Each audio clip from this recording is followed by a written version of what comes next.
The fears become so blatantly apparent, I can see it in your eyes. You've become so blatantly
'cause I'm scared to do it for myself. But this little view is hard to forget. Try to get it for the best of us. Try to get it right. Going la la la la. La la. La la. La la la. Anytime you cross the ocean, just to get away from you. Well, right now, Anastasia, hope you hear that sovereign tune. I don't wanna sleep, I don't wanna cry, I don't wanna leave, just lay on your floor tonight. I don't wanna sleep, I don't wanna cry, I don't wanna leave, just lay on your floor tonight. I don't wanna sleep, I don't wanna cry, I don't wanna leave, just lay on your floor tonight. I don't wanna go anywhere, don't wanna go anywhere. I don't wanna go anywhere, don't wanna go anywhere.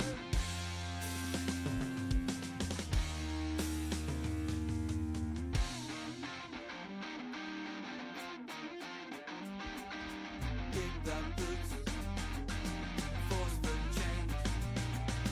Don't stop now, you're under safe. Kill the light. Anastasia, Anastasia, out of time. Anastasia, Anastasia, kill the light. Anastasia, Anastasia.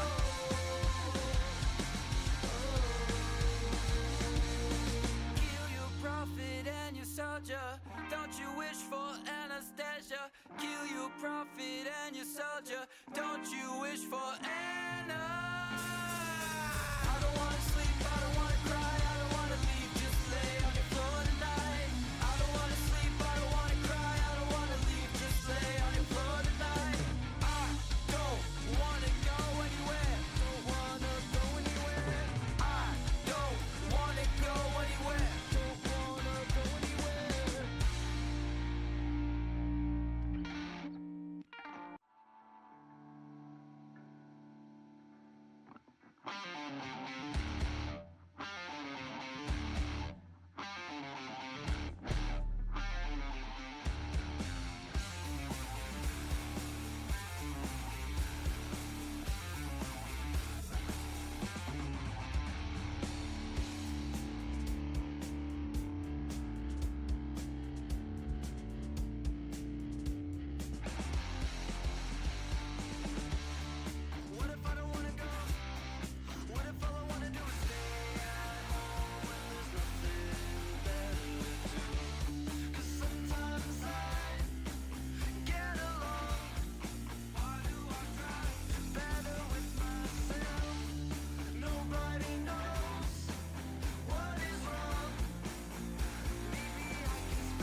Good evening, everybody, and welcome back to Fireside Cast. I'm Zach. I'm joined in the booth by TC Mano, the one and only of RGL fame, and I actually don't even know where else you might cast for. I feel like I recognize your voice from somewhere else that isn't TF2, but we're in the booth today. We're covering the invite bracket of the dolphinrider 2v2 MGE Cup. I'm pretty excited. I'm a little bit tired though. How are you feeling? How are you feeling about this cup?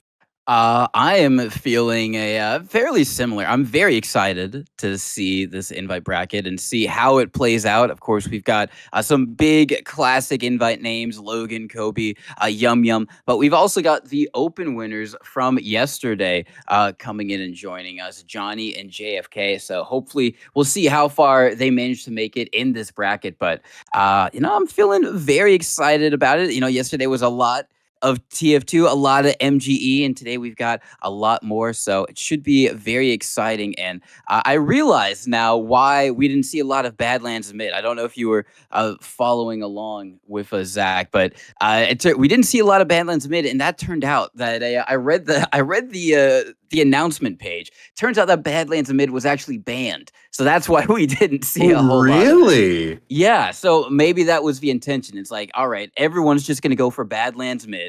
It's not going to be in the map list. So if you go to the MGE.TF match or website, shout outs right there, go check that out. But if you see the map list for this tournament, Badlands mid is actually not on it. So that kind of explains why we've had so many alternate picks so far. Yeah, I didn't even know it was banned at first. I figured that people were just like kind of ignoring it because it was like, oh well, everybody knows Badlands mid. Everybody knows like how to own on it. So I guess it being banned makes a lot more sense than people just not wanting to pick it, especially because it's the MGE map. Like Process is the 5CP map. Then there's like Product, which is the Koth map, and then you have Badlands, which is the MGE map. Yeah, it does have that spot still in the TF2 community. Badlands. It's lost a whole bunch. It used to be the jewel of sixes, and now that's been taken over by the Sunshine and Process. So it's still got that in MGE, but very interesting now that it was banned for the open bracket, but we do have word that it is back in for the invite bracket. So they're going to have the opportunity to try and do that, choose that if they want to.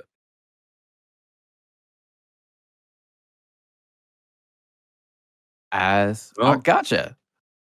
yeah, I guess the players are waiting on us for once. It's not us waiting on the players. So just gonna introduce this match very quickly. I believe they said it was I already forgot the names. Let me check the bracket here. It's gonna It's going. be you go, you say it. Okay.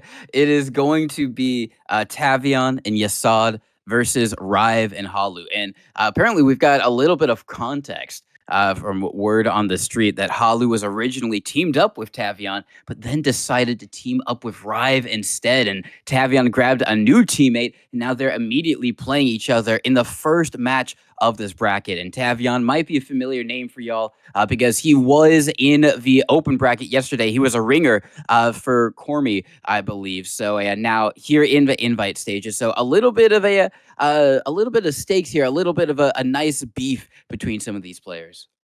Yeah, just a little bit of beef. We can't say for sure if it's friendly beef, friendly banter. If they secretly hate each other forever now. But that said, this match is going to go live. We're on Reckoner mid for this first little bout, and that's going to be, I think, Nod here just getting bum rushed down by Rive. He's going to get taken down, but not before he hits a nice pipe onto Hallu. But Rive is going to be able to pick up a nice clean 2K there, and that's going to get the first round onto the team of Hallu and Rive. And it's not looking very good for the team of yesod here.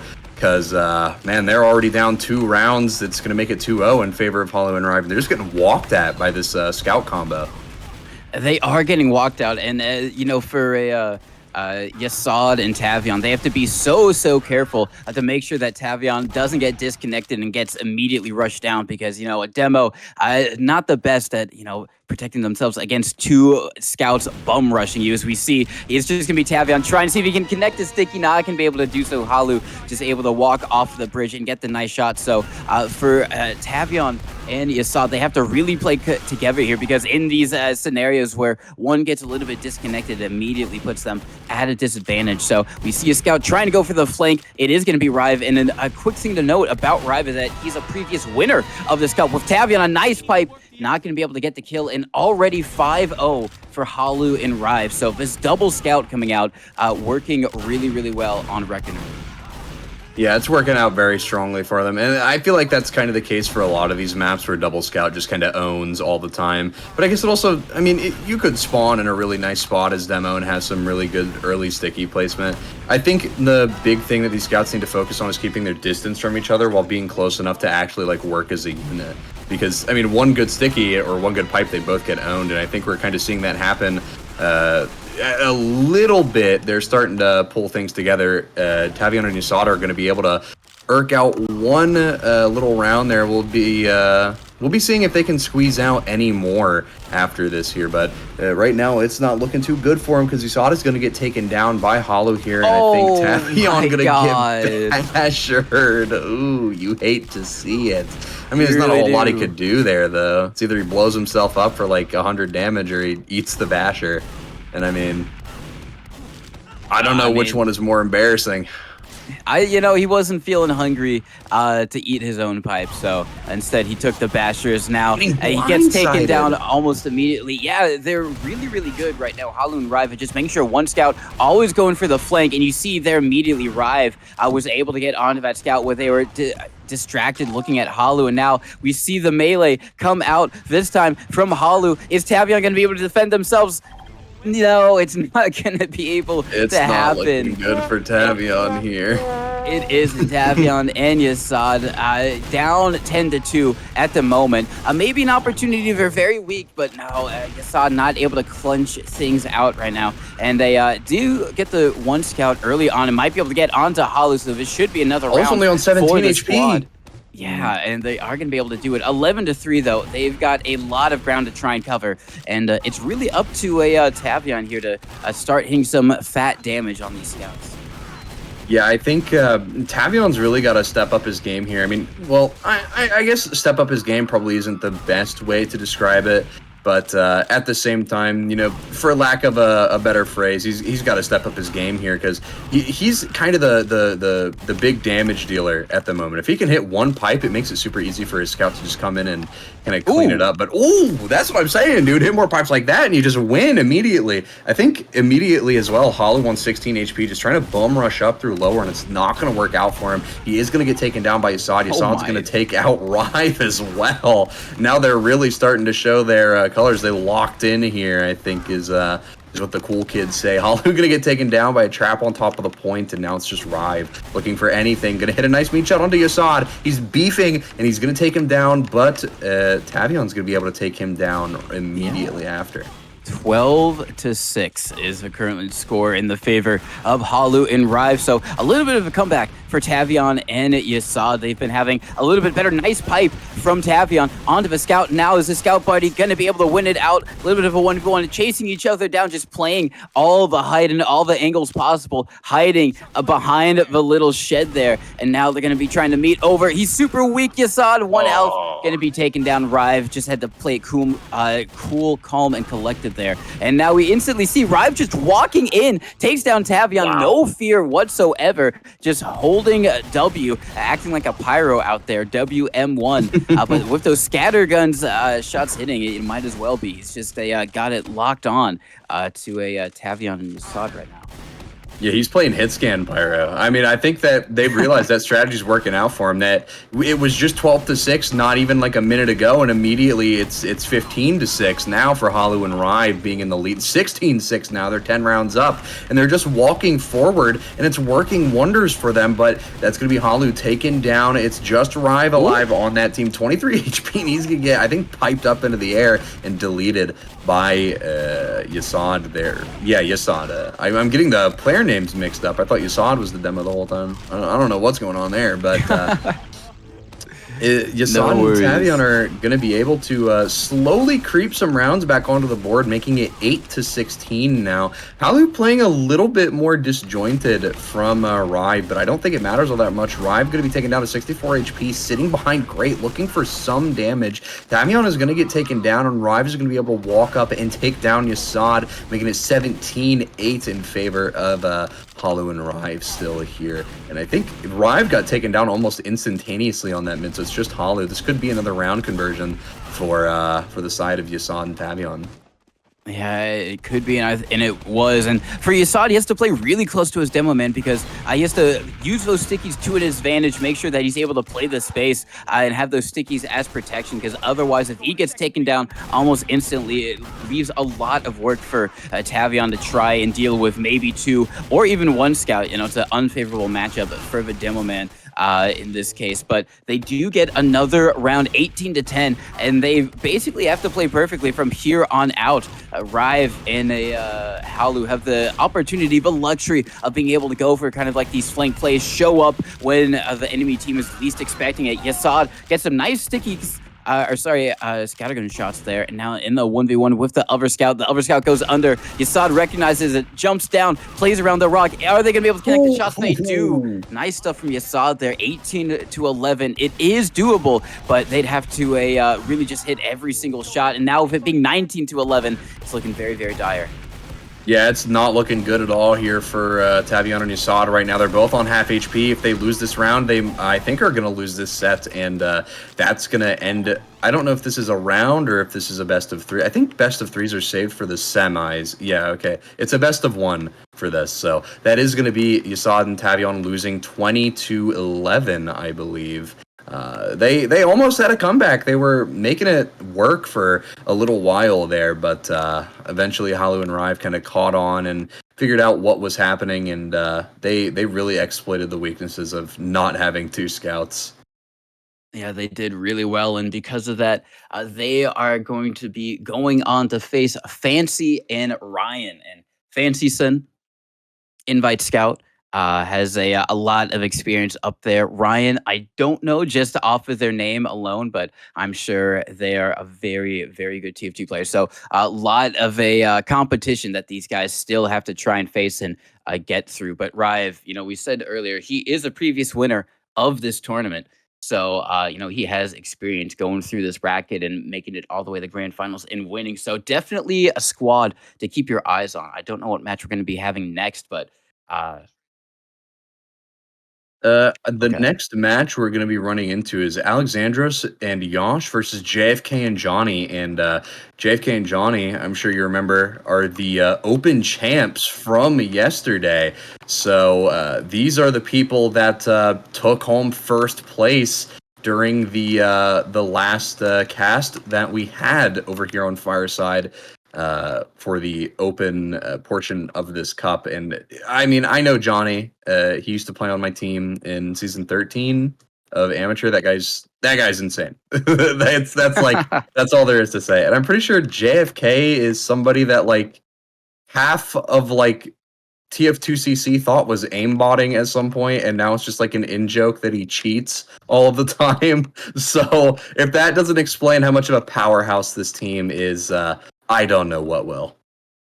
You know, it would they did a lot of work yesterday, so I can start to conceptualize the powerhouse that he is. But you know, a win against these 2 players, Alexandros and Yosh, would be a really, really insane, considering both of them invite pros, invite veterans. Yosh has had a lot of experience both on Ford Gaming and on other teams around invite. He's a very, very good invite Highlander sniper as well. And Alexandros has been on a lot of invite teams, so definitely a lot of experience for those 2 to try and contend with. I think they're just waiting to get the map all fixed up. They're on Gullywash second right now, and I would be so delighted if that is where things actually end up. But in case they go to somewhere else, you know, I can just have this little moment right here as a what if we don't have a Gullywash second 2v2 MGE, which I would really, really enjoy. Huff and copium, hoping they play Gullywash second over there. I could I'm see trying to it. speak it into existence. Manifest it, if you will, yeah. Oh yeah. I could see it. I could see it. I feel like it would be a nice change of pace. We don't typically see this start all that often, but I believe it has started here. So I think the score on my HUD is a little bit out of date here. I'm not sure if they're waiting on something because they're AFK, but I think they're starting here. That's gonna be their names are not alias. Are they not starting? I have no idea what's happening here.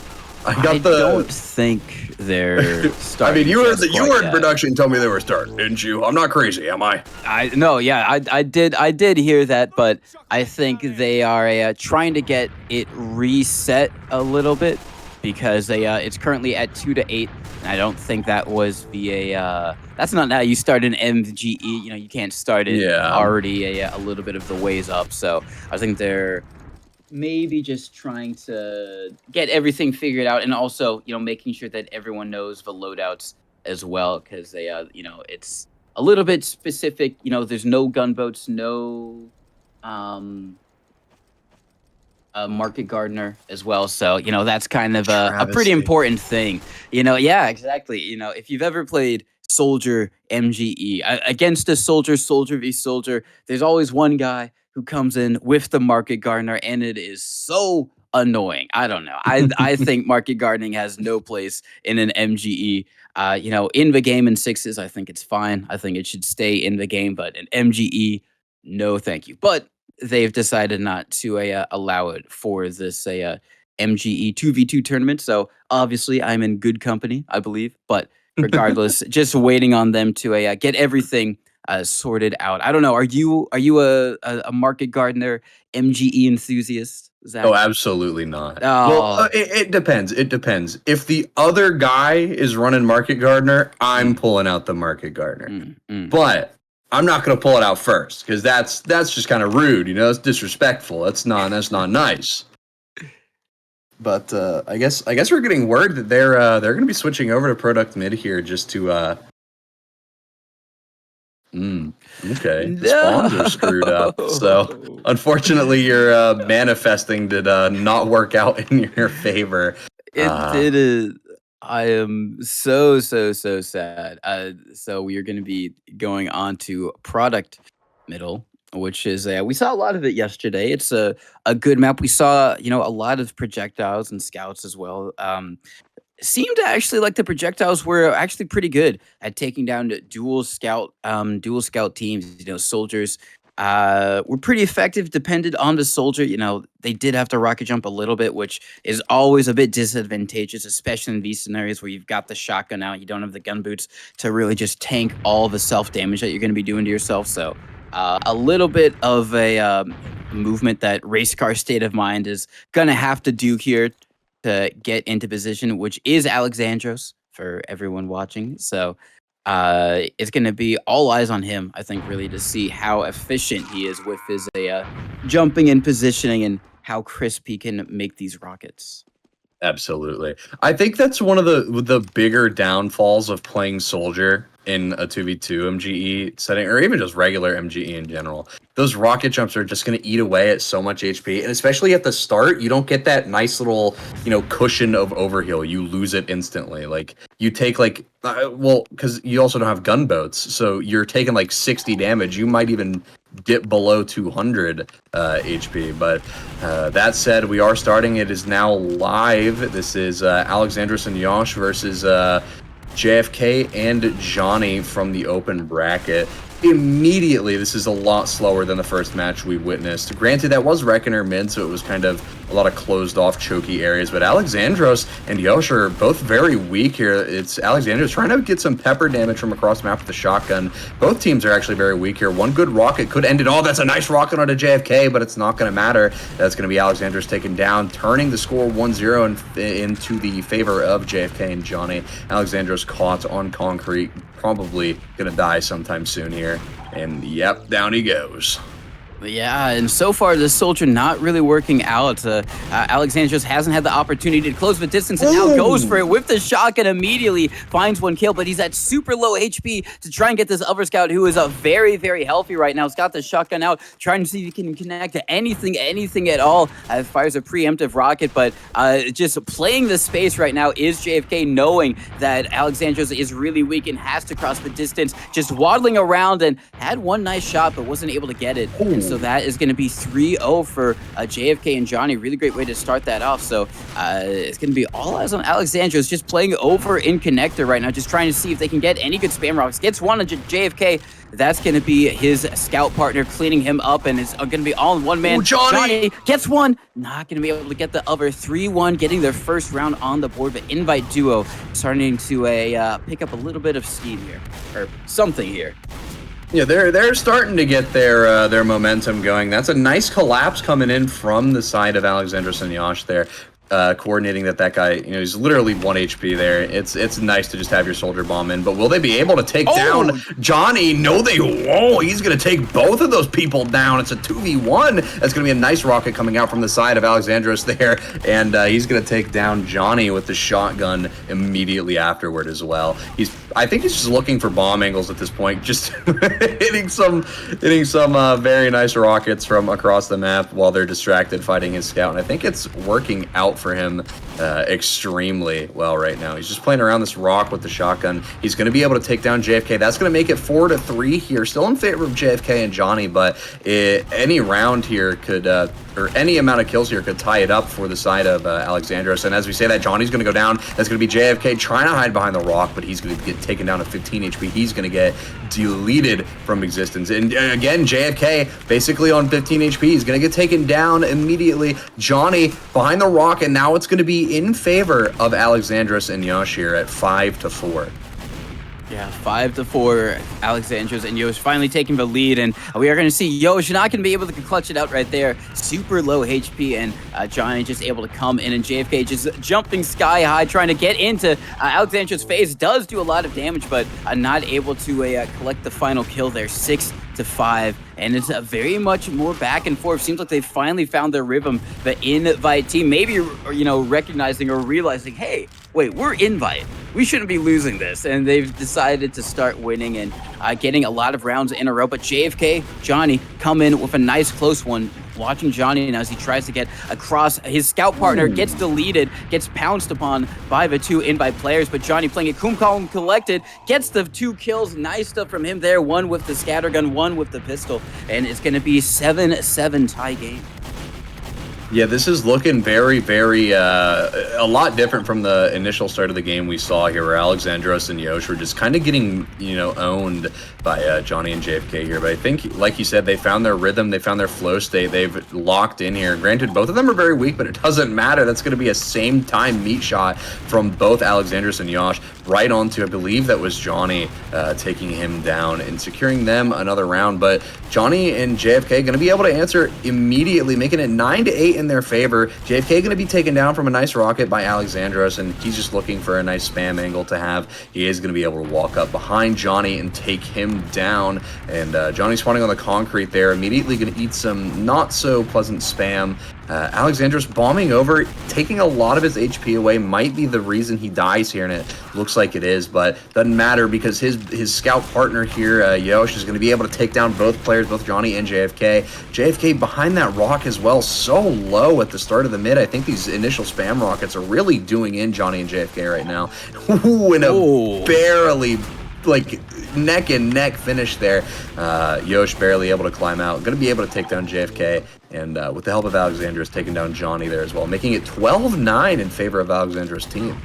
Yeah, starting to get a good little lead here, and with JFK going down, Jonny not too far behind, very weak, only 13 hit points, is going to get taken down, and now he is swapped over. He said, I will meet you with the rockets this time, and so it's going to be a scout v soldier and scout v soldier. So going to be equaling each other 14-9 right now. So they've got a little bit of a distance they need to claw back, but they might be able to do so. Currently, kind of getting the worst of the spam trade right now is going to be Jonny, and Alexandros takes him down with some nice rockets. Yosh, it's very weak, however, not going to matter as Alexandros now free to bomb across is going to be able to do so. And playing over in connector, trying to hit the spam trade as his scout partner gets taken down. Now it's only one man against two, not going to be able to do it. Dies over in connector, 10-15, and maybe the soldier switch might be what they need to try and equalize the firepower potential from these two invite players. And getting aggressive across the point is going to be JFK and Jonny. They are taking down. Nice rocket from Alexandros. Now going to be a 2v1. Nice rocket from Jonny onto the scout. Very, very crucial that he hit that there. If he doesn't, he probably loses that round as well. So really great stuff there. It gets launched up into the sky over. It takes a lot of damage from the fall damage. About equal health across the board. A little bit better for the invite players, but I say that Alexandros takes a lot of damage. Has to play pretty far back with the shotgun out. They're so weak right now. Both very weak. Yosh tries to close the distance, not going to be able to do so. And that is going to be another round. And, you know, these rounds starting to extend on very, very long. And you said it earlier, but it's a very stark difference to what we've been kind of seeing earlier. Yeah, absolutely. I mean, we're witnessing it kind of speed up. These players have all kind of found their groove. They found their niche. They figured out what works for them. And as we say that, Jonny's going to bomb forward, take down Alexandros, but it's not going to matter. Yosh is going to be able to take it down, making it 16-13. Still in favor of the invite players, but it is narrowing down. The lead is not so strong. But as we say that, Jonny going to get taken down to 3 HP. Alexandros bombing forward, and that's going to be a nice little collapse from the invite players. Yosh going to be able to take down both players, but you know, not to discredit Alexandros, they're hitting some disgusting 80 damage rockets from across the map, and really pulling his weight here. Even though, you know, his kill streak might not say it, he is absolutely pumping out damage like a madman right now. And it's looking pretty good for the invite players right now. It is 17-14, so it is still anybody's game right now. Not a lot of in-your-face fighting happening right now. The health is looking pretty poor on the side of the invite players, but I think they're ready to make it work in whatever way possible. Alexandros all the way on the left side of mid here on 17 HP. He's going to get taken down by JFK. Yeah, that's a nice play from JFK, just walking forward with no fear in his mind whatsoever. Immediately taking a bunch of damage. Jonny immediately taking a bunch of damage. Alexandros getting that crucial early spam. JFK gonna take down Alexandros. I don't know if that was a flick or what, but that looked dubious. Now it is 17-16, so really it is anybody's game right here. Anybody could tie it up. JFK sitting by connector, taking at least 70 damage from that rocket, and Jonny on 18 HP, there's not a whole lot he can do. He can't really jump anywhere, so he's got to play these angles. Alexandros going to be able to find a nice spam rocket onto him, and that's going to be him jumping over, trying to find JFK. He is going to get him down with the shotgun. 18-16 in favor of the invite players here. That was a very ambitious jump there from Alexandros, because he was very weak after that, but was confident that Yosh was able to clean it up, and they were able to do so. They're getting very close down to the wire right now between these two teams, and Alexandros pretty weak, just has to hide up by the rock. Yosh trying to go for the flame play over in connector, takes a lot of damage, has to back up, but that's when Alexandros gets aggressive. They're all so weak right now. It's just going to be the invite players managing to clutch it up. 19-16, one more round, and they will advance further in this tournament. And a little bit of a oh my, nice air shot from Jonny right there. Not going to be able to kill the scout. All up to JFK is going to be able to do so. It makes it 19-17. They need 3 rounds in a row, no mistakes, no mess ups, and they might be able to beat this invite duo. It's a very tall task, but they've already shown that they can kind of hang with these guys. They just have to be flawless from here on out. They do a lot of damage. JFK gets the kill, and that's going to be 19-18. Only 1 point separating them from a tie game, and 1 point after that, we will definitely have a winner right now, as JFK just dancing on the points, taking a bit of damage. Alexandros playing very, very passive. They're very weak over with JFK and Jonny. JFK gets aggressive. Now it's all up to Jonny, and he is so weak right now. He has to play so far back. Alexandros, closes the distance, makes it a 20-18 game. Very, very close. A really great showing from JFK and Jonny, and also proving or highlighting why they were your open bracket champions. Absolutely. I mean, they definitely showcased their fair share of knowledge. They definitely they showed why they won the open bracket. That's for certainty. They went 18-20 with a known invite duo here. I mean, that's not something to discredit at all. I mean, even though you've lost, you made it to an invite bracket and you almost beat like a very strong invite duo here that found their rhythm very early on. It might have taken you a little bit longer to find it, but that's you still got to the invite bracket at the very minimum, and they're still walking away with, I think it was 20 keys they won from winning the open bracket. So it's not all a loss, but No, definitely not. And they, especially because there is a losers bracket, so that's where they are going to be sent down to. I think that is match number. I don't know what match that is, but they're going to be sent down to the losers bracket where they will play the loser of Zam and Tresh versus ALOV and SNH. So excited for that one as well. But for Alexandros and Yosh, they are going to be moving on, and now they are going to be facing Logan and Kobe. So, two invite duos going up against each other. Not sure if that's going to be the match that we are going to cast, but that is what the future for Alexandros and Yosh have in store. Either way, some really great opening matches in this tourney. I mean, 20-18, that's got to be, I think, one of the closest ones that we've seen so far in this whole entire tournament. I mean, you can't really get much closer. You can get to 2019, but either way, really, really great showing, impressive showing from JFK and Jonny so far. I don't think I could phrase it any better than you did there. I mean, the only way you could have got that closer is winning one more round, and at that point, I feel like it'd be more of a crushing defeat if you lost in 19-20, You lose 18-20, you're like, that's all right. It was one round. Then you lose 19-20, and it's like, man, imagine if we just won one more round, But yeah, I think something interesting to note for some people who I may not have seen the last MGE Cup. I believe Logan and Kobe are the defending invite champs. So if they can hold on to their title, they will be back-to-back invite bracket champions. But at the same time, they've got something to lose here now. If somebody comes up and takes their title away from them, rather. There's gonna be some there's gonna be some choice words. I feel some choice words from Logan and Kobe.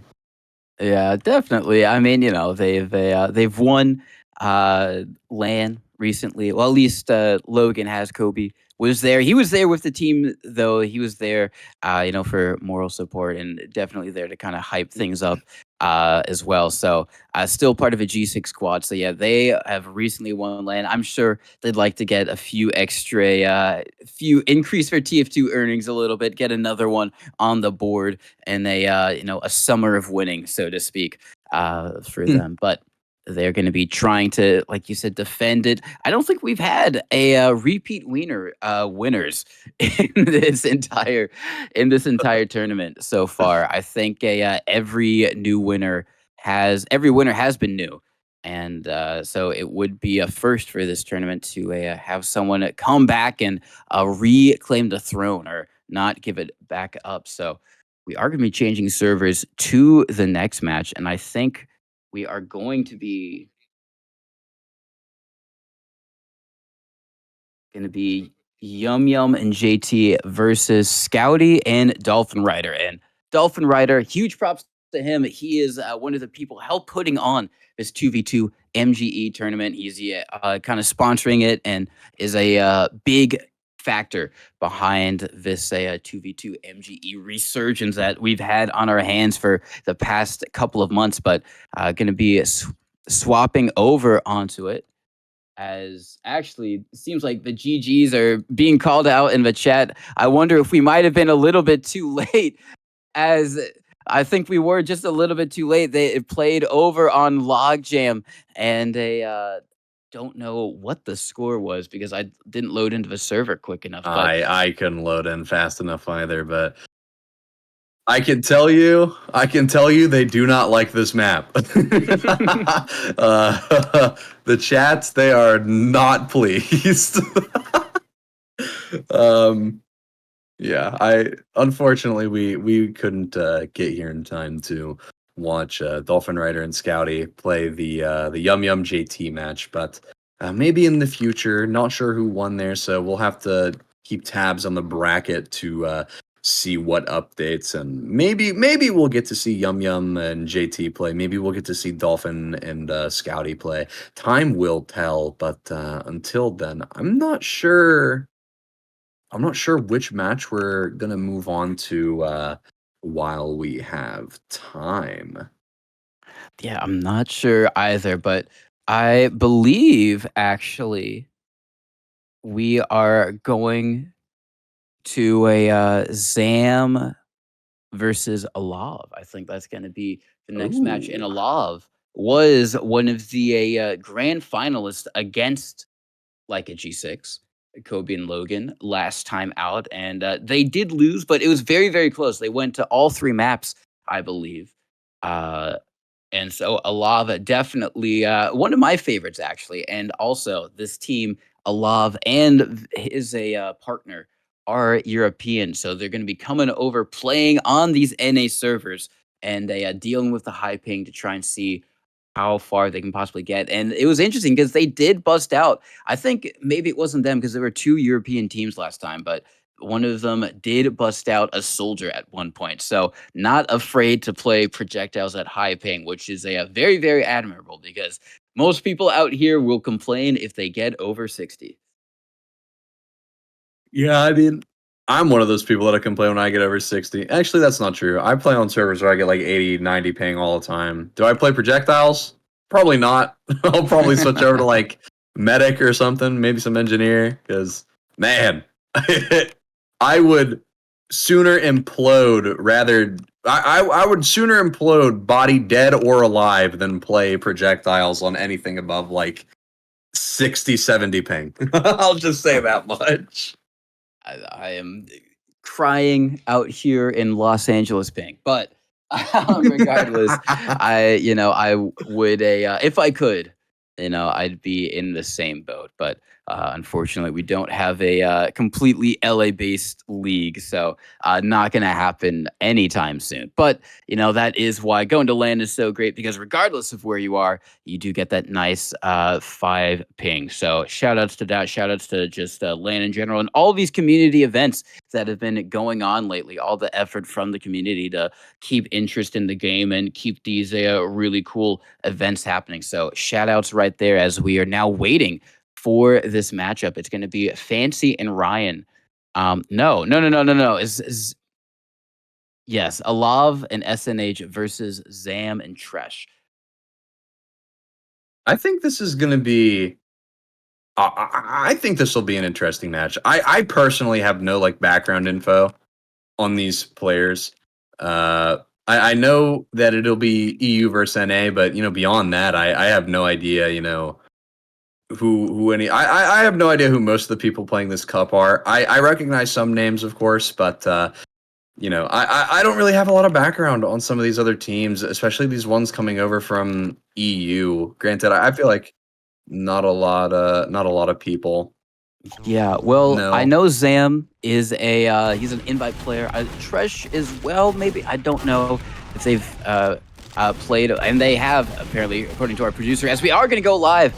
Zam and Tresh versus ALOV and SNH, NA versus EU, and we already see it's going to be down 1 at Scout v Scout over on the crates. Very good pistols coming out from Tresh, but ALOV is going to be able to clutch it down. Really good attempt there from Tresh to try and be able to do it, but Zam is going to be out on the demo, which is a bit interesting because I'm pretty sure they are a Scout player, but hitting some really great pipes there. One onto ALOV can be able to take them down, and you can hit tab, or we can hit tab and see that they have a high ping that these Euros have got to contend with 115 and 120 respectively. So they've got to deal with that, but on the hit scan shouldn't matter, you would assume. But with these amazing pipes coming out right now from Zam, definitely being a big difference maker, has to hit one more onto a super weak ALOV, might be able to chip him down. Super weak, just playing around the Hoodoo hits it, Nice pipe right there from Zam to make it a 3-2 game. Just narrowly in the lead, but it's looking like it's going to be a close one. ALOV almost had a very nice flank coming up from under the point there, but Tresh and Zam kind of just flicked over as soon as they saw him pop up on his screen, and he got decimated immediately. And as I say that, both scouts are going to get owned immediately. What a pipe! Going to hit, I believe that was ALOV into the air, and then piping SNH down and insta-giving him, but man, it is looking rough for the side of SNH and ALOV here. Oh my. It's 5-3 right now. These pipes and these stickies coming out from, I believe this is, this is not a good time to forget the names. But, yeah, the pipes and stickies coming out from Zam have just been phenomenal so far. And oh my god, he's just levitating that scout up, instantly deletes some SNH being taken down. Now it's all up to ALOV. He's got a lot of contend with here. He has to jump down to try and avoid all of his projectiles heading his way. Demoman has 12 in his pocket, and one of them is enough to take down that scout. Hits it with a nice pipe, and now just gonna be firing a few over towards the train. Hits one nice one onto the scout. Is gonna be all on his lonesome. His scout partner is down, bottle equipped, just trying to hide in this little cubby right here, kind of playing hide and seek, but at this point he is going to be in a losing battle because the scout can just play the distance, and it comes in close for the nice kill. Going to be 5-7, still in the lead right now, Tresh and Zam, but they're giving him good run for the money. Nice pipe into his air, not going to be able to hit the air shot, however, and with that it's going to be 7-6. Very, very close so far. ALOV and SNH showing why they were grand finalists last time out. Yeah, it's looking. This is definitely a bit of a momentum shift here. I mean, Zam and Tresh here going to be tying it up. Or sorry, SNH and ALOV going to be tying it up here. Actually, no, they're going to take a one-round lead here, 8-7 in ALOV and SNH's favor. They're starting to find their groove here, like we've seen so many teams do before. They lose a couple rounds, and then they're like, all right, I think I know what I want to do. I think I know what we're going to do today. And they're locking in, really putting in the work, trying to get these games in their favor. And as we say that, it's going to be 8-8 tied up here. And I think this is going to be a 9-8 here real soon. Yep, SNH going to be able to drop down, take down Zam with that pistol. Both scouts trying to curve to the left here, but it's not working out for SNH there. He's going to get piped and stickied and just blown up all over the place, insta-give.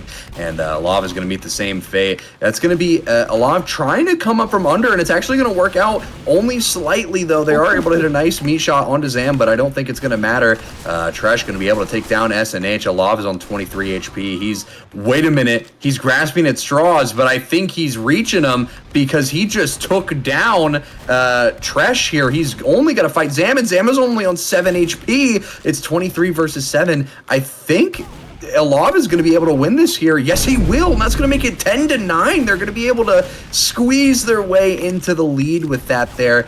Unfortunately, ALOV going to be taken down here. I don't know if SNH is going to be able to take down Tresh. Yes, he will. He's got his eyes set. He's got bloodlust now, looking to take down Zam here. But nice pipe coming out from Zam. Going to take SNH down to 25 here. Clean 100 damage coming out from across the map, but he's just getting pistoled down. There's not a whole lot that Zam can do. I think we're going to see, yep, it is now 11-9 in favor of SNH and ALOV. Yeah, 11-9, and kind of getting into the lead. Poor Zam is just stuck up on this little porch right there, disconnected from his scout partner, and once again has to try and play in the cubby around the corner.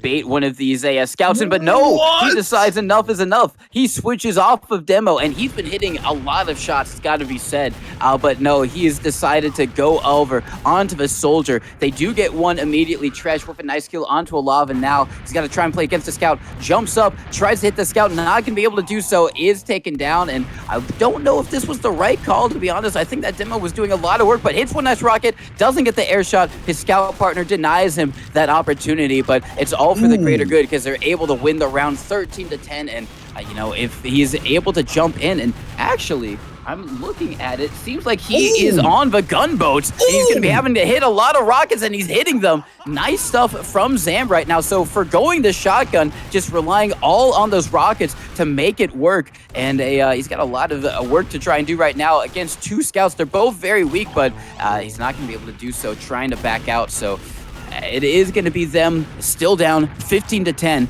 and all eyes on Zam. Hits one nice rocket onto the scout. His scout partner already taken down, and just going to be trying to 1v1 on the low ground. Gets the nice rocket. Going to be 15-11. Very close so far. Extremely back and forth, but with Tresh going down, ALOV is able to take down Zam. It's going back and forth, but he swapped over onto the shotgun. Maybe it was an error in judgment, an error in which loadout he chose. So now going to have that at his disposal to try and take care of these pesky scouts, but they don't have a lot of time to make errors because there's only 4 more rounds, and SNH and ALOV can be able to walk. Oh my God, it's just upward directs are nutty right now from Zam.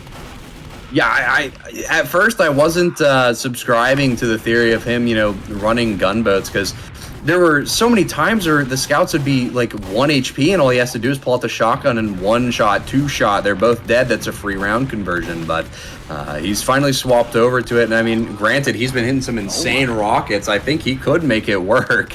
But that's going to be the score, tied at 16-16 here, looking to get that pick onto Zam, and it is going to come out. Tresh, the only one alive, going to be able to get that pick onto ALOV, and he's probably going to be able to get the pick onto SNH as well. Yes, he will, and that's going to put Tresh in the lead at 17-16. Tresh going to get taken down by ALOV, though. The double revenge coming out from both ALOV and SNH here. SNH and ALOV just trying to figure out what kind of angle to approach this from, what works best. It is tied up 17-17 here, so you do have to start playing, almost perfectly. There's not a whole lot more room for mistakes, but they are exploiting the weaknesses of this soldier very much. He's losing a lot of health every single time he has to jump. He's kind of forced to take some really disadvantageous jumps here, some very non-advantageous fights, but he's going to waddle down into lower, bite to ALOV, one-on-one, mano-y-mano, if you will. ALOV going to be taken down by Tresh here. I don't think he's going to be able to compete with SNH there. Just going to pistol him down. SNH going to be met immediately with immense spam. He's going to get taken down. It's just ALOV sitting under the point at 68 HP.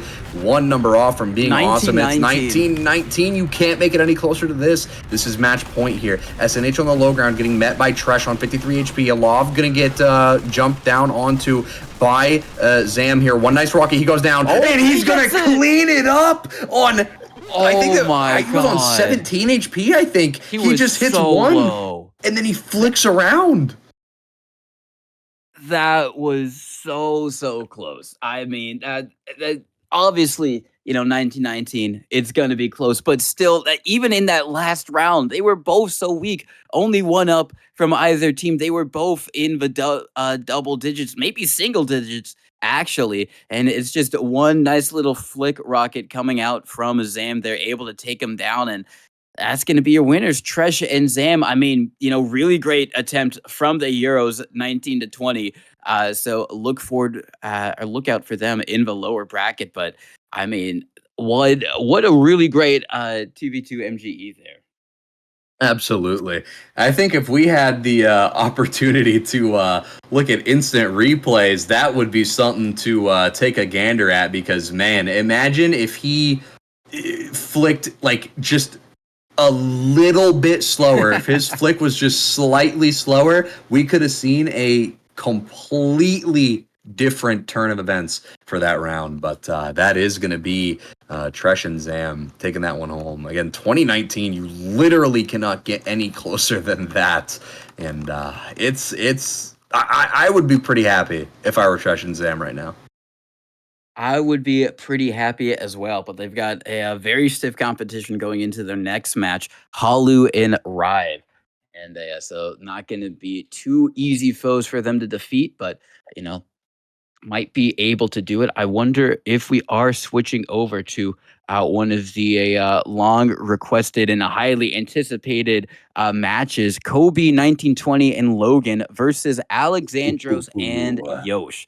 We are going to see G6 for the first time on this stream. And, these guys, you don't really need to say much about them. I mean, they're like a G6. They've won LAN now for the second time in a row. And they're trying to do the same here at the 2v2 MGE Cup, win it again for the second time in a row. And we're going to have to see. It all starts with this first match for them because they did get a bye, as you would expect for the previous winners.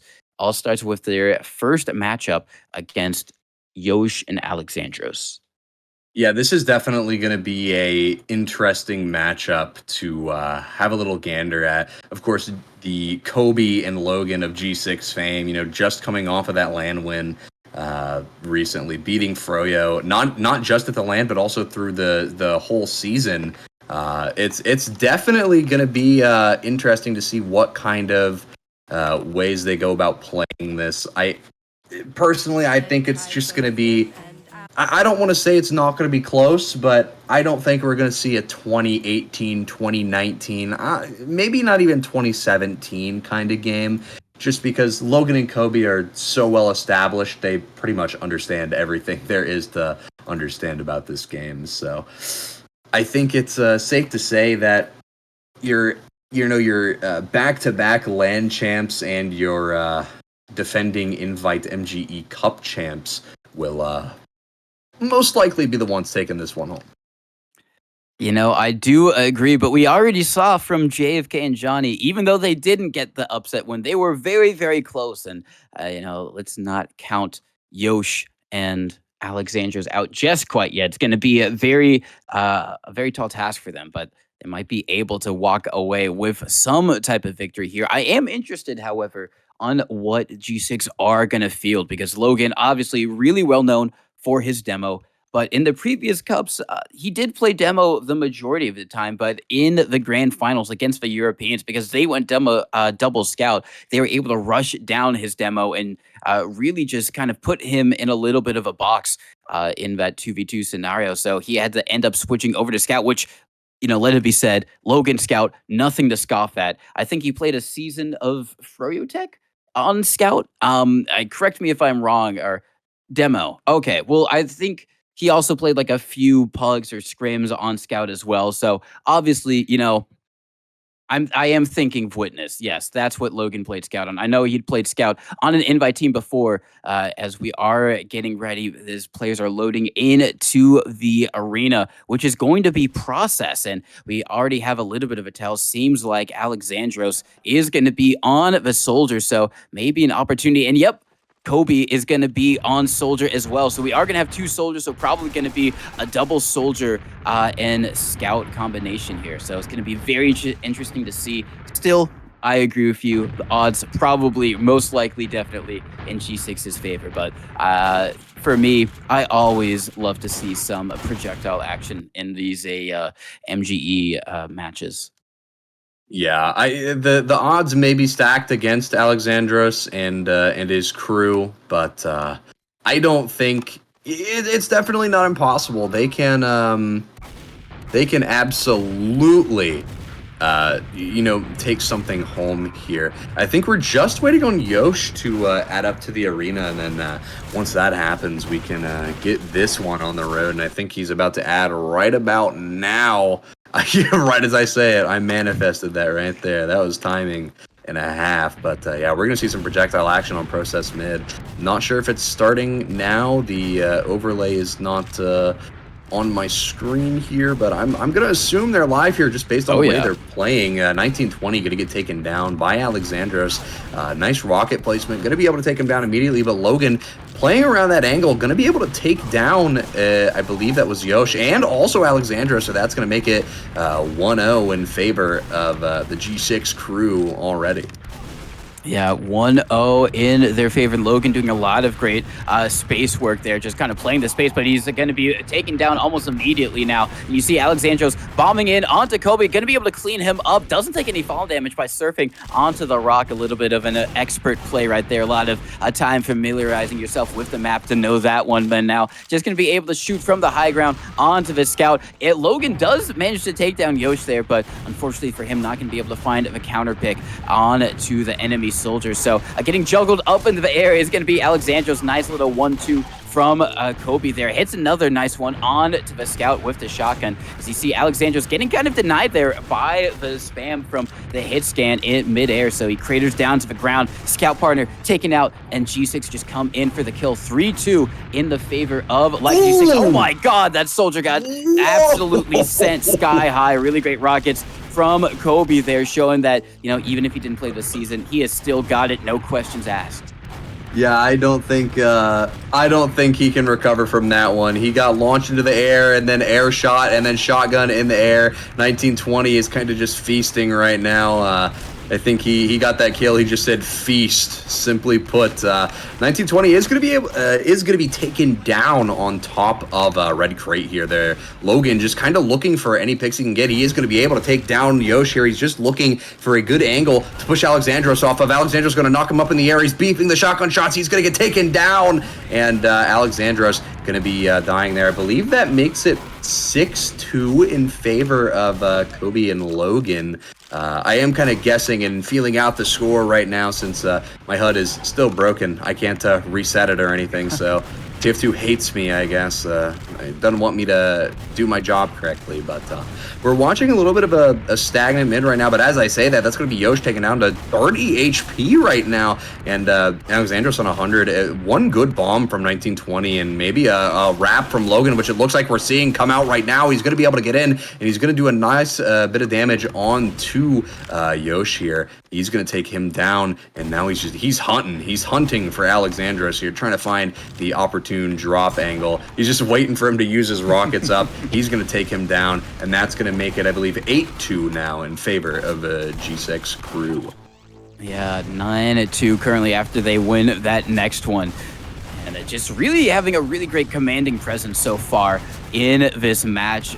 Alexandros going to be taken down. yosh rushing across the top line. He's going to get shotgunned down by Kobe. And this time Alexandros goes for the fadeaway bomb. Does a bit of damage, but instantly cleaned up. And now, once again, all eyes on yosh. Is they going to be able to do anything? Gets one on to Kobe there. And Logan is very weak as well. Might be able to do it. Does manage to do it. So nice salvage play there. And nice air shot on to Kobe from Alexandros there. Going to be able to take him down, and now it's all up onto Logan. Gets one onto the scout, but unfortunately for him, there's also a soldier contender with that. So, oh my god!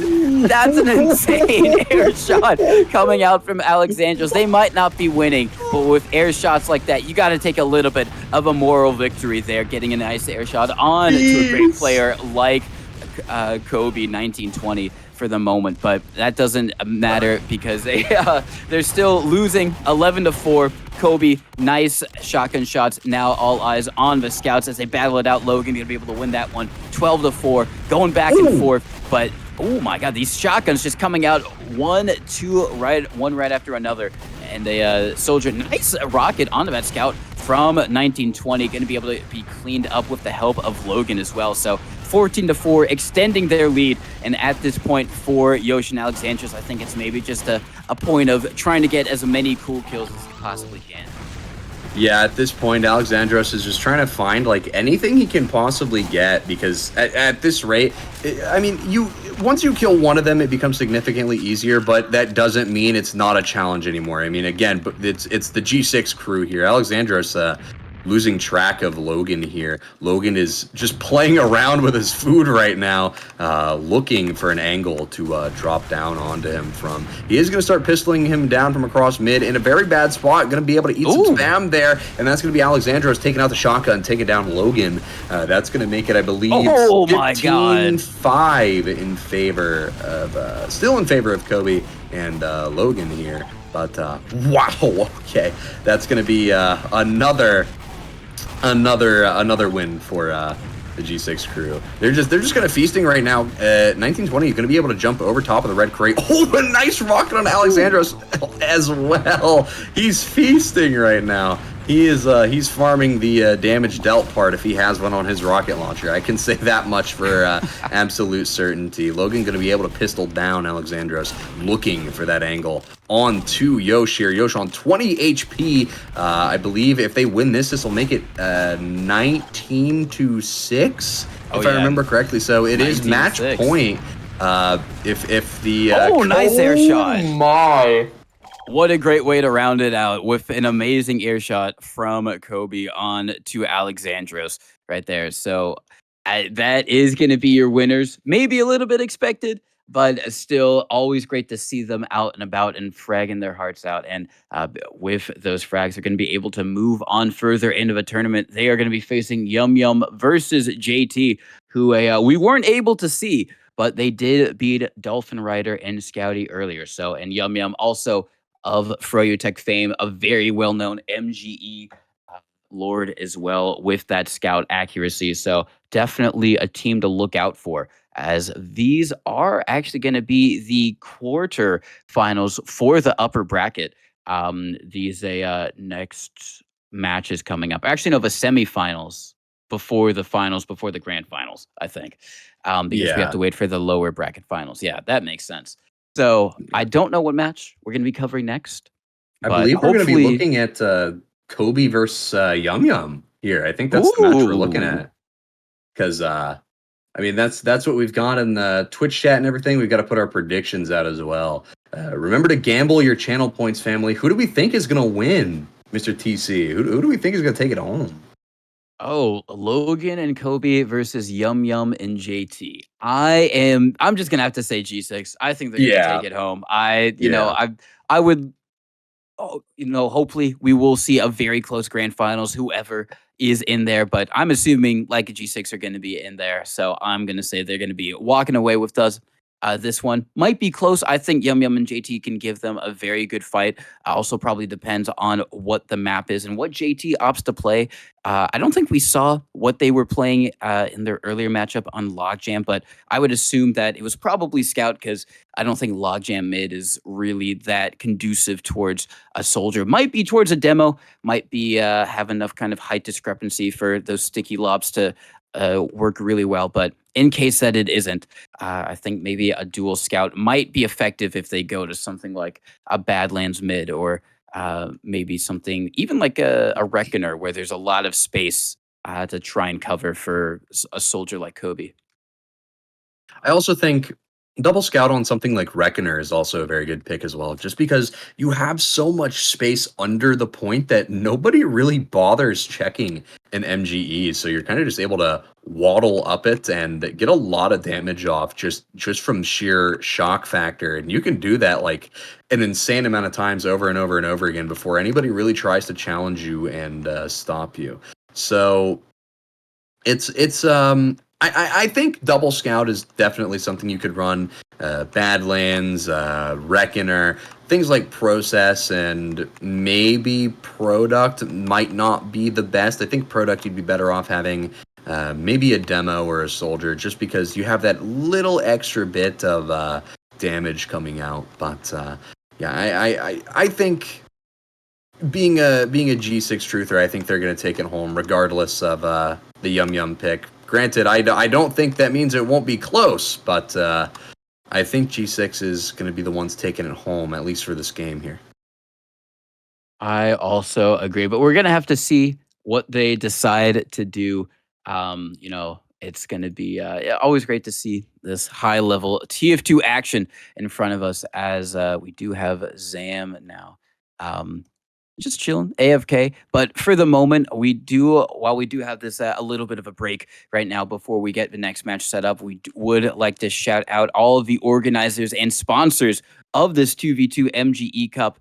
All the guys, Neptune, Tommy, for just putting everything together. And also on the other side of things, dolphinrider, even though he's, out there performing and hopefully doing his best as well. Yesod also, playing as well, is doing a lot of work sponsoring this first and foremost, but also with further ambitions for a 2v2 league. That's right. If you want to play 2v2 a lot more regularly, you can do so with the new upcoming MGE 2v2 league that's going to be happening. So keep your eyes peeled for that. They're going to be in NA and EU. So everyone can rejoice at the future of MGE, putting a lot of effort into the community, which you always like to see. But speaking of giving to the community, we are actually having a little bit of a G6 giveaway. That's right, everyone. Get ready. We're going to be doing a G6 giveaway in honor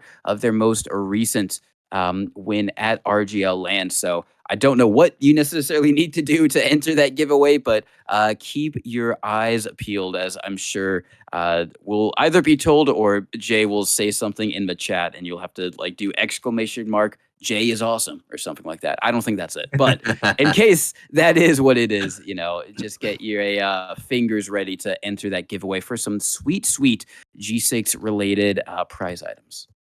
I did buy the G6 merch after the 2023 local host victory. It's genuinely, it's very good quality. Like I don't have to say that about the quality of it, but I can say for a fact it is good. So the giveaway is now live. So if you open up your Twitch chat right now, you type exclamation point, enter all caps. It has to be all caps. It will not work otherwise. I'm telling you.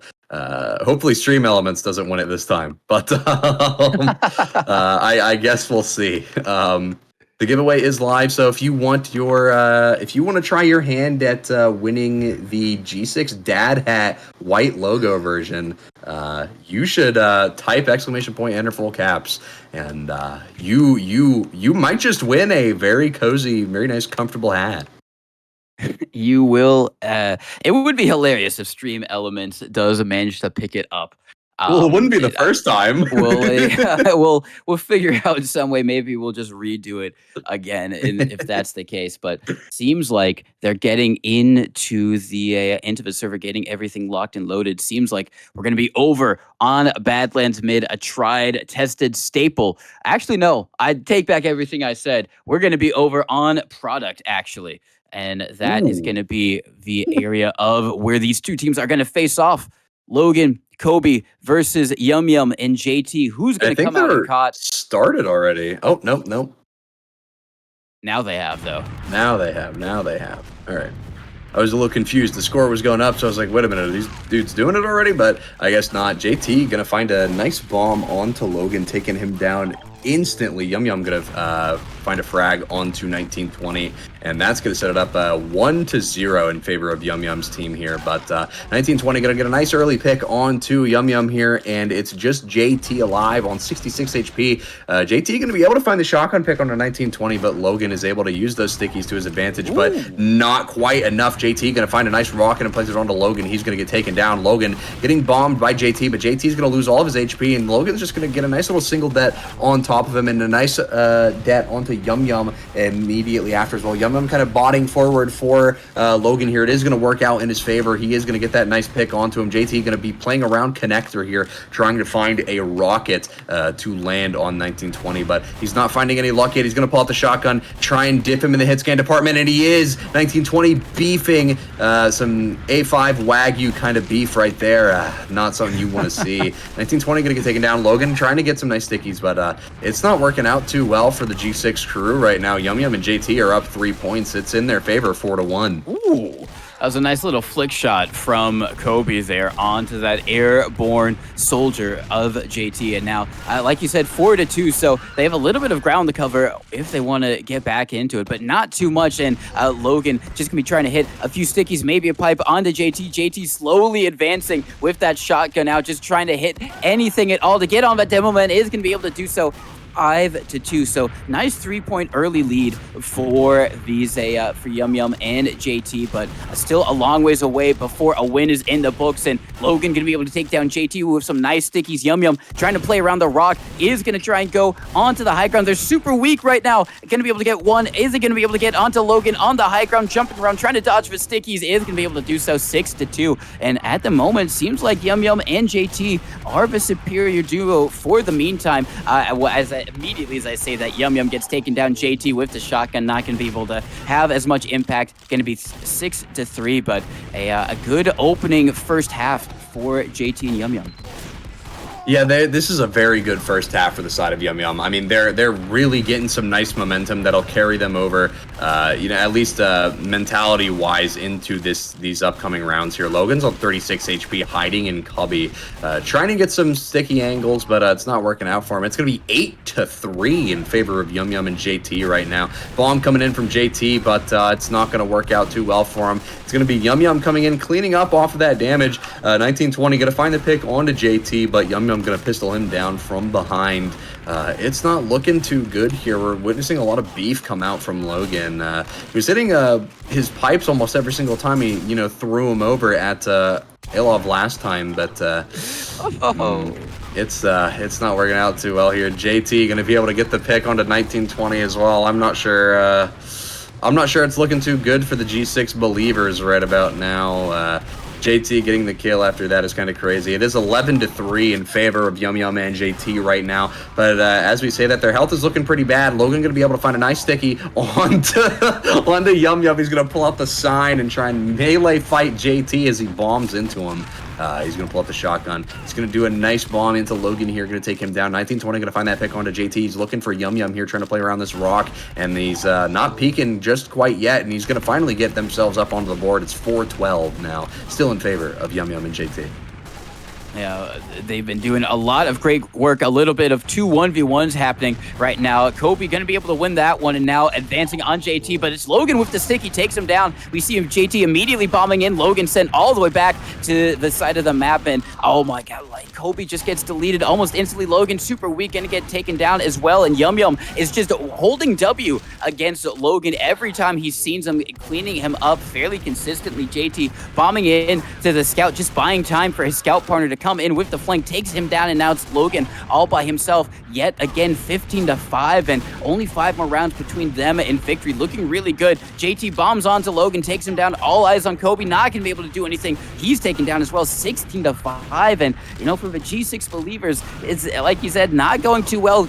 Logan gets a nice opening kill, and Kobe with a nice pistol on the JT makes it 16-6, but 1 round for 10, not looking good so far, as a very weak Kobe going to be taking down Logan. His one night sticky, can he hit a pipe? No. Yumyum just holds W, and kind of the weakness, the kryptonite for Demo Man, just a scout holding W at you. What can you do?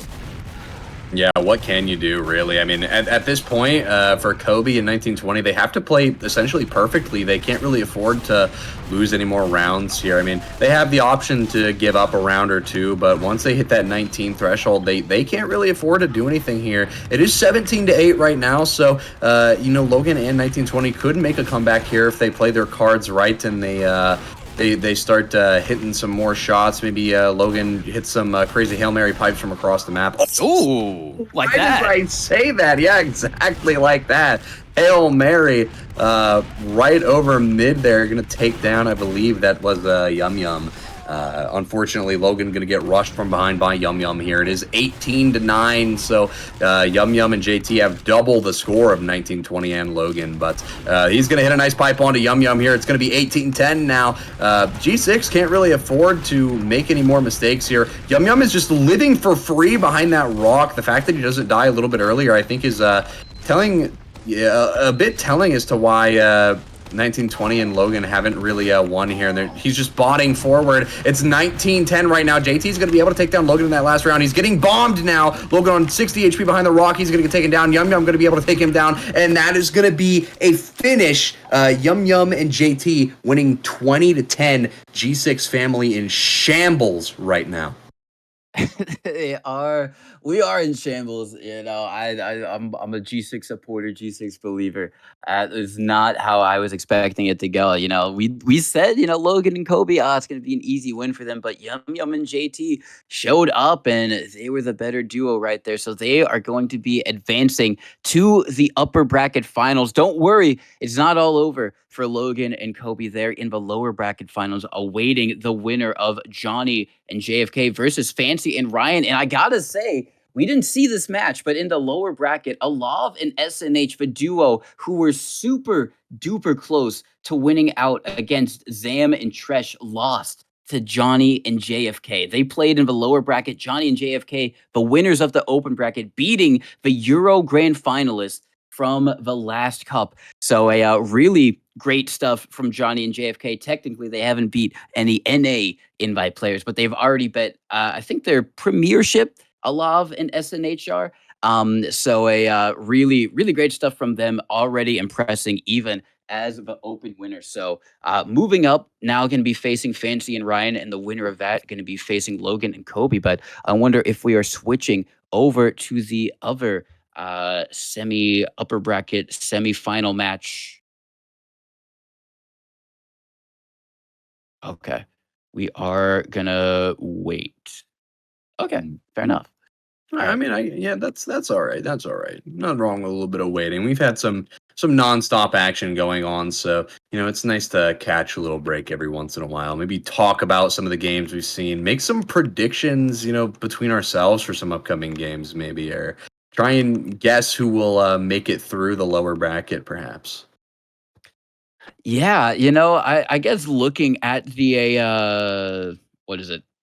At the thing, Jonny and JFK have really impressed me in the fact that they were so close to beating Alexandros, and yosh earlier on means that I think they've got maybe one more round in them against Fancy and Ryan. But Fancy and Ryan, they came in as the third seed, actually.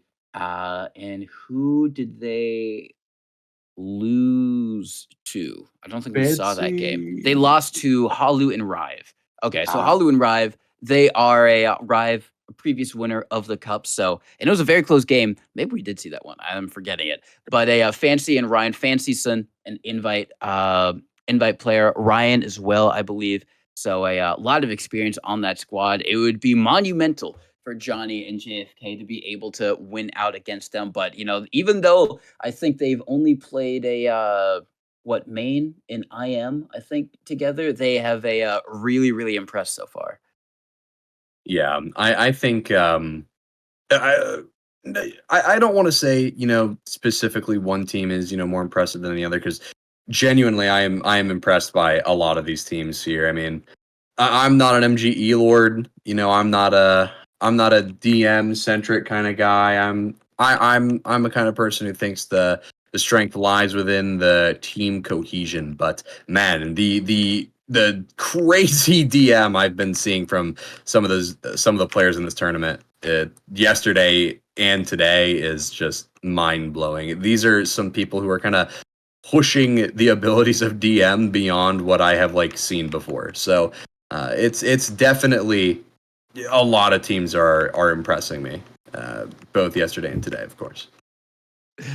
It is a very, very impressive what we've seen from all of these teams. And it's just really great that we're able to see it. Shout outs to dolphinrider for sponsoring this cup. And like we said, everyone else for helping to put it out, as we do have word on our next game. It is going to be Yumyum and Jt versus hallu and Rive. So going to be, looks like we don't know which one. JT joined Process Spire, and I would love to see that. I just want to see any second point get played. We almost had Gully Wash, which I would have loved to see. Process second would be amazing as well. Obviously, I would love to see two soldiers on Badland Spire, but I don't think that's ever going to happen, unfortunately for us, unfortunately for me. But while they get set up, I want to get your predictions on that matchup. Rive, Ooh. previous winner, hallu, very, very accomplished as well. But Zam and Tresh are also a two people to not scoff at whatsoever. Honestly, I don't know if I could make a prediction, because both of those teams are very strong. I mean, they granted they both had very close matches, so I think the match between hallu, Rive, Zam, and Tresh is probably going to be something like 2018, 2019. But if I had to make a guess, I think we're going to see hallu and Rive come out on top with the 20 rounds won. But I couldn't say for sure. For absolute certainty, I have no idea whatsoever who would be taking home that one. And I think maybe not this one, but the one Oh, after is going to be a best of three, which is going to be interesting. I don't know if we'll be able to get the pick bands, but it's always interesting when you have a little bit of a strategy in play, which we saw help like a G6 previously because they were able to play to Logan strengths and they kind of get some maps that kind of favored Demo Man or favored Kobe on Soldier, and the 2 Euros that they were facing were kind of more a lot more dominant on just dual scout maps where they were just able to run it down, log jam middle being one of them. And we do have word it is going to be a best of three. So this one is going to be between Yumyum, JT, hallu, and Rive, the upper bracket semifinals. I think by that point, the match that we just previously saw between G6 and Yum also probably should have been a best of three. But hey, we're just here as a we're just going to get ready for them to try and do those pick bands, see what maps they decide on as a hopefully we'll see a little bit of variety here. yeah. Hopefully, we'll get to see some maps that haven't been played. We haven't been able to see anybody play Logjam, but based on Yum Yum's reaction when we tuned into that match, we were just a little bit too late to witness.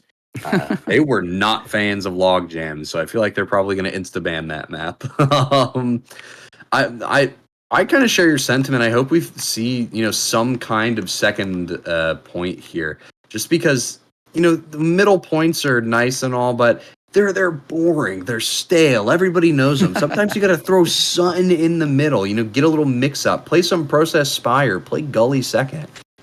Throw something else into the mix. Have yourself a good time. If you're already good at DM, throwing a new map in shouldn't really be too crazy. Yeah, as number one would adamantly suggest Granary second, 2v2 MGE. Where is it? Who's doing it? Let's get it on. As that would be a fever dream to probably witness these guys 2v2 MGEing on Granary second. But if they, I don't even think there's a Granary second. It's probably not Granary second on this map. Because why would there be? But if we get any second point, it would be really quite a treat to see. As we've had a lot of metalworks, we've had our fair share of Badlands mid, and now maybe it's time to reach out. Go to somewhere wacky like Propaganda middle. That's on this map. When's the last time you played Propaganda? Probably like years ago. But if they want to go for it, they might be able to do it. What is a propaganda? Uh, What is that? it's a map. Sorry, it's a map that they played back. I think maybe the first season of RGL, the last season of ETA. I Oh, don't quite remember. Um, First season, yeah, around about then. They played it for like a couple seasons. It was bad. No one liked it, so they didn't play it again. But the middle is still on this map, and they could go over there, just really throw a spanner in the works. But I don't think that's in the map list for this tournament. Otherwise, you'd have people choosing some really wacky maps, like you know counter jump Granary mid, or the lava versions of Badlands or Granary or Amphi and all that stuff. So we have to have a little bit of decency, a little bit of decorum here. We're not going completely balls to the wall. We're not picking Jump Castle or anything like that. So some standard sixes maps, but if we can get a little bit creative with that, it would be pretty nice. As I think they are doing the best of three picks, or the pick bands at the moment. I'm not actually looking at the Discord server, so I can't see. I see. there we go. Now we can see the picks and bans and everything that's going on. All right, awesome sauce. Well, I think we're still waiting for them to go ahead and get through their pick bans here. So, I mean, I haven't heard of like half of these maps. Like I've played Granary as I like have had like silly pugs with me and my buddies every once in a while. I've never had like silly Badlands pugs though, unfortunately. But I do like those older maps. I do like Granary and I do like Badlands. Granted, I haven't been able to play Badlands in sixes, but yeah, I only started playing comp like I think 2022 because I did Newbie Cup like 4 or Newbie Cup 3. I don't remember. It was one of those earlier Newbie Cups. That was my first introduction to comp. So I've only really known the stale kind of stagnant map pool that we've known for I don't even know how many years now. But yeah, I've kind of only known Sunshine, Process, Bagel, Product, Metal. Sometimes Sultry gets thrown in there. Reckoner getting introduced a couple seasons ago is a nice change of pace, though, I will admit. It's wild. To me, it's wild that like you view bagel as kind of like a staple. It is a staple. It has become one, but I remember when that and Clearcut were first added, it was like a whole new world because for so long the only Koth map played was Product, and then before that, I think it was like Koth Asheville, like eons ago. But What? for Asheville in sixes? I someone could correct me if I'm wrong. Maybe I'm thinking of the 5CP map that Asheville came from, or it was called Coal Plant. I think I could be misremembering, but I think at one point it was played in sixes, maybe like maybe a decade ago, quite literally, not Okay, even well. exaggerating. But Well. for so long, it was just Product, and then you got Clearcut and Bagel being added in. It was like a whole new world. As we do have confirmation from our resident boomer number one. Asheville was in sixes. Thank you very much. I'm not going crazy out here. Well, maybe I am, but I'm sorry. not in that respect. You called Habib resident boomer number one. No, number one resident boomer for us right now. Resident boomer. That's that's a title. That's a title to have. But well, I mean, I can't imagine playing. Actually, I can't imagine playing Asheville in sixes because it feels big enough, but at the same time, it feels like too big. Were the spawns like closer to the point at least, I don't know. I or didn't was play it like same size? Because that's like that feels pretty. That feels pretty bad for a sixes map if we're talking like modern Highlander spawn distance. I mean, granted, I'm sure that map has changed like tens, if not hundreds of times since since its incorporation in sixes over a decade ago, apparently. But Ooh, I think we do have a little bit of a confirmation on what the maps are going to be. I know the first one going to be Product Middle, which is Mhm. what the Yumyum team have picked, and then hallu picked Log Jam. Interesting. Oh, So they've gone for that. And then the third map is going to be Process Spire. Please let us get there. I yeah, want to see some. baby. I want to see some second gameplay. Please, God. But for that to happen, both teams need to take a round off each other. It all starts on this first map, Product Middle. Yumyum JT. This is a map that they picked. So JT on that soldier going to be trying to use that to maximum effectiveness. Get in, close the distance, hit the nice fat rockets, and they try and take the early lead with this first map. Yeah, I think personally, I think Yum and JT are going to be the ones to take home Product. But when it comes to Logjam, that's kind of why I'm so excited for Process second, because I think we're going to go to a round three because Yum and JT were not fans of Logjam. We didn't see the score, and I don't remember what team they were playing when we tried to drop in. But they were not happy when we came in. They were saying some bad things about Logjam in chat. So I think that might be something to take into account. Maybe it'll affect the way they play. Maybe they just don't like its layout. It kind of messes with their flow a little bit. And I think if that's the case, we might just see Process Spire, Process Second, whatever you want to call it. We're probably going to see a third map.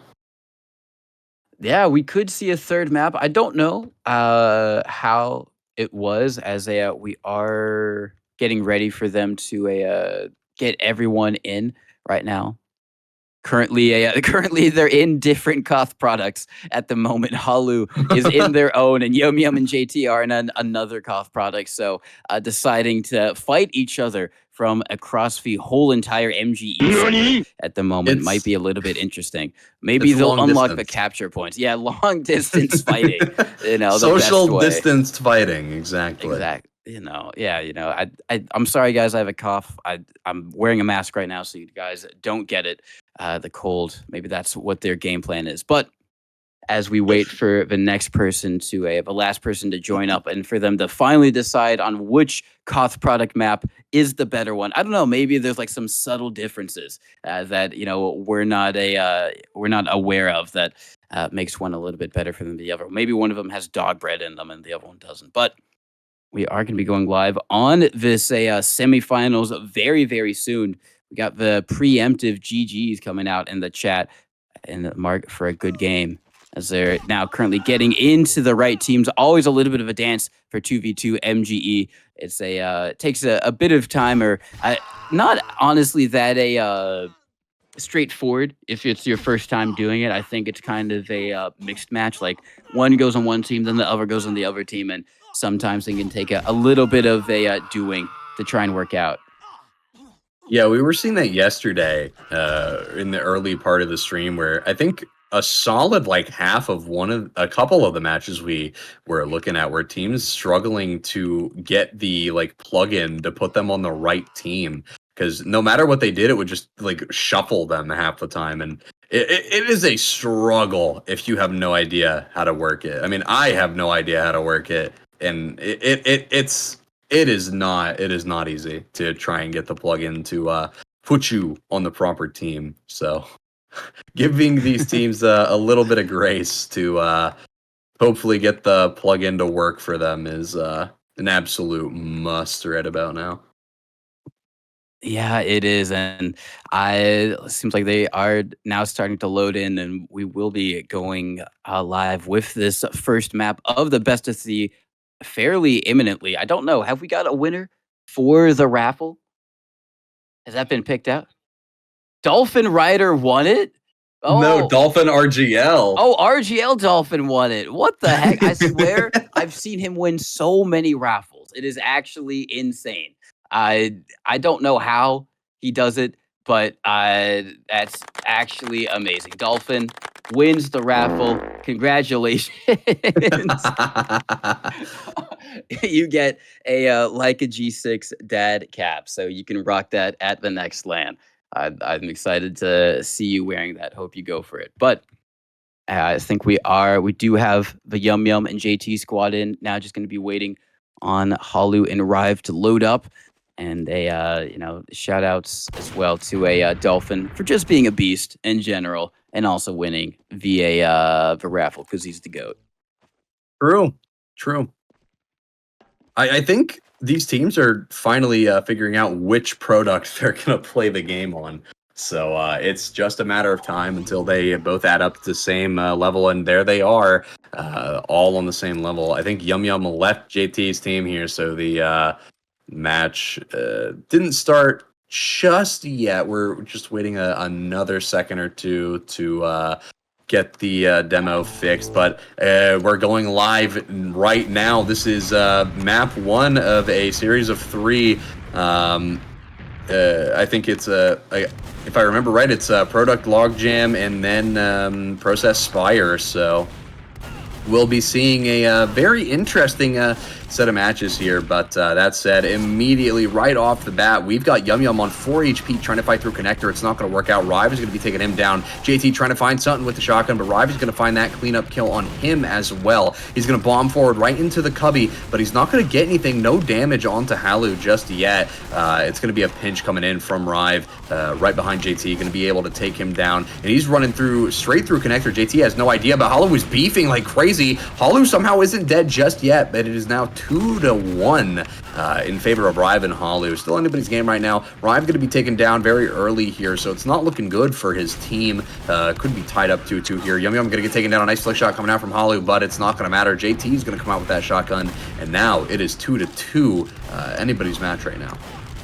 Anybody's match, all to play for. Both scouts very weak, but hallu comes in, takes down JT. Unfortunately, not going to be able to get the other scout, and Yumyum and JT are going to take the lead for the first time in this map for the moment. See how long they can hold on to that or if they're able to extend it. JT jumps in with the shotgun equipped. Not going to be able to find enough damage to get the kill. Now the scouts fight on the point. hallu going to win that against Yumyum. Going to make it 3-3, a tie game yet again. And Yumyum going to be able to clean up Rive. It's going to clean up hallu as well. Great scattergun shots from him. Just a quick 1-2. And now Rive, Yumyum walking across the point. Going to be able to disconnect Yumyum from JT. And now it's going to be both scouts against the lone soldier. JT has to try and do everything there. A hard one for him to face. 4-4, going back in the fourth. As soon as one gets one, the other responds immediately. And JT goes down with the shotgun equipped. Not going to be able to find anything there. And now he's wandering over in connector, trying to see if he can get any damage. Yumyum finds one onto the scout. All eyes on Rive to try and see if he can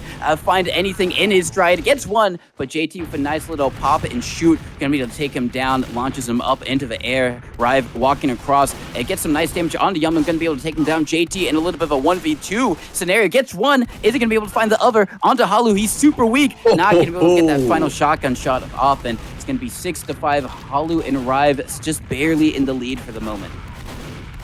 Yeah, just barely for now. I mean, we've seen the lead flip-flop a handful of times. The real question is, will Rive and hallu be able to do it? And they actually are now in a lead by 3 points because of a class swap that came out from the side of Yumyum and JT here. And I think the config got a little beansed here. I'm not sure. The score is still updated at 8-5, so I'm not too sure what they're trying to do here. But I think we're having a pause right now. Yeah, that's it. You know, if is a little bit of a pause coming out. Actually, okay, so they are switching over onto dual scout. That is what's happening. All right, so maybe they just needed a little bit of a moment to figure things out, and it's going to be 10-5. hallu and Rive in the lead for the moment. So Yumyum and JT figuring that the soldier wasn't quite working out, so they have gone on to the dual scout to try and counter hallu and Rive on their double scout for the moment, and it's going to be 11-5. But Yumyum and JT seem poised to take a round, and they are going to be able to do so 11-6. So maybe this double scout, we might call it a little bit boring, but it is a really great meta for a really effective meta. For a reason. Just the scout has just so much damage potential. It can be hard to go against it on any other class. And Yumyum now fighting over in connector is going to back up, rotate over towards his team, but it's going to be Rive committing forward. hallu comes for the cleanup kill, 13-16. Really great flank plays from them right there. Now going to be 1v1 over on the point. Yumyum versus hallu. Yumyum with the pistol doing a lot of great damage right there. hallu very, very weak. Has to play the angles to try and see if they can get anything onto Yumyum. Get some good damage, but Yumyum going to be able to surf away to safety and is going to be able to get the kill, 13-17. And they seems like Yumyum and Yumyum and JT might be a little bit better match with this double scout versus the scout and soldier. Yeah, I think the main issue with the soldier, I think I mentioned this earlier today, is that you take that initial jump, and if you're running shotgun, you're losing like 60 health per jump, and then you're moving into 2 scouts as well, so you can't even do a very far jump. Otherwise, you're just going to get mulched, and you're going to get deleted instantly, and you're basically forcing your teammate to fight a 1v2 at that point. So if you're playing soldier, you either forego jumping altogether and get peppered from across the map, or you go in and you get mulched and you die either way. But that said, it looks like Yumyum is going to want to take this fight in through connector. Not going to work out too well for him. He is going to lose JT in the process. But wow, hallu going to be able to take down both JT and Yumyum here. It is 15-8 in favor of, now 16-8 in favor of Rive and hallu here. They just have to keep playing like they are, and they're definitely going to take home this first map. All things considered, it's looking very good for the side of for the side of Rive and hallu right now. It is 16-9 now, though. Yumyum and JT able to secure themselves a little round here. Maybe they found their flow state. Maybe they've locked in. Who knows? That's going to be Rive dying on top of the point. Yumyum and JT both almost full HP, but Yumyum eating a nice meat shot there. He's going to jump up the side, and he's going to be able to take down hallu. It looks like they want to push up to the right side here over towards Dogbread, but I don't think they're committing to anything. Neither team here is really committing to anything. They're finally taking some point control on the side of Yumyum and JT. Moving forward, trying to get as much space as possible without, eating like 4 different meat shots at the same time. JT going to be able to take down Rive. Will he be able to take down hallu? No, he won't. He's going to get scattered into oblivion. Looking for an early pick here. Not entirely sure how effective it's going to be, and it seems like JT going to be able to pick down Rive. Yumyum going to be able to find that pistol, and immediately Rive going to die inside a connector. hallu going to die inside of by the crates as well. It's 17-12, still in favor of Rive and hallu, but it looks like Yumyum and JT have kind of found their groove here. They know what they're trying to do. hallu and Rive kind of playing back behind the rock here. Both are very weak. If JT just hits one nice shot onto either of these players, it's another round. 17-13 now in favor of Rive and hallu. Yumyum and JT definitely finding their groove here. They know what they want to do at this point. Rive's going to get taken down. JT getting that nice domination. I think this next kill might be a dom onto hallu as well for JT. I'm not entirely sure if he's already doming him or what, but that's definitely got to be doing something to the mental on the side of Rive and hallu here. You were in such a lead, and now you're just you're losing it just as quick as you gained it. So I mean, I wouldn't know what to be thinking if I were hallu and Rive right now.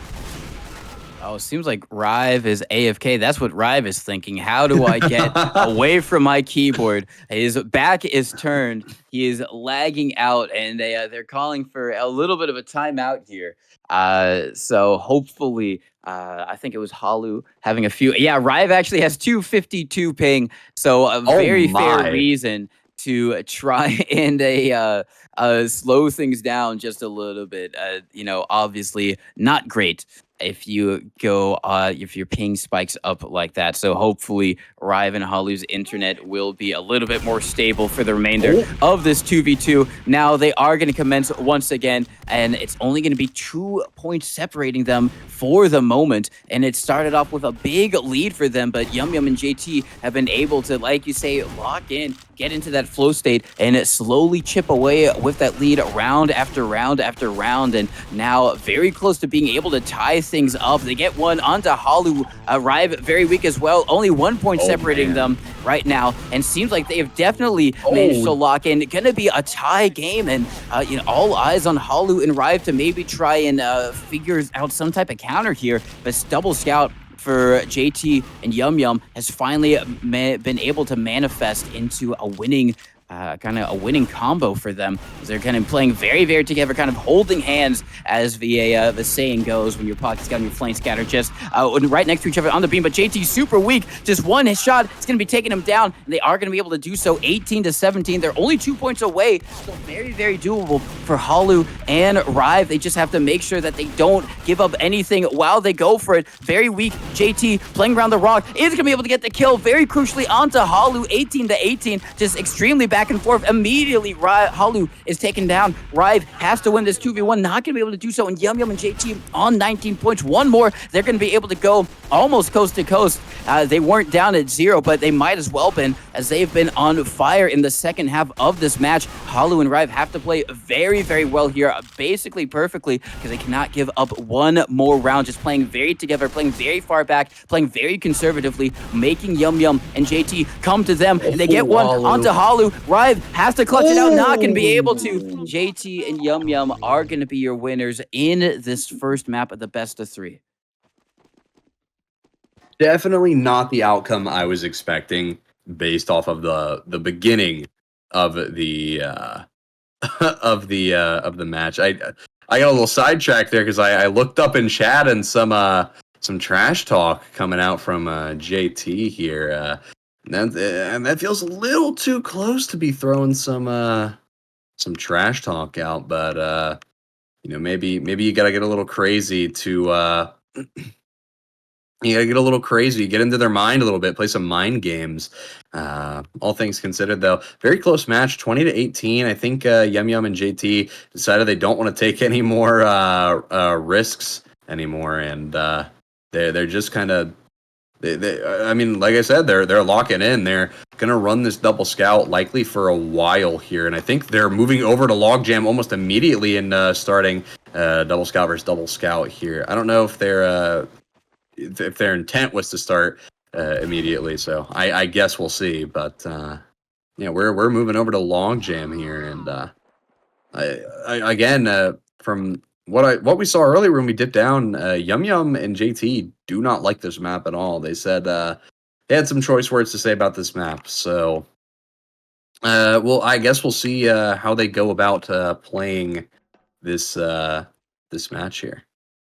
Yeah, we will have to see how they end up doing it. It should be noted that this was hallu and Rive's map pick. So Yumyum and JT just barely winning out on their own map pick. And I mean, I guess you could say, how much does a map pick matter in MGE? But, it can matter a little bit if you are kind of relying on especially projectiles, or there's kind of a counter that maybe you just don't play well against. If that map favors that counter, then you might be in a little bit of a tricky position. I mean, if you are a Yumyum and JT on the double scout, if hallu and Rive picked, Badland Spire, you'd be in for a world of hurt. Obviously, I'm sure they'd switch over on the soldier, but they wouldn't stick with the scout in that scenario. But, the point stands, even if that is probably one of the most extreme scenarios. So just waiting for Yumyum and JT to be ready. They say, okay, ready. So now I think Rive is going to join in, and we are going to go live with the second map of this best of 3. It was Yumyum and JT who barely won it 20-18. Now are hallu and Rive going to be able to get revenge and send us to an amazing third map, which would be Process second, or we're going to end it here on a Logjam. We're going to have to see how it all plays out. Some good early damage, however, coming out from hallu. Takes down JT. Now it's all going to be up to Yumyum. Very, very weak, kind of playing around this shed over on the low ground under the point, just trying to see if he can get any chip damage off onto the scout. Not going to happen. Rive gets that first kill, and it's going to be an early 1-0 lead for hallu and Rive. Yeah, getting themselves that nice 1-0 lead is going to be crucial here. hallu going to be able to take down JT, and it's just Yumyum alive. Going to be taken down by Rive. They're going to give him a nice little 2-kill streak in the feed there. Hopefully he'll be able to keep that up, and we'll be able to see a map 3 here take us to Process Spire. But JT going to be able to take down hallu on the low ground here. Rive getting the pick onto JT, though. Not like it matters all too much for that pick they got on hallu. Rive is the last man standing, though. Not a lot of damage coming out onto the side of Yumyum and JT. Oh, He's going to be able Rive. to gun down JT with the basher. Rive, you devious dog. He's going to take him down. Not going to matter that much, though. It is 3-1 in favor of hallu and Rive here, so anything to mess with the mental of the other team. You got to get into their minds just as much as you got to beat them in the DM battle. But it's just Rive alive here, playing around the shed, waiting for somebody to kind of rush him so he can hit a nice meat shot. Yumyum is 1 HP, but he's going to beef. He's not going to be able to take him down, and this is another kind of just playing around this little shack fight here on top of the point. Not a whole lot going on in terms of crazy DM exchange. I mean, JT is very weak. hallu and Rive are actually both on 50 HP now that I see the health meters down in the bottom left here, and that's going to be a nice play from JT and Yumyum. They're going to be able to kind of just pinch on them from the high ground and take both of them down. That's going to make it 3-3. It is tied up completely. 3-3, a tie game. Both JT and Rive very weak. hallu very weak as well. Going to get gunned down on top of the point, and Rive going in to try and salvage a little bit. Not going to be able to do so. So they're just going to be playing a little bit far back, playing together, making sure that they're shooting the same target, ideally, unless someone gets a nice flank. And seems like that's what they're trying to go for. hallu trying to go for some type of flank play. Not going to be able to make it happen. JT, however, gets gunned down, super weak. Yumyum, however, going to be able to clutch it out on a single-digit HP, I believe, but able to just barely do so. So nice pistol shots from Yumyum, making it 5-3. So Yumyum and JT managing to get into the lead of the second map. Now all eyes on hallu and a 2v1, not going to be able to win it out. Yumyum, JT winning that one 6-3, and it seems like they've been able to slowly start to get a little bit of a lead here in the second map, get some momentum, build the steam, build the train, the hype train if you are a Yumyum and JT fan, as they get another onto Rive. hallu all by their lonesome over by the rock. Are they going to be able to do anything? Just trying to dodge all the hit scan, but it's pretty hard to dodge hit scan, Zach. I don't know if you've tried. It's not like dodging a projectile. Yeah, it ain't easy. But that said, this is going to be 8-3 going into this. Yumyum is already very weak, going to be playing a little bit further back, playing a little bit more conservative with his positioning here. Hallu is basically full underneath the point here, so if he can hit just a nice pepper onto JT, maybe hit Yumyum in the process, he could get a 2-for-1. He is going to be able to take down JT and Yumyum underneath the point there. That's going to get Hallu and Rive back up on the board, 4-8. Still in favor of Yumyum and JT here, but they're definitely starting to take this fight a little bit more aggressively into them. Rive and Hallu both going to be taken down by JT there, both getting pistoled down. I guess a lot of good damage coming out from both JT and Yumyum there. Hallu going to be able to take down JT. It's just Yumyum sitting underneath the point on 36 HP now, getting pistoled down, taken out by Rive. Gonna get pistoled. Now 5-9. Still in favor of Yumyum and JT here. They are sitting comfortably at a 4-round advantage. And if they win this one, that will end this series, and we will not be seeing a process second.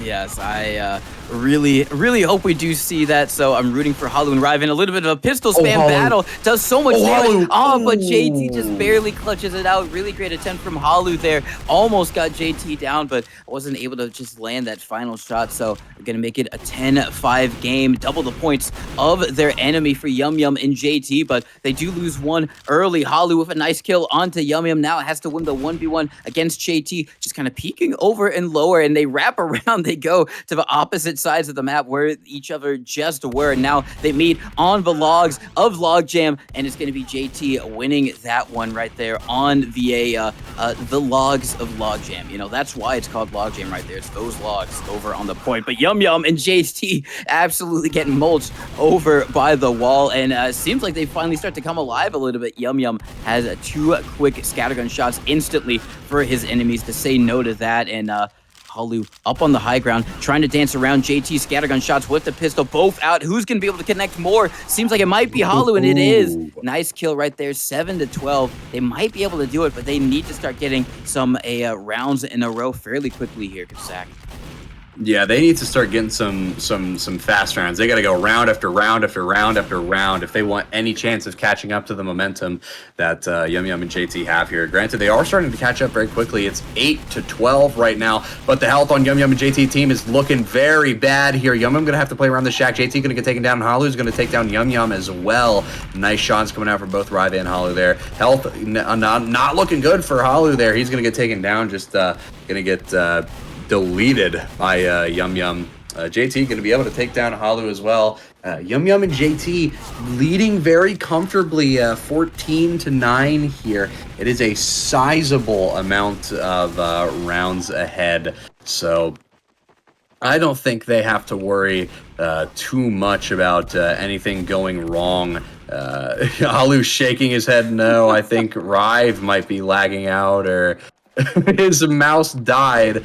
He says he's back here, I think. So let the games begin anew. It is 16-9 in favor of Yumyum and JT here. If Hallu and Rive can get themselves to 10 rounds, that might be a nice little momentum boost, a little mental reset that they could afford to to have and just really get themselves in the game. Hallu! The Nice melee blade. kill. You love to see it. I think that's the second melee kill that we've seen so far today, and a nice job from Hallu getting that second one. Yeah, I mean, we have seen a comeback already in this best of 3. It was by Yumyum and JT against Hallu and Rive, so hopefully Hallu and Rive might be able to return the favor. They get one pill onto JT, another onto Yumyum, so making it 12-18. They have to play essentially perfectly. They get one nice kill. Hallu all by their lonesome. They're both weak. Yumyum and JT they're just trying to dodge around, and they're able to get onto Hallu one more round. They are going to be able to close out this best of 3. All eyes on Yumyum and JT. Are they going to be able to do it? They got the enemies in their sights. One falls. Yumyum gets the other. They pistol spam over and lower. Are they going to be able to do it? Yumyum super weak right now. So is Hallu over just playing around. They have a little bit more HP, but one nice meteor scattergun shot would be able to take them down. And as Hallu gets it, keeps their team in it for just a little bit longer, 13-19. They have to be the best they've ever been if they want to walk away and take us to a third map here. A little bit weak right now. JT just runs in, gets cleaned up. Yumyum all by their lonesome. Hallu is weak though, still winnable, but Rive comes in clutch, 14-19. The dream not dead yet, but they have to be just so perfect right now, Zach. Yeah, they have no room for any mistakes. I mean, right now Hallu is probably going to go down. His health is so poor, and he's running forward. He's leaving cover. It's going to be Rive taken down. Yumyum's going to die, but JT going to land the final killing blow, ending this series 2-0. Yumyum and JT going to be able to take home Logjam, this map that they I can see why they don't like it very much, all things considered. But yeah, that's gonna do it for this set here, and I think we're gonna be bringing number one Rocker into cast now. I believe my time here is up, so I guess gotta say my goodbyes. It has been a pleasure casting with you, Mr. Mono, and wait. Oh, we're making sure he's ready. Of course. I mean, I guess I can say I can. I mean, of course. Go to another match. Okay. I mean, if I get another match, why not? Why not? Yeah, we're going to another match. Apparently, do we have the connection information for this match? Okay. All right.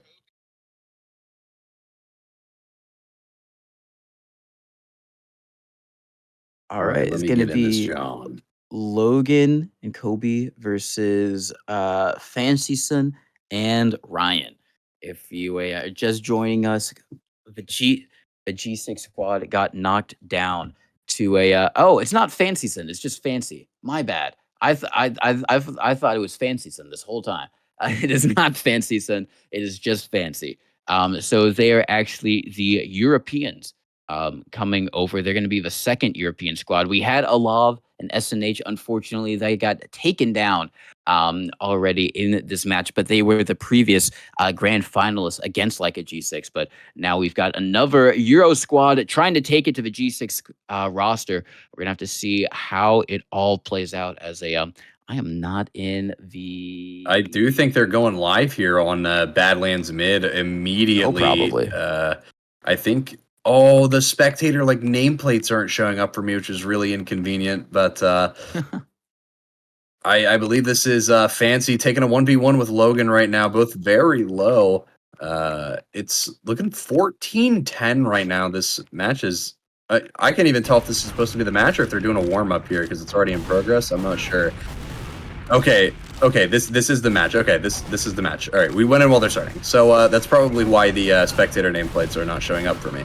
But Ryan here on barely any HP, 1920 could be able to take him down. Nice kill from him there.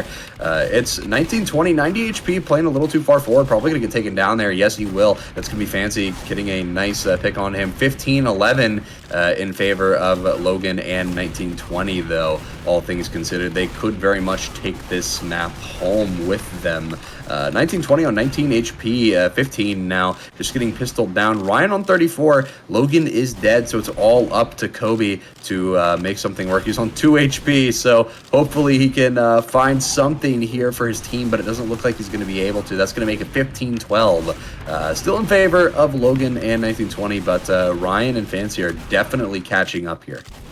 Yeah, they are definitely catching up 15-12. Very, very close. It's all going to be on Logan. They're both a little bit weak, but Ryan and Bill just walk across the point and are able to take them down and make it a 15-13 game. Now, Bill trying to play around the Hoodoos, just trying to live for as long as possible, buy time for his scout buddy to come in for the flank, and he is going to be going all the way through Shithouse. Bill dies in the meantime, and now it's going to be all on to Kobe with that shotgun. Not going to be able to do so. Ryan on a 7K right now. He has not died in the past few rounds to be able to get that streak going, and now he is going to be able to go down Logan, takes him down, has enough of that kill streak nonsense, and Kobe with a nice rocket takes down his scout partner. So 16-14, very, very close right now, and these guys are playing to stay in the tournament.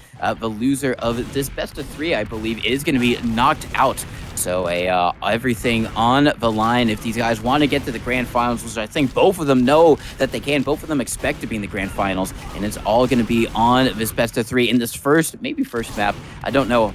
Yeah, first map to give one squad the advantage going in, as now it's only going to be Kobe versus the scout of Bill, just trying to play the low ground, play the distance, make it so annoying for Kobe to get any good consistent damage off onto the scout, playing so far back. But luckily Kobe does have that shotgun, but it's not really a match for the scattergun. He's got to hit some type of upward direct onto the scout. It's so difficult for him, and he's not going to be able to do so. Bill just takes the easy shot with him, with the market gardener or the escape plan equipped, and that is going to be 17-15. Yeah, it's looking pretty close. I would say a little bit too close. If I were Logan in 1920 right now, I would be in the mindset of like, all right, we should be winning. What kind of fundamental mistakes are we messing up here that are, you know, kind of screwing us over? Granted, it is MGE versus 2 scouts. You're just getting peppered from across the map, but you know, there's still room for mistakes. It is 18-16 now, still in favor of Logan in 1920, but I mean, it is anybody's game right now. Logan is on 6 HP, going to be taken down. It's 17-18 now. Could be tie game any second here. We could be witnessing a very close first map. Not sure what the poll is, so we'll have no idea what we're switching over to for the second map just yet, but I'm sure we'll figure it out sometime soon. 1920 going to be able to find that pick on to Fancy here. But will he be able? Oh, he is going to find a pick on Orion. What a rocket. Beautiful rocket coming out from 1920 there. Logan going to try and find some damage on top of Ryan here. It's find some good damage, and 13 hit points for 1920. Gets taken down as he tries to peek over the hoodoo. So all eyes on Logan to try and chase down the scout. Bill over here on the other side. They're fighting under the bridge where so many battles have taken before. Who's going to be able to win it? They go over to the hoodoo. It's going to be Bill holding the S key, but getting the damage, and that's what's needed. 19-18, so close. Only one more round, tie game, but only one more round for the G6 squad to win it. So they're playing very conservatively here. No one getting aggressive just quite yet. No one even touching the point, committing across it. Just trying to spam them down are the Europeans for the moment. Just playing the distance, recognizing their strength, and trying to use it to maximum effect. I think Kobe is just trying to crouch behind the crate, and he gets a little bit of a rocket damage, but now it's just him. Gets one scout down, has to take down the other. Going to be searching for him. A nice rocket onto Bill is going to be able to take him down at 20-18. All the Europeans, unfortunately, out of a tournament. G6 move on. Actually, no, wait. There's the first map. This is a BF3. What am I saying? They're not out just quite yet.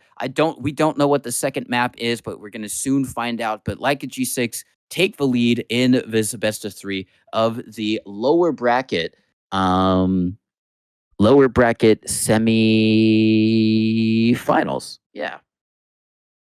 Oh, I think they're going to Reckoner mid here. This is where Fancy's going. Yeah, I think they're going to Reckoner mid because 1920 just added up. Logan just added up as well. I think we're going to see some Reckoner action. This is the second time we've seen it today. I don't know if you guys got to cover any Reckoner yesterday, but this is definitely it's a map. It's a map that exists in TF2. I can say that much for sure. That is true. It is a map that exists in TF2, and it seems like on the side of G6, they have opted to disconnect, and now they're back. Okay, they're going in double scout. I think maybe they joined in on the wrong class, so they came back, but this is going to be the second map like a G6 versus the Europeans, Bill, aka Fancy, and Ryan. Kobe going to be taken down first. Logan now is going to be able to take down Ryan. Gets another nice scattergun shot onto Fancy, and they're going to be your leaders immediately 1-0. We'll see how long they're going to be able to hold on to it. They either win this map here, they're going to be able to close up this best of 3. But if the Europeans win it, we're going to be going on to map 3, which is unknown as they fight over and lower. Going to make it a 2-0 game. So nice little lead, but as we've already seen before, Zach, swings in momentum can happen almost immediately so often throughout a MGE match. Yeah, swings in momentum happen almost every other second, it feels like. I mean, right now it is 2-1 in favor of 1920 and Logan, but I don't know. I mean, I feel like this could be anybody's game. It is Reckoner, so it does lend itself very handily to, just seeing a scout run up through lower and kind of just blindside somebody. But to be fair, they aren't running demo like, I'm not sure who we were watching earlier. I think it was,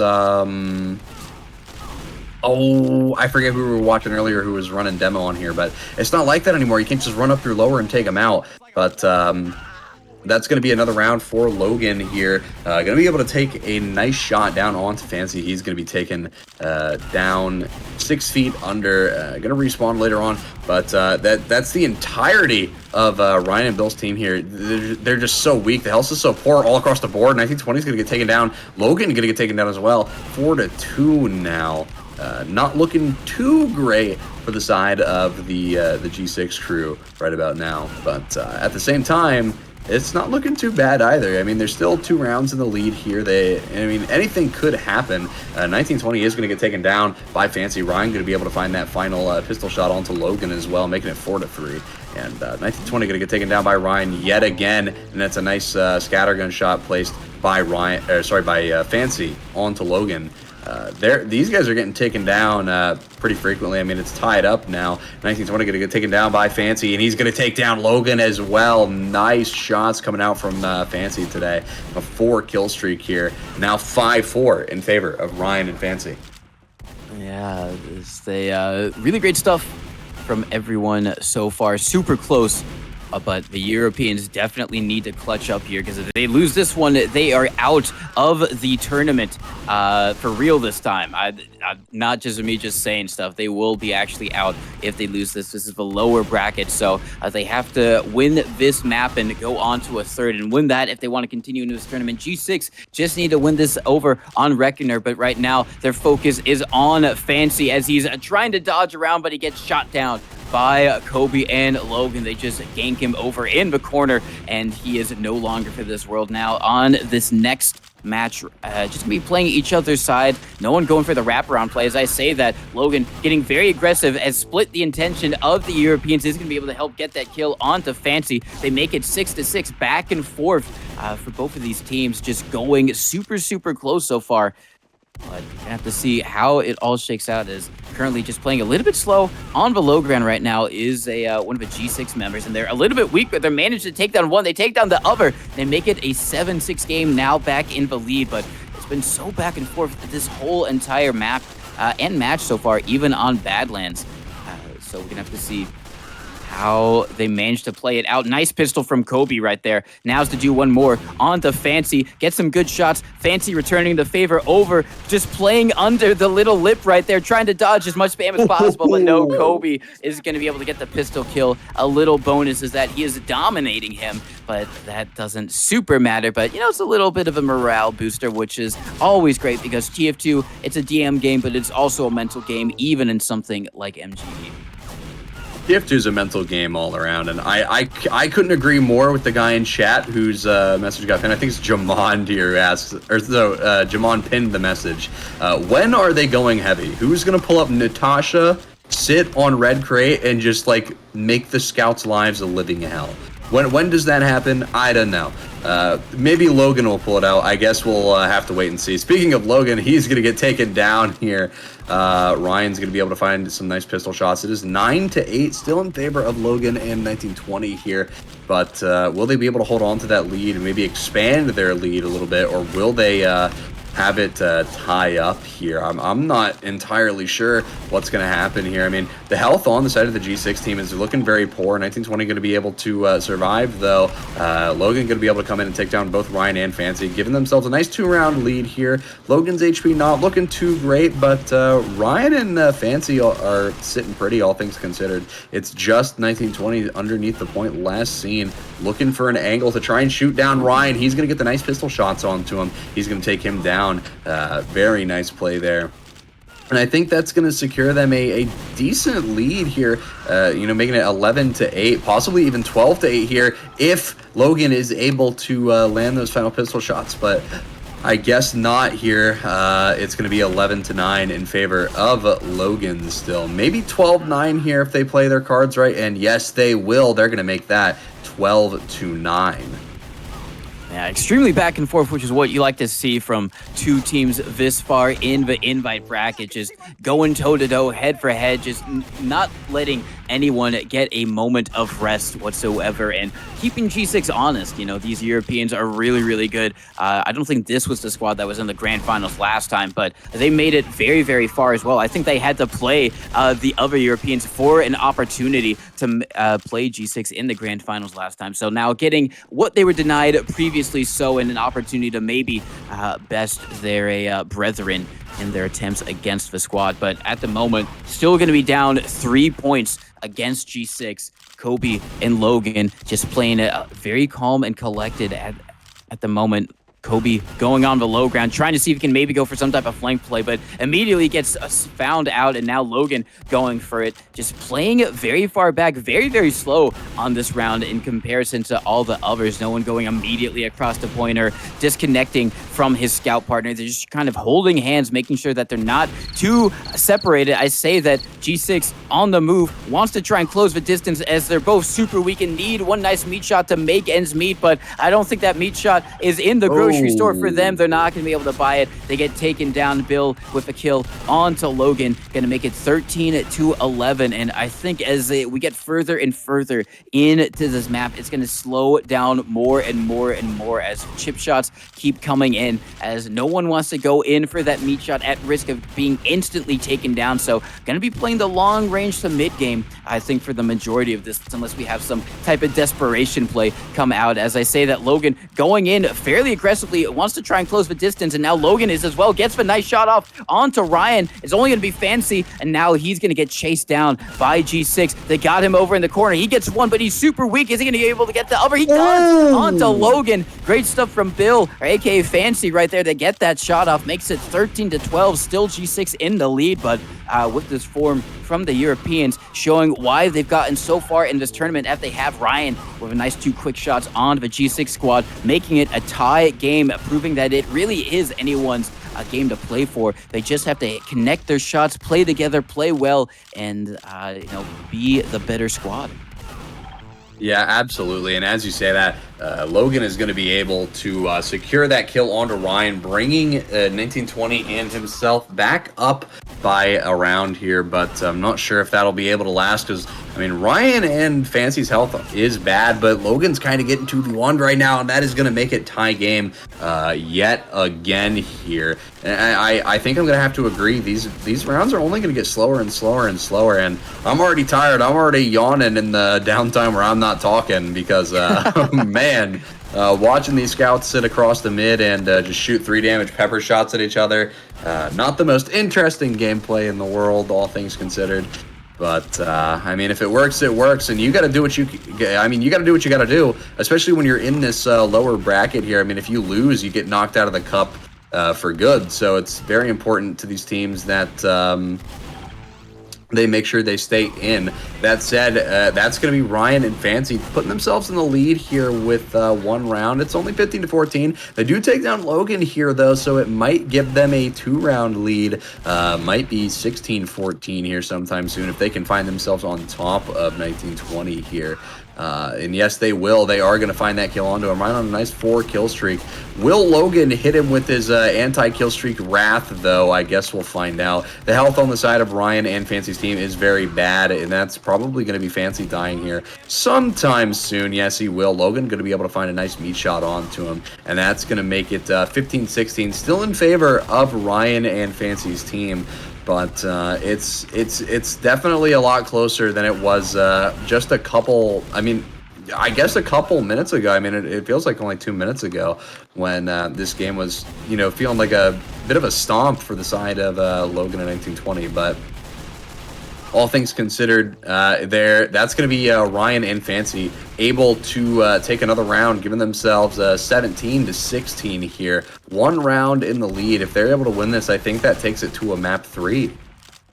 Yeah, it does take it to a map 3. A mystery map for us, but a known map for the players. So we'll have to see who it favors. Hopefully, it's not just more double scout, and if it is, maybe it's a little bit more close quarters, so we get some furious meat shotting back and forth instead of this cringe game. No, I'm joking. These guys are here to win, and that's what they want to do. Our enjoyment be damned, but it is still enjoyable because we're seeing some great 2v2 action, and this is a very close to a third map for the Europeans, as right now Bill, aka Fancy, and Ryan, they're going to be able to take down Logan. All eyes on Kobe on the low ground, just trying to play around his obstacles. Gets one into a scrap with Ryan, has to back up. He gets shot down by both of them at the same time. 19-16, the Europeans have managed to claw their way back into it. They're pistol spamming from across the way. They do not want to let this get away from them. They want to get to a third map, just playing this as safely as possible to make sure that they are guaranteed an opportunity to win this game. Now just trying to focus fire down Logan a little bit as he peeks over on that right side over where it slopes down, and trying to see if maybe Logan seems like he wants to get a little bit aggressive, but he's so weak he has to back up and now play his life. He's at 2 HP. Kobe just hiding behind the pillar. No one is getting aggressive here. No shots are being fired. I think this is actually an amnesty. A truce has arrived on the field. We have one errant shot coming out from Kobe, maybe marking the signs of war yet again. And yes, we do have war out on the battlefield. They don't have peace. Bill takes down Logan. Oh no, it's just Kobe up by the pillar. He's been blindsided. The Blitzkrieg rush works yet again. We witnessed the Christmas truce get ended immediately. Actually, that was the Christmas truce. They opened their presents. They saw that they got nothing good from Santa, and they went back to war angrier than ever. And they got coal from one another, and they were pissed. They did. Yeah, they gave each other coal. But seems like we are on a new map. This is going to be the third map, 1-1 apiece for both of these squads. But judging by where the players are heading, it appears we're going to be on Metalworks Middle, which is a lot more conducive to some projectile action. And we do have it. Kobe is here on the soldier. Oh, yeah. And that should be a great sign of things to come. Seems like they're just trying to make sure that they get everything worked out, because I think they kind of beefed it coming into the server. Now, they beefed it again. Okay. They're going to figure it out. Like we said, joining a 2v2 MGE correctly is it takes a few tries. Hey man, it wouldn't be anything TF2 related without a little bit of beef, but I think they've got these teams figured out now, and they're going to go ahead and get this match started as soon as possible. Immediately, Ryan's going to be taken down. Logan going to be able to get some nice scattergun shots onto him, and that's going to be Fancy taken down. 1920 immediately pulling out the shotgun. No rocket only shenanigans. No hush, no fuss, no nothing. He's gonna pull out that shotgun immediately, and he's gonna be able to take down 2 rounds instantly here. There's no buffer between them. That's one thing I think is definitely a lot more entertaining about Metalworks Mid here. You get a lot quicker games here because the spawns are so much closer. It's instantaneous action. You don't really get the opportunity to stall like we have on Reckoner Mid here. 3-0 in favor of Logan in 1920. Looking to maybe get some good spam from on top of the point. Dropping down, trying to take the fight into Fancy. He's going to hit it. I don't know if that was a wall shot or an air shot, but either way, it was disgusting. And it's going in the clip montage, most likely. Ryan here, 82 HP, just trying to play as much height as possible, kind of abusing the fact that 1920 can't do anything, and he's finally going to get Ryan and Fancy up on the board, 1-3, still in favor of Logan in 1920. Still in favor, and Logan going to be able to win that scout 1v1 against Ryan. Kobe just menacingly waddling across the point. It's like RoboCop. He's slow, but he does a ton of damage, and that shotgun helps take down Ryan, and he takes down Fancy as well, just showing that he has got the firepower to back it up right now. 5-1 in the favor of the G6 squad. They do lose one, so it's all going to be on Kobe. He's on the low ground right now, just his head on a swivel to try and keep track of both of these scouts in a 1v1 with one. Might be able to win it, but no, he's going to be saved out by Fancy coming to help his scout partner. So going to make it a 5-2, and seems like the Europeans having a lot more trouble against this soldier in this much more close-knit, tight quarters arena. They lose one. Fancy taken down. Now once again, Kobe, the last one up. Gonna have to fight the scout, but Ryan walks in. Fancy, nice, just Wing in on the soldier, takes him down with some good, quick meat shots, and that's gonna be Kobe taken down early. So now it's gonna be all on Logan to try and win this 2v1. Not gonna be able to do so. 5-4. Seems like the Europeans finding their footing, adapting to the soldier in this much tighter arena, and getting some points on the board. Yeah, it is nice to see Ryan and Fancy finally getting themselves up on the board, not getting, in such a round deficit as they were earlier on in this match here. It looks like they're kind of finding their groove. They know what they want to do. It is, of course, still the double scout, but I guess time will tell how well that strat works out for him. It is still in the lead, 6-5 for 1920 and Logan, but it's not looking too crazy for either team right now. Now a 2-point lead for Logan here, but Ryan and Fancy definitely able to respond pretty much instantly here, and I think that's what they're trying to go for. They're going to be able to find that kill into 1920, and Fancy's going to be able to walk up onto Logan, take him down as well. I think we're looking at another close game here. I think we might be seeing something probably as close as Product here, where we're probably going for another like 2017, 2016 type of game. But that's a nice shotgun kill coming out from 1920 here. Not sure who, I don't remember who he killed there, but it is going to net them another round, so they're in a 2-point lead here. Logan going to be able to get that kill on a Fancy, and they're just going to be able to pistol down Ryan. Actually, 1920 is going to be able to shotgun him down. It's looking a little bit better for the G6 crew here, but things could change at any moment, as we've seen with this cup so far. So best not to get complacent. 1920 going to hit a nice downward direct, and that is going to get them a pretty much a free round there. It is going to get them a free round. I do have to say, it would be poetic if the end score was 19-20 or 20-19. I mean, it just depends on how you say it, as we've already had one previously, but Kobe is going to get taken down on the low ground right there, and now a new round starts. Just trying to focus fire down one of these scouts. Ryan is super weak over by the wall. Kobe has his eyes trained on him with the shotgun, takes him down, and now it's all going to be up to the lone scout to try and 2v1 right here. Bill Fancy trying to do everything possible, takes down one and takes down Logan as well. Does win the 2v1. Ouch. They were both very weak, but still good stuff from him, managing to find the shots and get the damage done. Now Kobe just lands on top of that scout, instantly deletes him with a quick 1-2, and Logan runs across point with the pistol, takes him down as well. Now Ryan up in the air trying to dodge all of his spam damage, does a lot of damage but not able to get the kill. His scout partner Fancy trying to clean up on it. He knows that Kobe is very weak. He knows that Logan is very weak as well. He's got the high ground, and he's going to be able to win it. No! Logan, is going to be able to clean him up with a nice scattergun shot. And we do have some class swaps up.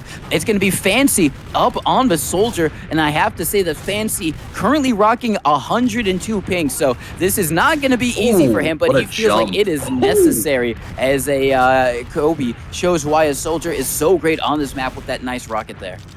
Oh, and he's doing another jump, going to be launching Fancy into the stratosphere, hitting a nice rocket onto Ryan as well. It is pretty easy for Logan here to just go in and try and do cleanup crew work here. He is going to take that loss to Fancy. They're not going to be able to hit that last important and crucial meat shot.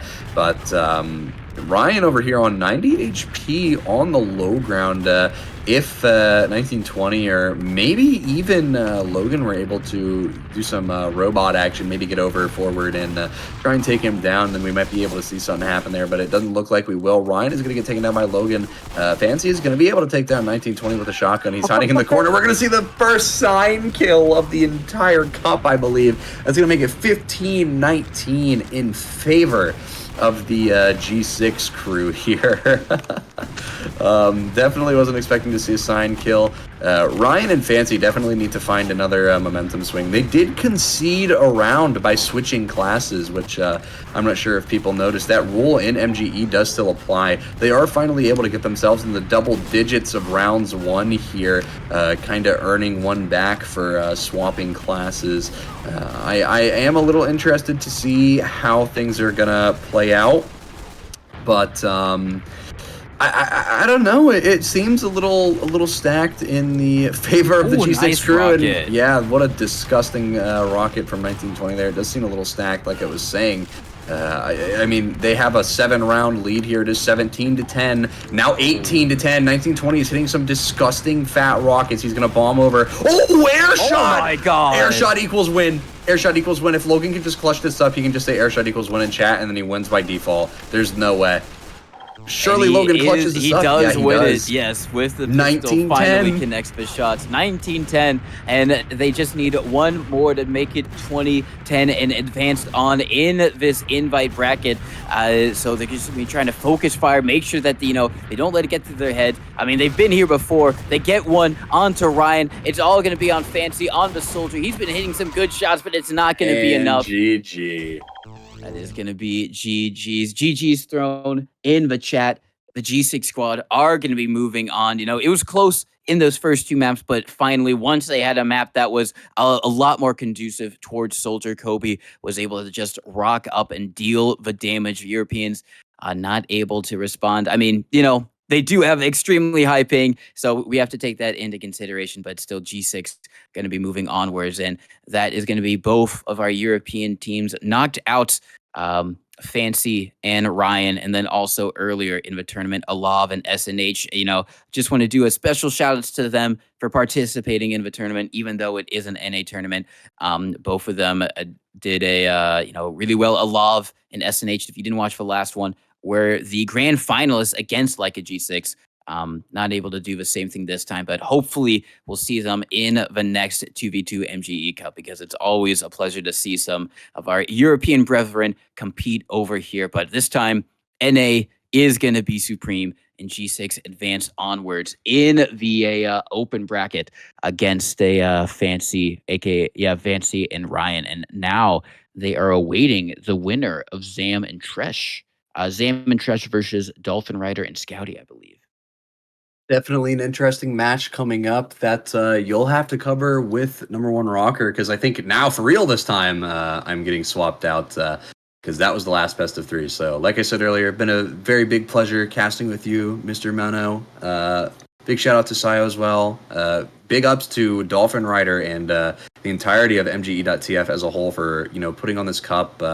dolphinrider for supporting Fireside and kind of helping out with maintaining and running this cup. But yeah, it's been very fun. It's been a great about 2.5 hours I've spent looking at some MGE with you, and I will definitely be keeping up as I lie down in bed and probably pass out within the next half hour. So good night, everybody, and say hello to Rocker. Be nice to him, and I hope you all enjoy. I believe you'll look at the lower bracket finals and grand finals next, or something around that. Yeah, something like that. I think we have the other lower bracket semifinals, and then the lower bracket finals, and then the grand finals. All right, but all I right. could be wrong. Yeah, I think that's what you've got to do, because Logan and Kobe are coming up. But yeah, my time here is up. So good luck, have fun, and enjoy the matches. All right, thank you. All right. So we will have the other lower bracket semifinal in just a quick moment. We're going to have a quick, a little break here, just a minor one, a super quick one. So don't go anywhere, because we have got the culmination of this invite 2v2 MGE tournament right on its way. We'll be back in just a quick moment. So stay tuned and get ready for the final 3 matches. We'll be right back.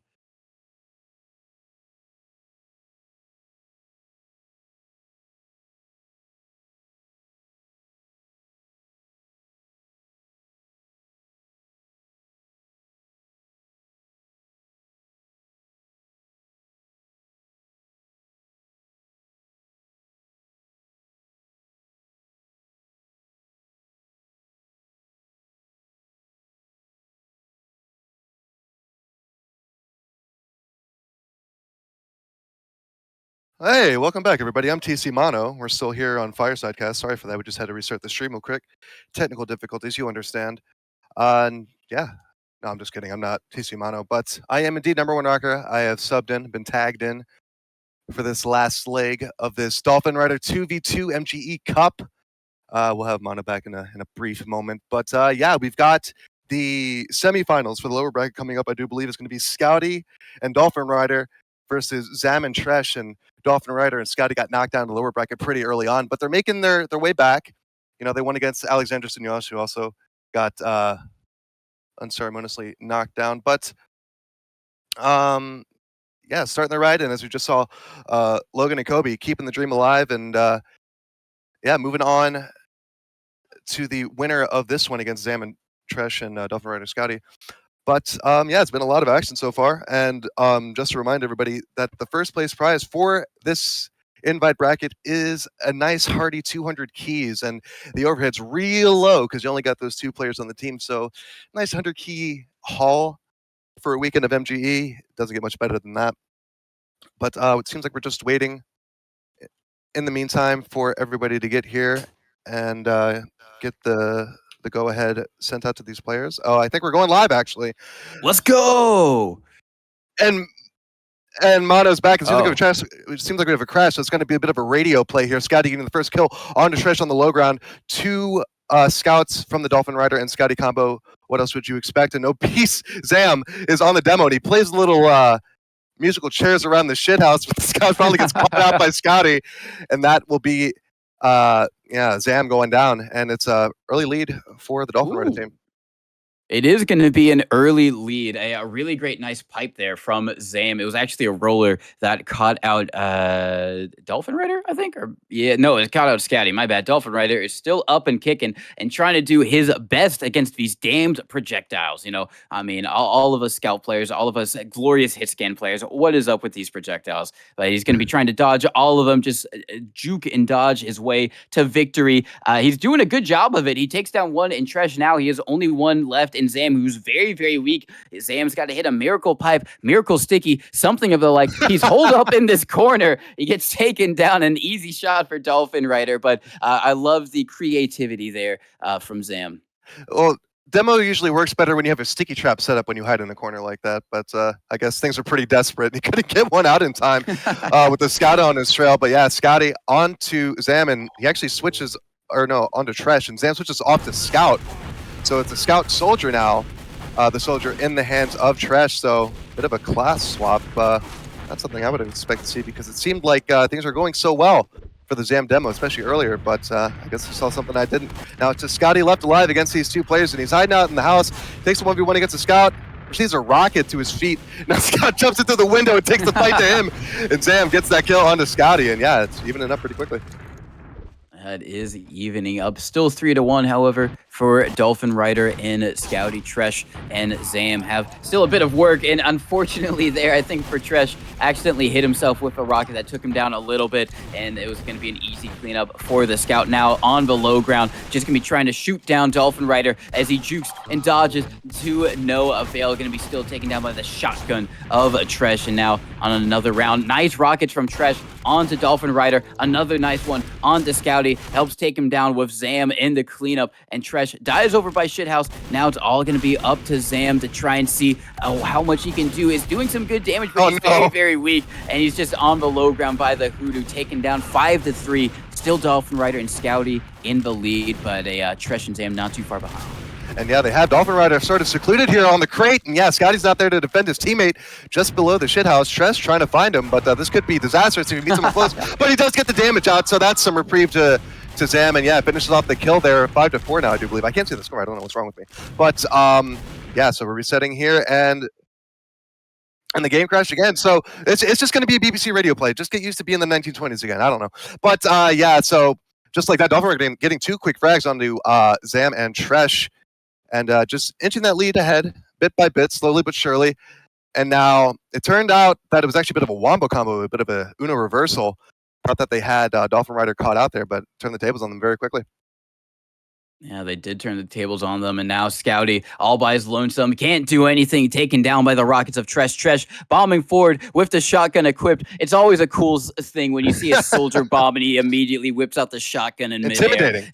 It is extremely intimidating, as even if it didn't work out there, Scouty gets a nice 2 kills to make that one a round in his team's favor. Now going to be dolphinrider trying to 1v1 Zam, going around it across the crates. Now Tresh is here. He joins the fight and is going to be able to deal enough damage to help out his player, and that's going to be another round for that duo. As unfortunately for Tresh, he gets taken down mid-air, and it's all going to be dolphinrider can't.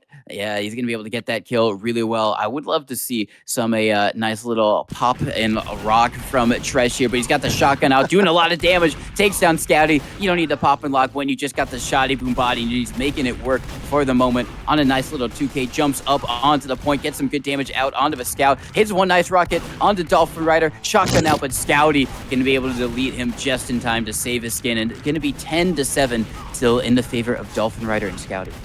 Well, could be 10-8 here. Zam and Tresh both very weak, but dolphinrider's even weaker with 2 players bearing down on him, and yeah, just like that. And yeah, it seems like Scouty and dolphinrider are entering what I like to call pure Velociraptor hours. They're just hounding out both these players around these crates and just making them miss, and dolphinrider surviving with a sliver of health. Scouty will secure the second kill into Tresh, and yeah, still keeping that lead alive, baby. Yeah, still keeping that lead alive. Really great stuff so far. Let's see how far they're going to be able to take it. Are they going to be able to get this round? Tresh with a nice kill on the dolphinrider. Scouty taken down as well. 11-9, extremely close, back and forth, but still dolphinrider and Scouty in the lead. Dolphinrider, however, very low. So is Scouty. Tresh on a nice full tank of hit points to deal if he is ever in danger there, and he's going to be able to help take down the rest of that duo. So dolphinrider very weak over by the Hoodoo. Tresh, nice shotgun to able to take him down. Scouty just playing around shithouse, and Tresh just a shotgun in the face, sends him back down to the ground. It's going to be 11 all tie game. Well, no, actually 12-11 now, right? just as quickly, right? Caster's curse. But yeah, still hanging on. Zam and Tresh making it look easy against Scouty and dolphinrider, which threatening duo. The shotgun soldier whipping out immediately looks intimidating, but Scouty beaming down on you? Oh hell no, dude! I wouldn't wish that on my worst enemy, dude. Nightmare. Yeah, no, it is a nightmare, but it seems like Tresh and Zam are finding some way to wake up from that nightmare, or at least manifest it into a daymare, or something like that. A lucid dream.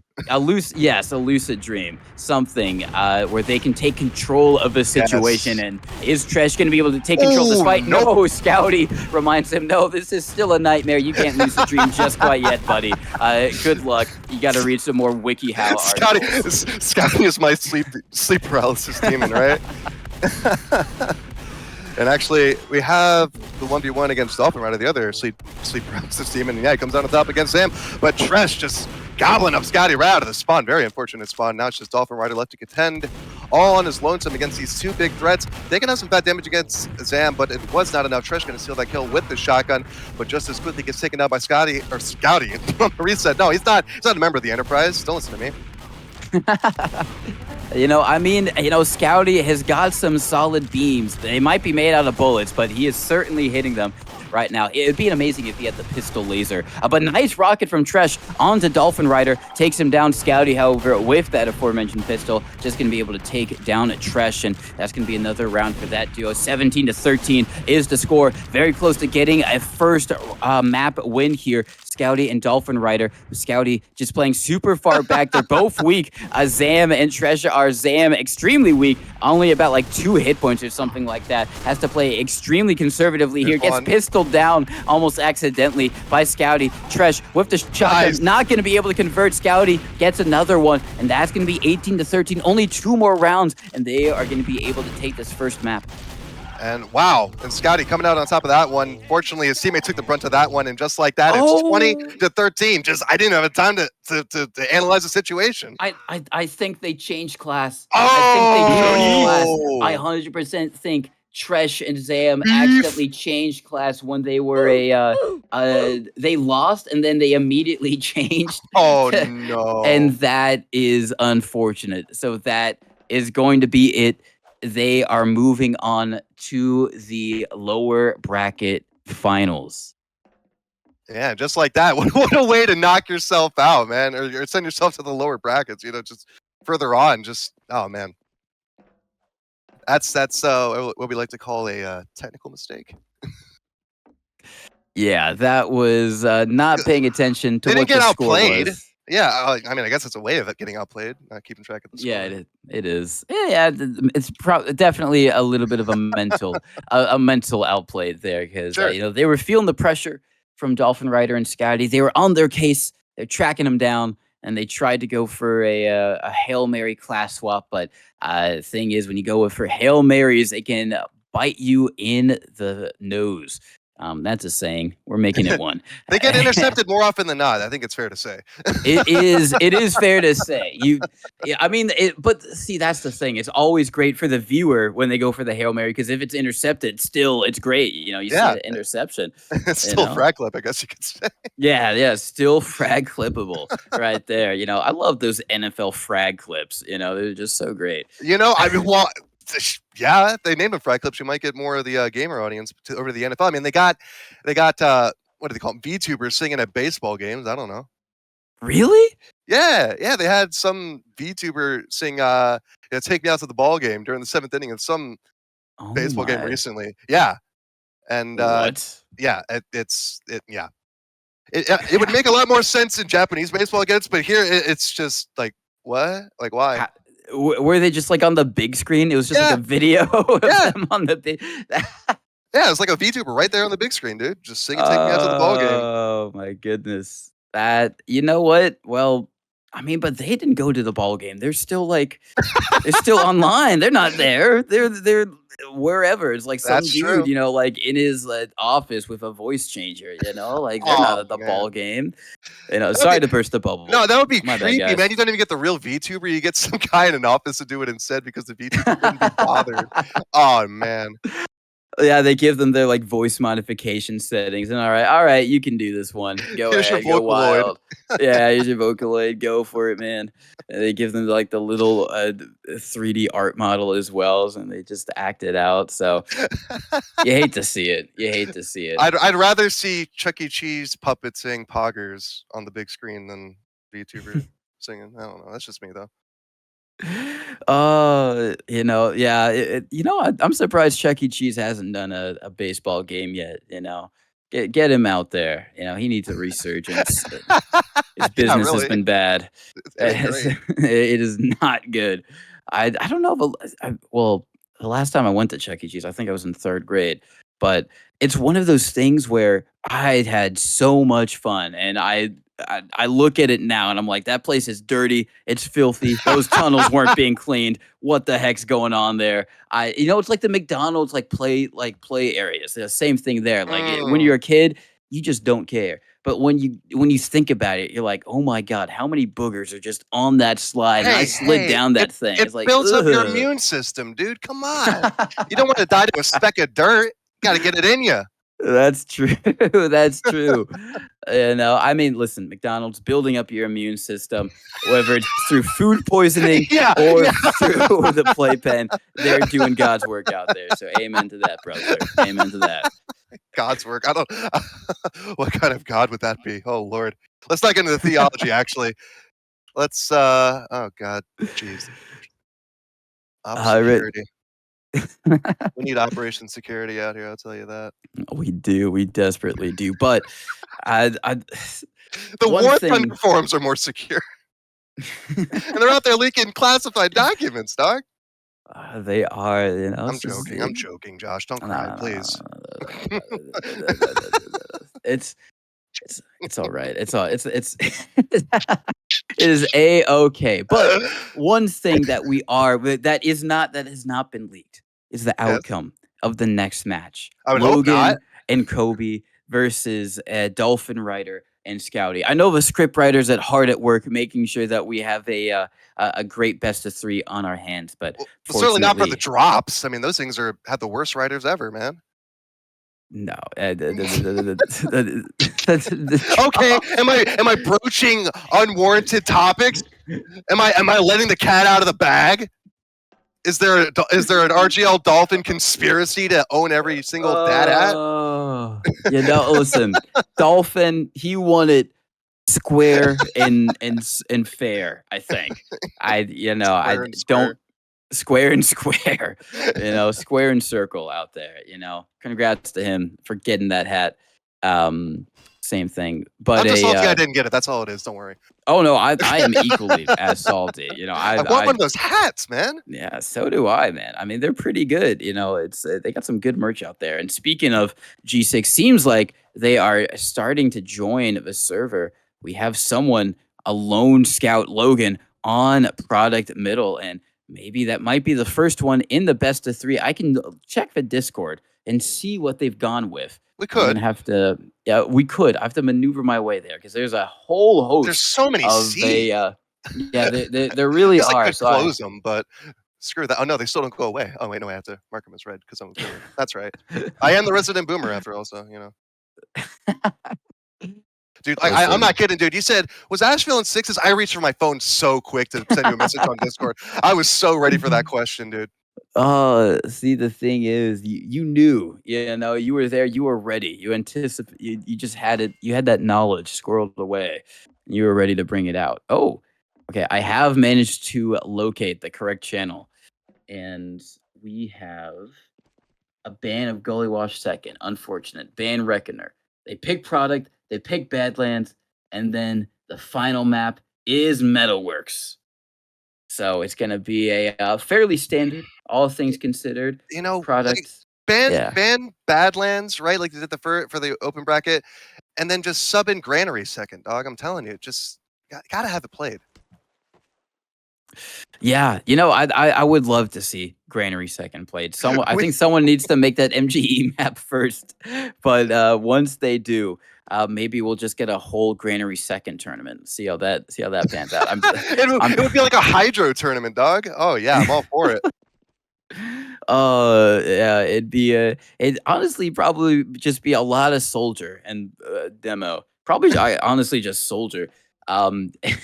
It's funny, you just have like separate fights over on a lunchbox versus the main point. And then you'd have someone just AFKing over and drop down, just all the way down that angle. Just that's where the scout would be. They're trying to play the distance. Well, see, if we're getting the yard involved, I think that might be more interesting than just the point. So yeah. Ooh. I'm not doing anything. No, that would be a bit more interesting. You'd have true wraparounds there. Someone going all the way through drop down, just a wrap back around onto the point. We would see the drop down jump perfected. Oh, that's true. Yeah. MGE Lords would be on that in a second. Oh yeah, actually no, that's 100% true. Imagine you have a spawn like right there over by garage. You'd have people just like practicing that, grinding that day and night. You do have that map, jump competitive, which I would really love if someone made a new jump competitive that accurately reflected the map pool a little bit more. We'd have a few different rollouts. We don't have that one on Croissant, which no one plays. 6s don't play it. Highlander doesn't play it. Why is it in that map, man? Get it out of there. Get that CTF turbine, bullshit out there as well, and bring in Sultry instead or something like that. But I would love a refresh. Oh man, You said turbine, but in my mind I thought you said double cross, and immediately I was like, yeah, fuck that map. But I was like, no, wait, no, turbine. Turbine's cool. Because I think double cross was originally a TFC map as well, but they made a TF2 version. I'm fairly certain of that, but I could be wrong. Oh, it's like it seems like a TFC map. You know what I'm saying? Yeah, it does. I could see it. I could definitely see it. I'd be interested to see Double Cross because it seems like it'd be maybe a little bit better. I'd say that, but unless there was a map with the same name. I mean, there's so many names that you could pick from that are just one word. Yeah, at some point, I wonder if TF2 mappers are ever going to run out of words. Seriously, I've wondered about maps that. After, where's like CP the. Where's that? I want CP the CP lol. CP PogChamp. I don't know. I think there was like a I don't know if it was CP PogChamp, but it was something like that. It was No, it was CP Chat, and they took a community poll of all the best points in the Uh-huh. game, like who had the best mid, who had the best last, who had the best second, who had the best connector from mid to second, who had the best connector from second to last, and then they merged that into one Frankenstein map. It was called CP Chat, I believe. I think I've heard of that actually. Yeah, where it's like process and gully and granny all in one. I think we talked about that actually on one of the cups. This sounds really familiar. Although I think Uh, collectively we've probably talked for about 200 years total. Between the two of us together. So I'm sure we've, we're like an old married couple at this point. I guess we know everything about each oh, yeah. other. We just We look at do. each other across the table at breakfast, like, another year Yeah, of this, huh? yeah, I know exactly. Jeez, what are we in for, man? Yeah, No, no, I don't think we're in a loveless marriage yet, so I think it's fine. no, no, no. I'm saying that about the everything around us. We're doing great. Yeah, Oh, no, yeah. we're out there in the Bahamas, but we just look out, the rest of the world, and like, geez, what are these guys up to? Okay. So we're in it together, real Bonnie and Clyde type situation. Oh Okay. yeah, I'm liking this lore that we're shipping here. It's really really it's a shame it's not November, so we could do this like a writing prompt for NaNoWriMo, but whatever. yeah. We get someone. If only Pootis Fastbear was still in the community. Shout outs to Pootis Fastbear. Still waiting on the next chapter of their competitive TF2 fanfic. They gotta update it. When they did it, I think Classic Mixup was still Oh around. no. It was like ages ago, man. That's We gotta. old. Yeah, it was extremely old, but Pootis Fazbear, please return. We need another chapter of your TF2 fan fiction. So, or maybe someone takes up the mantle. I don't know, but we'll have we won't have to do our own fan fiction for how this match is going to turn out because we'll have the actual results God, I soon hope so. enough. Yeah, we got the G6 squad in the server. I think Scouty was taking a little bit of a break, just maybe a little bit of a reset, stretch out those hands, shout outs to stretching. Do it. Make sure you don't get a carpal tunnel, anything like that. You make sure you're nice Poor and limber. DBT. Yeah. Yeah. Get those legs moving, dude. Screw the hands. Those are moving around enough, man. Stretch those legs. Get some water in you. That's true. No, seriously, man. DBT, man. That's a silent killer. You feel fine, then you stand up and you're dead. Yeah. Yeah, no, it didn't happen to me. Otherwise, I wouldn't be here. But it is. It would. I hope I'm not talking to a ghost. That'd be crazy. No, I've perfected the art of being a poltergeist. Just animating some random person and speaking into a microphone. Be pretty impressive. You got that custom Discord soundboard when you enter a server. They're here. Like, All right. I am I'm actually all just one soundboard. Number one has just been programmed. This is all his programming this entire time. I don't think I'm that good, but geez, I'm blushing. As we do Random have spread on. What? That would checking. be wild. A massive oversight. Oh no. Oh, we got it. We got to reset everything. We got to just redo the whole day. Wouldn't that be something? No. You know what? It was still fair in a way because everyone had randoms. Okay, that's fair. Okay, I'll buy that. That's fair. If everyone has it, then it is equal and just, and there is no prejudice at all going on. So we have maybe might have a server reset. I don't know if that's a command you need to reset the server for. Maybe they'll just swap on over to the other one. Yeah, actually, I don't know if that is a restartable command. I think it has to be, right? Because when you exec the RGL config, you don't need to reset. So I'm just thinking of those times where I've been in a server and like the tags they switch sometimes when you see them in the chat and it says like no hit spread or whatever. So I don't know. See, like that. Oh, there we go. Yeah.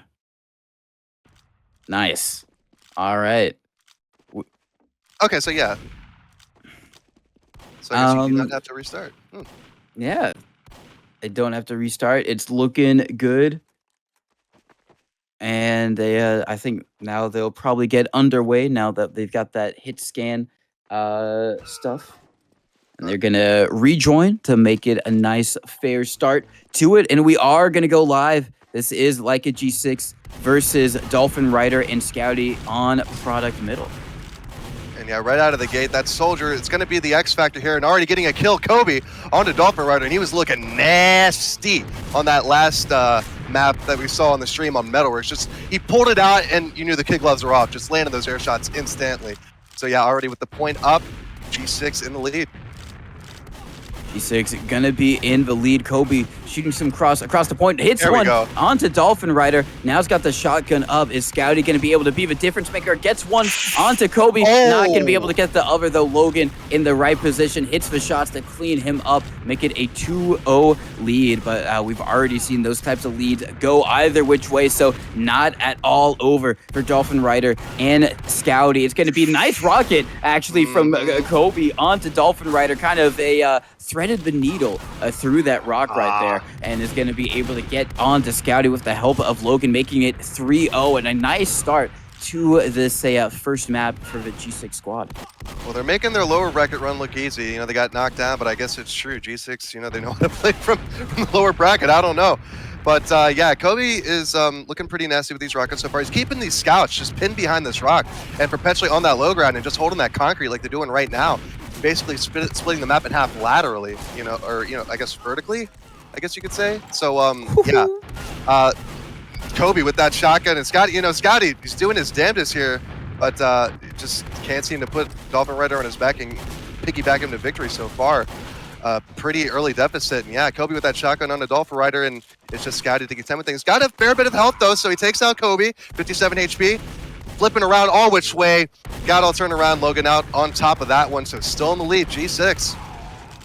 Yeah, G6 in the lead, 5-0. Scouty, and they do get a round. Nice job from dolphinrider getting those 2 kills, so making it 5-1, getting their first points on the board. They have now entered the fight, and we're going to have to see how far they're going to be able to take it. Scouty getting aggressive over by connector against Logan. Now going to be rotating around Kobe with some nice rockets, dealing some damage to these pesky scouts, but they're both weak. On G6, Scouty comes in, gets one. Nice. Going to be able to get the other onto Logan, making it 5-2, and starting to get a little bit of momentum, finding their flow state, so to speak. You have to see how far that flow state is going to be able to carry them, as now it's only on Scouty in the connector, just peeking through these doorways, but nice predictive rocket from Kobe takes him down 6-2. Still a good, healthy lead for G6, but we know that this dolphinrider Scouty squad can close it up. Nice. Yeah, Scouty spotting the opportunity to jump on Kobe as he came across the point, and he gets a second on the Logan as well, so breathing some life into this offense for the Scouty dolphinrider team. Taking it again to Kobe on the rock, but Kobe this time coming out on top, just shooting a rocket right down on top of dolphinrider with but a sliver of health, going to make his break out from behind the rock and just gunned down instantly by Kobe. So still in the lead, dolphinrider trying to take the fight to Logan here on the right, but Logan just shuts it down immediately, and now it's Scouty's turn, and can't fare much better. Logan taking both those kills in that nice cross-map rocket. Almost gets the second one, but dolphinrider's second jumps right out of that one, avoiding calamity, but he's really worse for wear here. Still on that concrete, Kobe and Logan just taking turns putting the screws to them, and yeah, it's still massively in the lead here. Yeah, massively in the lead, and they get another kill onto Scouty. dolphinrider, the only one trying to play around this rock, but Logan is taken down, so it's going to be a 1v1. Kobe, roundabout half health. dolphinrider, a little bit more. Oh my god, that was just clinical right there. That was surgery onto that scout, and we do have a soldier swap off for dolphinrider and Scouty. Scouty going to be going up onto that soldier, trying to fight fire with fire there. Have to see how well that goes out for them, because currently they're down 11-3. Well, yeah, and like I alluded to yesterday, it seems like the splash damage on this map really is a boon if you can make it work. And as we got into these invite brackets, you know, you've seen a lot more of that skill come out in these sort of X factors. I can see these variables come up, and yeah, it's coming out to great effect for Kobe. But now it's just a scout duel on the midpoint. dolphinrider Logan about equal health here, and dolphinrider coming out on top, securing a 4th or 5th point. I can't see the score, but either way, they're still clawing it back, and they're not out of it yet by any means. Not out of it yet, but they got to get some more points on the board. 12-4 for Dolphin Rider in Scouty. They are down a little bit, but they lose one. Scouty taken down.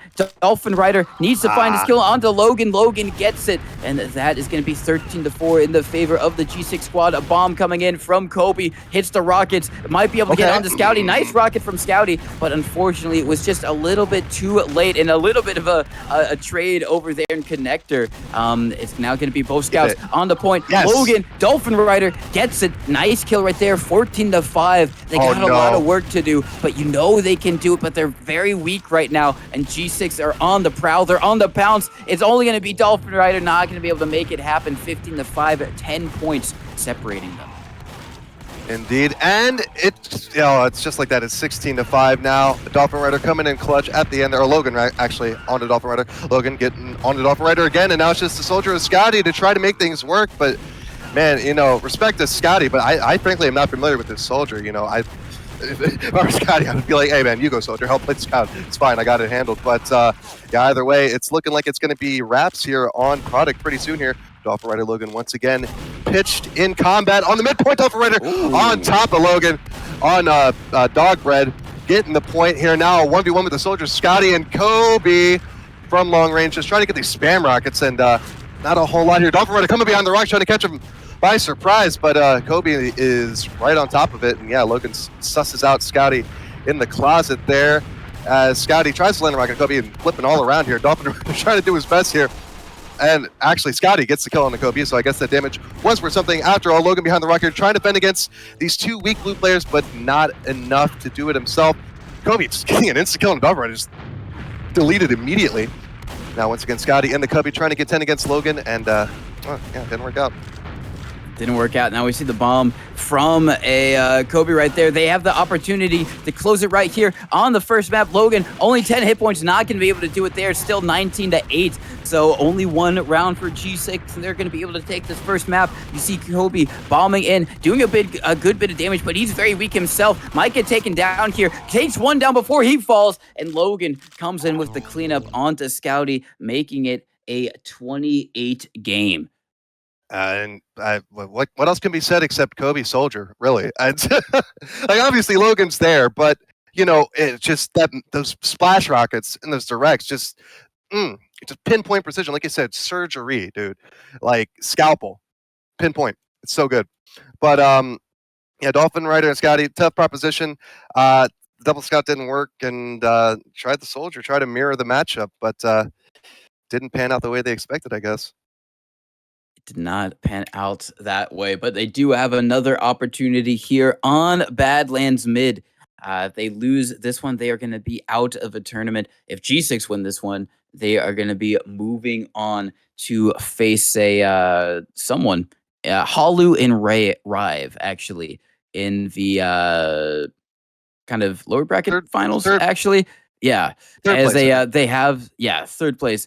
So now they have started on the second map. It's going to be double scout again for Dolphin Rider and Scouty, and this is a lot more conducive towards that scout. A lot more room to play with, a lot more space to make. To try and cover if you are a Soldier, so a little bit more of a weakness for Kobe to try and contend with. And you immediately see Kobe being taken down there. The scouts on Logan's case take him down, and that's going to be a nice 1-0 lead, and very necessary for Dolphin Rider and Scouty to get a little bit of momentum, get a little bit of confidence back, as they're going to need it going up against this G6 duo. And that confidence may be sapped just as quickly here now. Just Dolphin Rider against the duo. Does manage to take out Kobe. Logan with 55 HP. Chases underneath the point. Pistol now. 90 LG saves the day. Logan taking that one down. And like you said, Badlands much more conducive to double scout. You kind of have to intentionally be on the low ground. So you have a lot more luck with these crates. And Dolphin Rider's trying to find his luck, but Kobe has an anti-luck rocket just waiting for him. An anti-luck rocket, 13 years of misfortune. Unfortunate right there. He broke some glass, he walked under a ladder, but now... He walked in front of a black hat. Oh yeah, all of it. He stepped on a crack, he broke his mother's back. Yeah, all of the taboos. You hate to see it, but hopefully that doesn't get him down too much, as there's still an MGE tournament to try and win, a match to win right now, as Logan trying to fight up against dolphinrider. He's got the spam rockets of Kobe helping him, but instead it's just a shotgun going to be able to take down that dolphinrider. That pesky doe. I wonder what dolphins he rides. You know, we got to ask him that. Bottlenose? As a probably. I don't know any other dolphin. It's got to be said. I only know the bottlenose. I went to the Clearwater Aquarium where they have all those dolphins, and I still can't remember more than bottlenose. Well, a scouty is going to get 2 kills back-to-back to help out his dolphin riding friend right there and make it a 3-3 game. So looking a lot more competitive on this map, the scout duo are than on the previous one product. Yeah, those map picks, man, they matter. Just like we saw with Badlands being thrown out yesterday, Metalworks, you know, it's a map that you can definitely work more than just scouts on. And yeah, it seems like Kobe and Logan have done it effectively on product. But yeah, getting a real run for the money here on Badlands here. Restarting now, Logan just getting chipped down to 33 HP, but Kobe comes in and tries to land some rockets, but the hurt back, and oh my god, a direct right to Scouty's face on the crate, certainly will even it up. Logan still chilling with 33 HP, tries to take the fight to dolphinrider across the low ground here, hiding behind the hallu, but actually both players very weak, but I guess dolphinrider did not have the scatter gun requisite in order to finish that off, or even the pistol. He didn't even try, but whatever. Resetting here, and yeah, Scouty getting the hurt put on him, and now once again dolphinrider just having a fight for his life here. Takes out Kobe, but it's a very short reprieve, and yeah, resetting yet again here. Resetting again, and the G6 squad now getting a 4-point lead, 7-3, starting to take control and charge of this match. Now it's going to be a 1v1 between the scouts, Logan versus Scouty. Who's going to get the better of the other? 69 health right now for Logan. Tries to advance, is on the point, fakes the fall down, is able to get onto Scouty, and now it's going to be an 8-3 lead for G6 duo. Both scouts right there over by Shithouse, now on the low ground, kind of playing around the hoodoos, getting a lot of damage. Logan very weak. His brethren in Kobe does fall. He's got a 2v1 to try and win. Not gonna be able to do it. Scouty takes him down 8-4, trying to claw their way, stay in this match, not let the lead get too ginormous that it becomes impossible to come back from. But we're gonna have to see 8-4 for the moment. And yeah, with that, it's going to be dolphinrider down, and underneath the point, Scouty living dangerously. What can I say? Trying to take the fight to Logan, but there goes Kobe with the backup, shotgun and rockets, waiting and loaded for bear. Dolphinrider instantly getting gobbled up out of the spawn. And yeah, some of these spawns, man, they're just really unfortunate. I say, you know, you kind of have to deliberately be on the low ground of this map, but still, you can get those weird, funky spawns either on or underneath porch. But yeah, dolphinrider taking out Kobe, making it a little bit easier for his teammate, but Logan still has something to say about that. Takes him down. I switch off to Soldier, actually. Scotty's going to try it again. Yeah, is going to try it again. Maybe might have a bit more success this time. Is going to fall, but traded out with the other Soldier. And dolphinrider does win, so makes it 11-5. We're going to have to see how a Scouty does on Soldier. You know, it is a little bit of a... I don't want to say an oxymoron, but a little bit not what you would expect, considering his name is Scouty. Yeah. He's not playing Scout. You know, he's on Ironic, Soldier. maybe? Yeah, ironic. That is the perfect word to use. So we'll have to see if Scouty can, instead of pressing $1, press $2 and have good success here, as he does get some nice rockets onto Logan. So maybe that $2 working out well for them. We're going to have to see still a 6-point lead for Logan and Kobe here, but it might be an opportunity for dolphinrider and Kobe to try and claw back. They get one onto Kobe. He's got a full health Logan to try and contend with. Does so much damage, staying alive for very long, but Logan had the pistols to be able to take him down. It makes it 13-6. 13-6, and Scouty from the low ground. Unfortunate spawn bombs in, but it is a pretty even scout fight, all things considered here. But Logan gets some fat meat shots on the dolphinrider. Both scouts backing up, and then once again coming in for the waltz on the middle. And dolphinrider comes out on top of that one. So yeah, 1 more point for him and Scouty. Very well done. Again, just trying their best to stay alive here, and Scouty got denied, and then a rocket from Kobe did make things better, and Logan on a dolphinrider, and this is just slowly but surely slipping away from them. They got to figure something out here. They're a bit separated here. dolphinrider able to get separated, but still comes out on top. Kobe thought he could step to the man, but best step correct, I guess. Yeah, And that Logan has as well. been corrected. Ooh, nice stuff. Dolphinrider right there trying to keep his team in the game, but nice shotgun shots from Kobe, making sure that it's not too easy. In fact, that it's very hard for them to do so. It's only Dolphinrider there, and he couldn't do much with the sliver of hit points that he had still left, as now we see Kobe bombing across the point onto Dolphinrider. You don't normally bomb a scout, but the rules don't apply if you're Kobe 1920. He does get taken out, however, but he did a lot of damage. Dolphinrider, very weak. Scouty doesn't have that much hit points as well. Logan gets one, but Scouty with a nice rocket, gonna be able to clean him up. Dolphinrider, very weak, getting bombed by Kobe once again. He's got no fear for these scouts with that trusty shotgun. Takes him down. Now it's going to be a soldier v soldier. Scouty has the high ground. Is he going to be able to convert with it? Is he Obi-Wan? He is. He takes the win. And this time, Anakin not successful. I was just about to say it's over, Anakin. A 15-10 is the current score right now. Logan and G6 in the lead. 15-6, make that 16-6, 10 points. Yet again, we find ourselves here at the 10-point differential. Some narrowly avoided rockets by Logan here from Scouty. And Dolphinrider just getting chipped away on the low ground. Logan finally finish that off. Scouty on to Kobe, but it's a very short-lived victory. Logan right there to finish it up. And yeah, what, 17-6 now? So Logan, 17-10, my bad. 17 to 10. Whatever, I don't know how to count either. It's okay. But Logan managed to take out a jumping Scouty, whipped out that shotgun, but it was not out quick enough. Logan missing the jump, but the damage is still there. Dolphinrider did not have that much of a chance, let's be completely honest. But Scouty taking down the chances on Logan, but he still comes around that corner with 30 HP, takes out Scouty, and Kobe will take down Dolphinrider. So it's what, 19-10? Yeah, 19-10. That was a good year. It was a good year.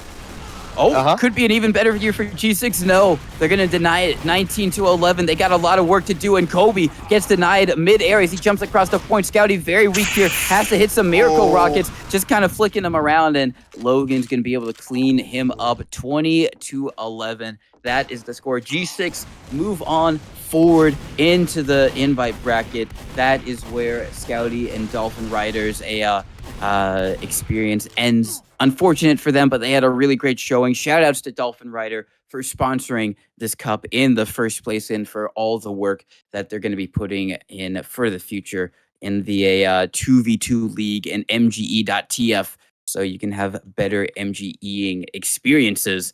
But I think we know who our next matchup is going to be. It's going to be Logan and Kobe versus Hallu and Rive, but really great showing from those two so far.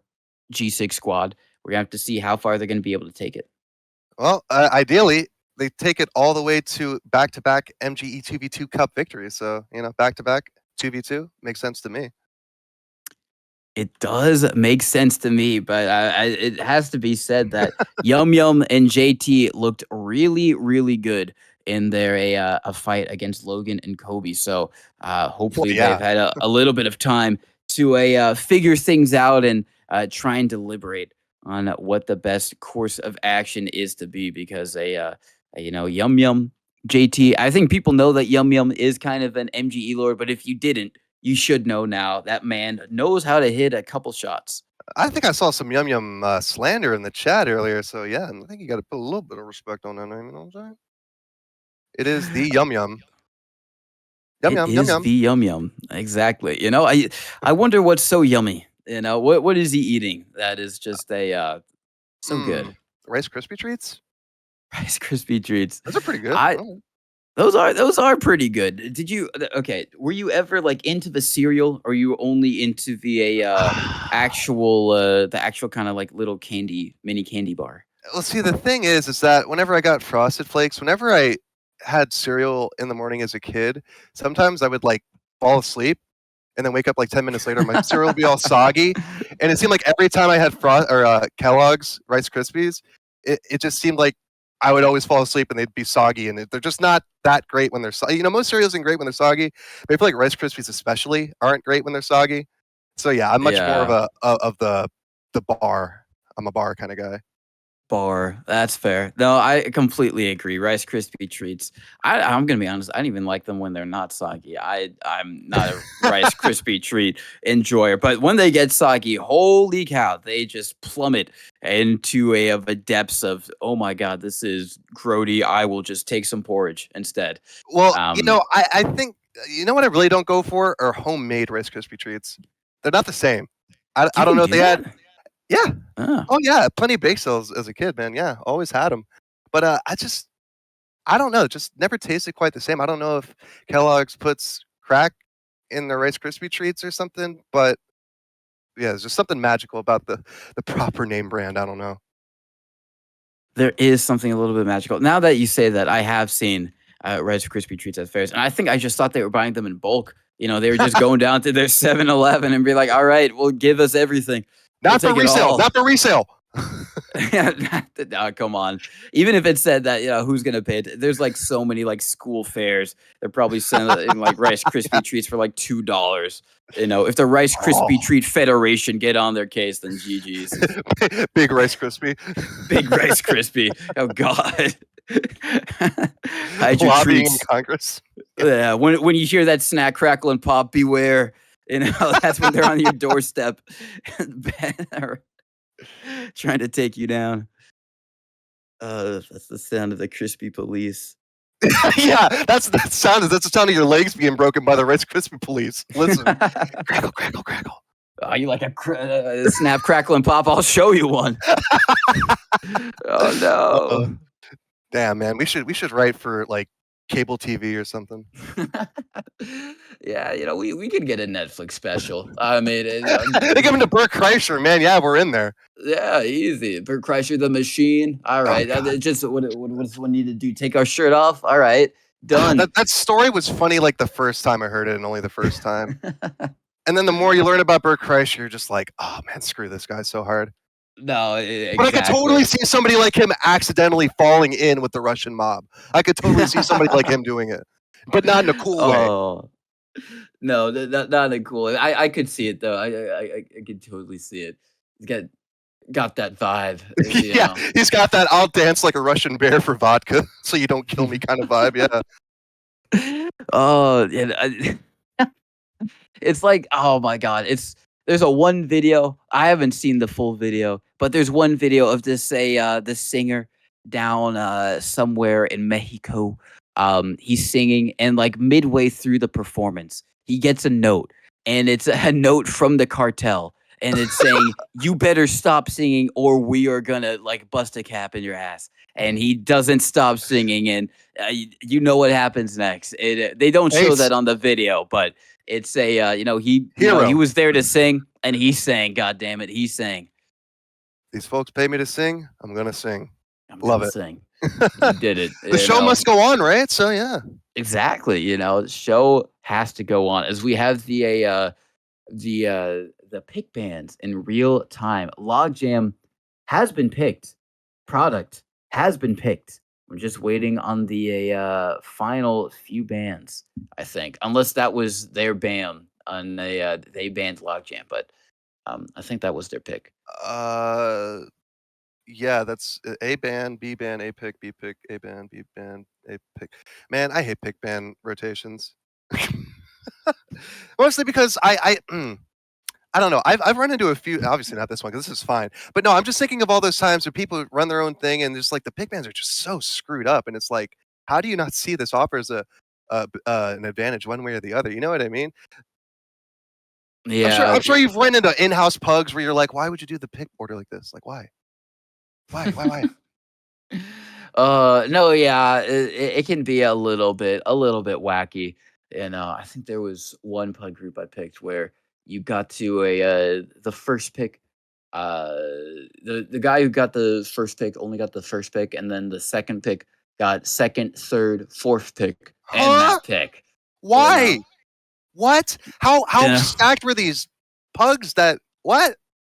And it was because they did it in because after that, I think first pick got to pick the rest of their team. Yeah. So they picked the first guy first, and then the second pick picks 3 in a row, and then the first pick picks the next 4, and then the second pick rounds out their final 2. You know, That's so I'm a straight up 1-2-2-1-1-1 guy, like straight up, like just like because it's like the more people you can pick at once, the worse it gets for the other guy. You know what I mean? oh yeah, oh yeah. Because we've also been in those pugs where it's like, no shade, but it's like some of the guys just aren't as good, and then you got like the 2 good guys, and then you pick one, and then the other one, and then it's like, oh shit, I only got the one good guy. Yeah. I just have this it is- PTSD because I volunteer to play medic in pugs because I'm weird like that. So yeah, I've had to deal with it Ah. more than most, I guess. Yeah, you have been confronted with that dilemma multiple times. What do I do? I've got myself into this situation. Had a lot of time to ruminate and whittle. Oh yeah. Oh yeah. No yeah. It's, the fine art of pug balancing. It's something that It's ongoing. It is ongoing. I think it takes years to master. Honestly. Nah, If you're dude, an you practice efficient it like pug rider. medicine. You practice it like medicine every single day, in and out. How can we You make this got better? to. How can we improve the quality of our pugs? And that's you know? exactly the type of question that MGE.tf seeks to answer. Oh my God, that was glorious. Yes, yes. The GOAT, the greatest transition I have ever witnessed in my time. Holy cow. Completely impromptu, believe me. But yeah, MGE.tf. So this whole thing is basically the kicking off of this MGE.tf league and keeping with the regular tournament. So yeah, if you had a bit of a problem, not with pug pick bans, but rather how MGE sort of, conducts itself when it's just sort of left to the community at large to handle things, things can get a little bit funky. But dolphinrider and all his crew, they got plans for that, and that's what this cup is here to exemplify. And then when they roll out the proper MGE.tf servers, oh man, look out for it. You can type what is it? Exclamation 2v2 Discord in the chat to get the Discord and keep an eye on all the news that comes out of that. But it's developing really quickly, more quickly than I would have given it credit, because things in TF2, they tend to take a lot of time. There's lots of rumors, somebody going to do this, that, but no, dolphinrider is the man with the plan with his crew behind him. Neptune, Adroit, Tommy, and Yesod, all those dudes. So big ups to them, and give it a look when it goes live. Yeah, give it a little check out. I think the idea is you just type connect MGE.tf in your console, and you will be sent to a realm, a wondrous realm of a amazing MGE interaction. So that's the dream that they're trying to strive for, and we wish them all the luck, and hopefully they will be able to make that come to fruition. But I think we do have the best of threes sorted out. I say that. I'm not looking at the best of threes that have been sorted out. I just kind of assumed that I could find it in time, but I could not. But I think that they have been sorted out, because we do have players joining the server, and it appears that we are heading on over to product middle once again. Indeed, it's kind of like how Sunshine is the secondary process in 6v6. So I think product is a secondary Badlands for MGE. But if these first day bans of Badlands continue, I guess we could continue to see more people getting comfortable with Metalworks, and then potentially see that sort of quasi organically usurp Badlands. Because it's not exactly organic, because you had to ban it in order to force it. But eventually people will start to realize the folly of Badlands mid, I guess. Because I have never been a fan of Badlands mid. I'll be the first to admit that. It's got a place in a TF2. I acknowledge it forever and always. I acknowledge it, but I don't respect it. That's all. Fair enough. Listen, it's been a while since I think a Badlands match has been played. As they are getting ready to go live here. I think they're doing the first map on product, in the map order. It's going to be a product, logjam, and process. So we're going to have probably a lot of scout on our hands in the second map. But for right now, we might be treated some delightful Kobe 1920 soldier. So gonna have to keep an eye out for that. I wouldn't expect any less, because it's been working wonders. Not to say that his scout wasn't good, but seriously, the one you're doing, Zach, on Metalworks. Just he comitude, and then just man, the amount of air shots per second I saw, or per minute I saw, were just outrageous. Ooh. And that mid-air right there was pretty outrageous, and the match hasn't even started yet, I think. Oh yeah, that's just a casual air shot for Kobe 1920. Nothing well, how big. do you do? Yeah, you know, that's just him warming up. You know, how do you warm up for an MGE tournament? You know, how do you warm up for the MGE? You know, you play a pug. That's how you do it. You know, it's a you play a season of sixes. Yeah. You play a season of sixes, and that's how you warm up for the MGE. I think that's how things should operate from now on. You know. But maybe that's the future. Just 2 whole seasons within 2 months, just for the MGE Cup. Oh yeah. Oh my god. I thought there was a crunch to get it all done before, but man, look out. Yeah, it is. I've often wondered about because there was this video I watched on YouTube that talked about how the more matches, basically the gist was like the more matches that a sport plays, the more likely it is that the sport reflects consistency, I guess you could say. Yeah. You know what I mean? So I've often wondered if the 6th season is the right length, but I guess that's not the right conversation because we are finally live on Product G6, Kobe and Logan versus Rive and Hallu, trying to bring it back. This is for half of the marbles. The winner gets sent on to the upper bracket to play the final, where JT and Yumyum are waiting. Yeah, and Logan is going to get that first kill onto Hallu. Rive going to be taken down with some nice shotgun shots from Kobe 1920. So the first round going the way of G6. Kobe jumping across the point, taking a lot of self-damage. Logan going to find one to Rive. Now Kobe has to follow up with the kill onto Hallu. Get some good damage. Nice rockets. Clean up there. That's going to be 2-0 for the G6 squad. Kobe jumping around over to Connector, and we do have a swap up from Hallu and Rive. It's going to be Rive up on Soldier as well. Still going to be G6 taking a 3rd round, but now maybe an opportunity for them to match the firepower potential of Kobe 1920 on Soldier. Well, I got to say, I admire the tenacity to try to go for that, but we'll see how it pays out for him. Rive getting flanked by Logan, just a scatter gun right in the ribs right there, and made him feel it, that's for sure. And then Logan on top of Hallu with the scatter gun. It's going to be, what, 4-0 for G6 here now? Yeah. And so, yeah, Kobe just getting those rockets on the Hallu almost immediately.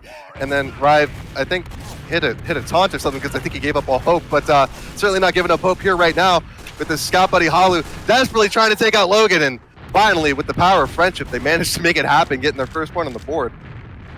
Oh yeah, you know, the power of friendship fueling all of these players. You know, it's not who can hit the best shots, it's who has the better friendship. You know, they practice by going on a little friendship outings. They hold hands while they play. Yeah, exactly. They hold hands while they play, and someone holding hands in Connector. G6 just cornering Hallu right there. Unfortunate for Hallu, not invited to the friendship outing from the G6 squad. But now we have double Soldier actually from Hallu and Rive going to be able to. Oh, that was almost a crucial air shot, but still Rive with the shotgun shots going to be able to take them down. They're down 8-2. Nice air shot from Kobe onto that one Soldier. Is going to be able to find another onto Rive, and I hope they're going to be in store for a lot more. Oh my God, just connected up into the ceiling. They're knocked up right there into the bridge because it's a very low ceiling on this product map, as Kobe in a shotgun 1v1 with a Hallu right there. Now Rive taken down by Logan. This double Soldier not really paying dividends just quite yet. I would love to see it do so,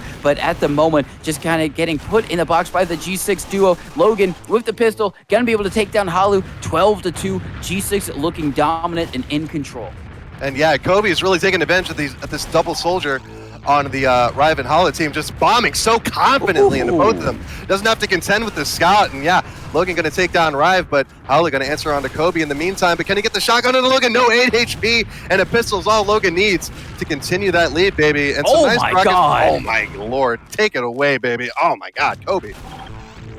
Kobe 1920, an expert soldier for so many reasons, and this is only a glimpse at why. Currently, however, is stuck behind a billboard, not going to be able to find any success in that one. It gets taken down almost immediately. Logan is going to be taken down. Nice rocket from hallu there to get that pick. Going to be 15-4. The rockets just coming in hot and heavy, and that's going to be hallu taken down. Rive with the shotgun finds one. He finds another. Good stuff from Rive there. Still 10 points separating them at the moment. 15-5. Going to be a bomb coming in from Kobe. Gets counter jump. Taken down with the market gardener. First time we've seen that all tournament. hallu at 8 hit points. Going to be taken down. A nice pistol from Logan there. Good and consistent. Exactly what you need. Just whittle down all these soldiers as Kobe does the big damage. But now he's going to be in a 2v1. Very worrisome if you are Kobe right here. Not a lot of room to work for. He finds one. Not going to find the other Rive. Just instantly bombing him. Going to be 16-6. I believed, but it seems like my belief was not misplaced. Or no, it was misplaced, actually. Logan, onto hallu, and Kobe onto Rive. It's what, 18-6 now? Something like that? 17. I still can't... 17. And yeah, Logan gonna try to make that go up just a little bit more, getting the kill on the Rive and hallu, taking them both that. Says I can do it myself. I don't need Kobe. Nice but Kobe shot. says, yeah, well, I don't need you. I got air shots and a shotgun. Takes out hallu. Logan onto Rive. It's looking like it's gonna wrap up here pretty soon. On Kobe. product Kobe. It's just, you say his name as much as the actual Kobe because of all the plays he's putting out here, man. Holy cow. Actually, I mean, these are baskets that he's making right now, swish after swish, and that's going to be 20-7, like a G6, making it look really clean, textbook complete domination, almost complete. Wasn't a 20-0, but basically as close as you're probably going to get in this stage of the invite bracket. Yeah. So a Rive and hallu taking a defeat in that first round, but it's not over for them as they do have a second one over on Log Jam Middle, which is a super different from Product Middle, a lot more open and a lot more room for two scouts to dominate the show. But it's not going to deter Kobe. He's still on that soldier. We'll see how it works out for him because, yeah, I don't think we've seen soldier ran on this map, at least with any success to speak of. But Kobe is going to try to find that success, but Logan's going to steal that first kill on Arrive from him right underneath his nose, and the second hallu. So yeah, Logan's kind of stealing the show from Kobe here, but he's going to try that bomb to make it happen into two scouts. Bombing into one, that's a variable. Sure, you can call for that into two scouts. I don't know about that one. I don't know about that. I mean, bombing scouts is the mark of either a really bad soldier or a really good and confident one. And I think we know which one Kobe is. With that nice rocket onto hallu, now it's only going to be Rive left alive. He is dead for the count. 2-1. G6 taking a little bit of an early lead here. Not anything too dominant just quite yet. A little bit better showing from Rive in hallu for the moment, but it still seems like G6 have got them on Log. hallu being taken down with the shotgun shots of Kobe 1920. Immediately hallu taken down again. G6 seem like they're unstoppable at the moment, making it 3-1, 4-1 with that pistol from Logan. Yeah, I think we've entered a new era of G6 supremacy. Honestly, they're winning in lands, they're winning in the season, they're winning in MGE Cups. I mean, it's you'd almost think that they would have like separate, the same sponsor but different teams, but no, it's all the same people, baby. And it's Kobe and Logan right now in the lead over hallu and Rive. Yeah, showing that, they can do it on basically anything, especially for Logan. He hasn't played Demo Man the majority of this. Nice little taunt coming out there from Rive. Get that one in. Nice little cheeky taunt behind the hut there. Now Rive walking in at Logan. Not going to win that one. hallu by themselves has to try and win a 2v1. A very, very scary 2v1 to try and win. Just going to be trying to play the distance. Wants to try and get onto the high ground. Takes a bit of spam damage right now and is going to be taken down by the scattergun shots of Logan. Oh my god. Immediately in the air was hallu. Nice shotgun just to take them down. Rive by themselves goes on to the low ground trying to see if they can do anything at all, but no. Just the force, the unstoppable force of the G6 squad immediately on their heels. And once again, it's going to be a very weak scout trying to make ends meet, but they are not getting the payday today. 9-1. No, 9-1. Yeah, that's a dire scoreline. If you're hallu and Rive, just trying desperately to get to that upper bracket, and they might have a bit of a chance here. Now it's a bit of a scuttle. Fuck. No! And 2 sign kills for Logan. This is getting uglier than a Miss Trailer Park. I don't know, man. This is jeez. Soldiers Life on Logjam. Who'd have thunk? I don't know. I listen. They're making it work. They do get around hallu and rive. It's 11-2 at the moment. Very, very dominant so far from like a G6, but nice round from them right now. And maybe an opportunity for another hallu. Very weak and not going to be able to get onto Logan. Almost had the opportunity to do so, but Logan just a little bit quicker with the trigger. And now, nice job from Rive taking down Kobe there, and hallu winning the one against Logan, making it 12-3. They got a lot of ground to try and cover, and Kobe gets sent all the way into the wall. Logan finds one. They're both very weak on G6. Rive taking the high ground, gets one onto Logan. Kobe. Now he has to try and face Logan, who does have the high ground up on the point, but Logan gonna be able to jump over. Takes him down 13-3. And we're at that dreaded 10-point deficit. You know, second map, Rive fighting on the midpoint. Kobe with that shotgun, just out like a light with that thing, you know, just so quick with that switch. He's got that mouse 2 shotgun switch, dude. It's powerful. Don't underestimate it. But yeah, things still looking pretty dicey for hallu and Rive. Trying their best. They managed to get Kobe down to size there. hallu with the pistol gun to finish him off, and then Rive onto Logan. So a bit of breathing room, but not a whole lot of breaths to be taken there. They basically in an underwater cavern, and they poke their head up for just a second to get a precious few gasps, and then back down into the muck. Kobe onto Rive here, and it's looking more and more dire as things go on. And I think we might see Rive and hallu in a third place match here if things continue. I think we might indeed, as it's looking really, really good for G6, and now it's going to be a 1v1. Logan wins that with the pistol on a very, very weak Rive. Now on to the next match.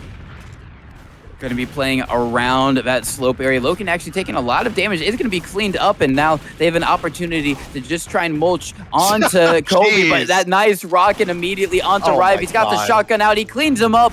17-4. He can't be stopped. This is a man on a mission, and that mission is to get into grand finals. Nothing's gonna stop him. 18-4 right now. Kobe takes down Rive, comes over, helps with hallu. That's gonna be 19-4. One more round. Oh my God! Are gonna be in grand finals. Kobe making it look easy right here. hallu sees the writing on the wall and is gonna be taken down by the 1920 himself. He has been on fire so far, and he and Logan going to be going into grand finals. Good stuff from hallu and Rive. They played really well throughout this tournament. Going to be, I think, heading at home in third place, but Kobe and Logan going to be going on to the grand finals.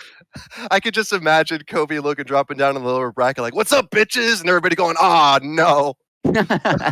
Just, jeez, man. Yeah, you know, it's I just want to win 200 keys, man. That's all I want. That's just all they want. Yeah, it's like when the I don't know if you ever had this happen to you, but it happened to me. It was like when the middle schoolers came, when I was in elementary school, and they took over the playground. We're like, oh shit, we can't step foot on that. That's their turf now. We're it's over for us. You know, we're done. You know, so that's kind of a similar type of vibe. But Kobe and Logan moving on to the grand finals against Yumyum and Jt. They faced earlier, and Yumyum and Jt beat them pretty handedly, 20-10. So we're going to see if maybe Kobe and Logan can find something in them, you know, get some type of strategy, or if the MGE prowess of Yumyum and Jt is going to be a bit too much for them to deal with. Well, either way, we thought the grudge match that we had at the top of the stream was something to look out for, but I think this is going to be the real grudge match here. Because I got some words to say to JT and Yumyum, sending us down to the lower bracket. Oh hell no! Came back with a vengeance and show them why they're the champs, man. Like back to back, they're going to do it. It seems. But yeah, Yumyum wasn't around for the last one, I don't think. So I don't think he had much of a say in the matter. So definitely have it now. So I guess that's another thing to look forward to, eh? Yes, I want to say he was, maybe. I don't know. One. I think of the second one. I don't think the last one, because we were looking forward to seeing him, but yeah, he just didn't sign up for whatever reason. You know what? I think you are right. I think you are correct. But this time he's here and he is ready to try and dethrone G6 from their reign as the leaders currently in this 2v2 MGE tournament. They'd be fighting in the grand finals. Just trying to look. Oh, no, I'm laughing at myself. Yeah, I was just thinking if a G6 loses, then Yumyum has to replace Logan on the team. Screw the 200 keys. This is for a spot on G6, baby. For a spot. They're playing for their roster spots at the moment. And wow. It's kind of like those game shows where like the first place prize is kind of whack, and then the second place prize is way better. Gentlemen's agreement to not double Scott. Well, see, they've heard you in the Twitch chat. They have heard the masses, and they said, okay. So yeah, gentlemen's agreement to no double Scout. Got to make it a little bit more skin-interesting for this here grand final. Yeah, it is going to make it a little bit more interesting. We're guaranteed some nice projectile action. Gonna have to see how it pans out. I'm just trying to look and see where the I can't find it either. Yeah, I can't find it. It's over. There we go. Oh, I see it. I sees it. It's its own thing. Yeah, it ain't got no brackets. It's the grand final, baby. Oh my goodness. Holy cow. I see it. Yeah, so they have a gentleman's agreement, no double Scout. And we have Yumyum banning Sunshine mid. I kind of forgot that was in the pool, but we're not going to see it. Anyways, so womp womp. Oh no. How tragic. Oh no. We don't ever see enough of that map. No. Yeah. So we have product being picked by Yumyum, and then we have metal being picked by Logan. So kind of two semi-standards makes sense, especially if they're going to have a mandated projectile out there on the field. Maybe we'll see Logan on demo. We haven't really seen him on demo. He's mostly been relegated to the scout duty and Kobe on soldier. I think it's a bit of a flex that JT is the one that asked to get the gentleman's agreement, because Yumyum and JT have been going good with the double Scout so far, but it seems like they said, you know what, we could do it too. We could run a mirror match. Oh yeah, So, yeah. I'm inferring a hell of a lot here, but it makes for more interesting TV, don't you think?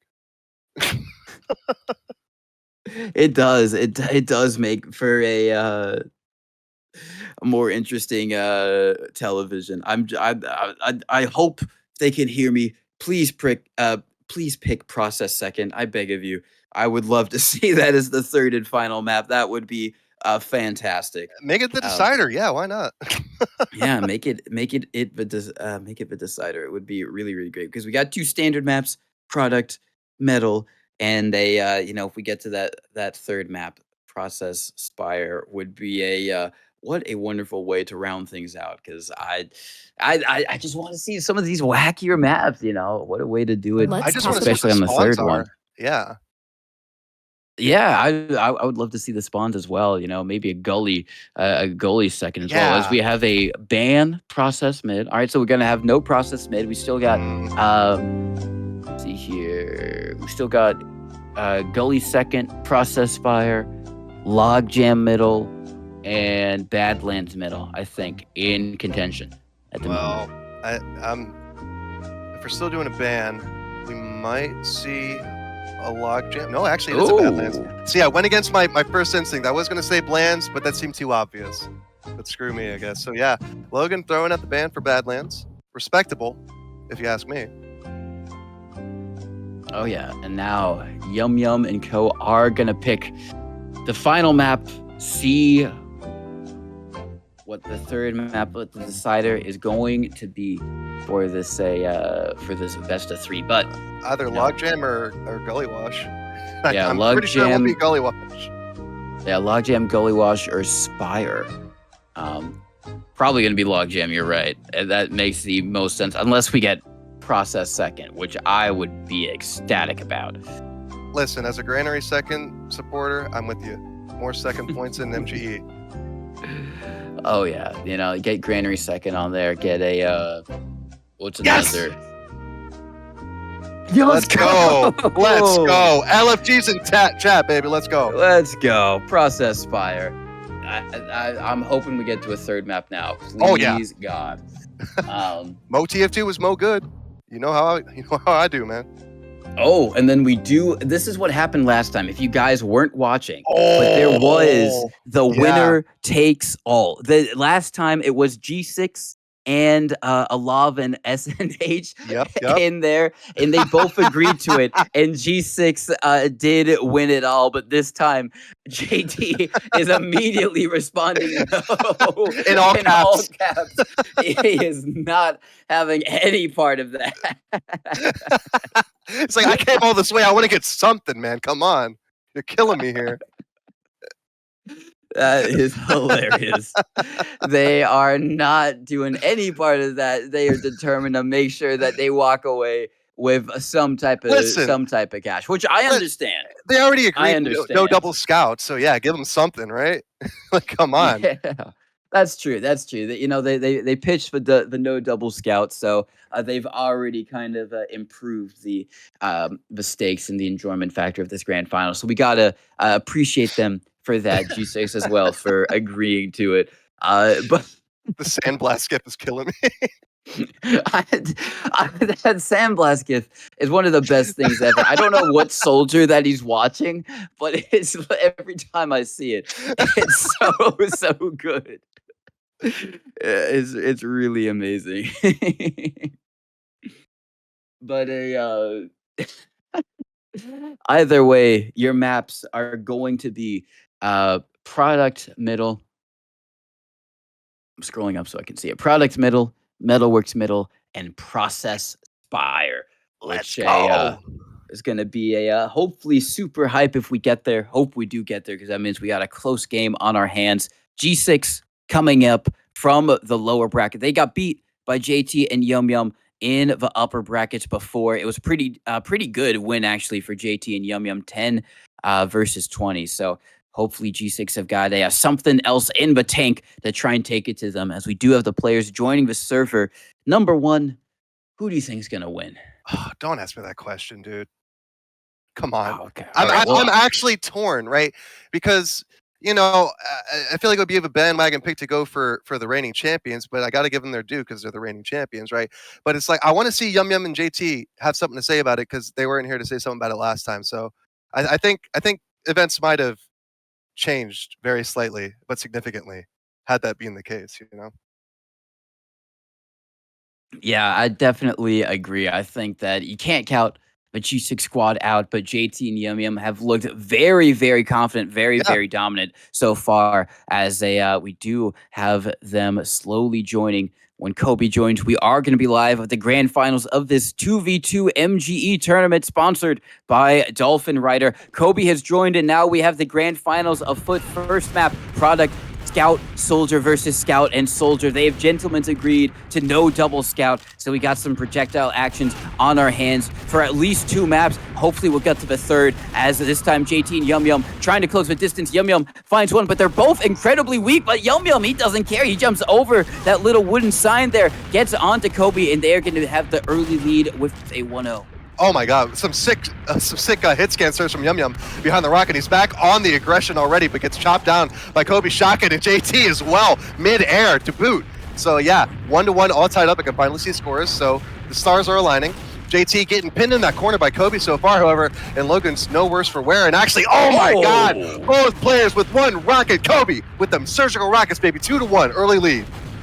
At 2-1 early lead, and now Kobe going to be jumping across, immediately lands on JT. He falls, craters. Unfortunate for him. Now it's all up to Yumyum to see what he can do. He finds one on the Kobe, he finds another onto Logan. Yumyum coming alive right there, and that's going to make it 2-2 tie game, but it seems like JT going to fall, and that's going to make it 3-2 in the favor of Leica G6. Now JT in the connector, getting some nice spam damage across the way. Yumyum running across the point, finding Logan. Kobe just has no fear, instantly jumps into JT, and then finds Yumyum as well on the point. The man is a beast, the man is a menace, and he is doing so much damage right now. His launches Yumyum up into the sky, make it 5-2. G6 starting to find their form here.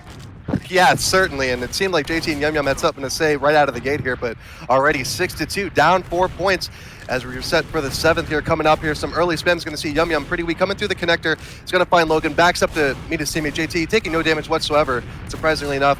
Now Yumyum right in front of Kobe, manages to take down Logan with just a chunk of health, and JT's still pretty damn full, and Kobe now on a sliver of health of his own, and JT with that shotgun, 6-3, 3 points separating him.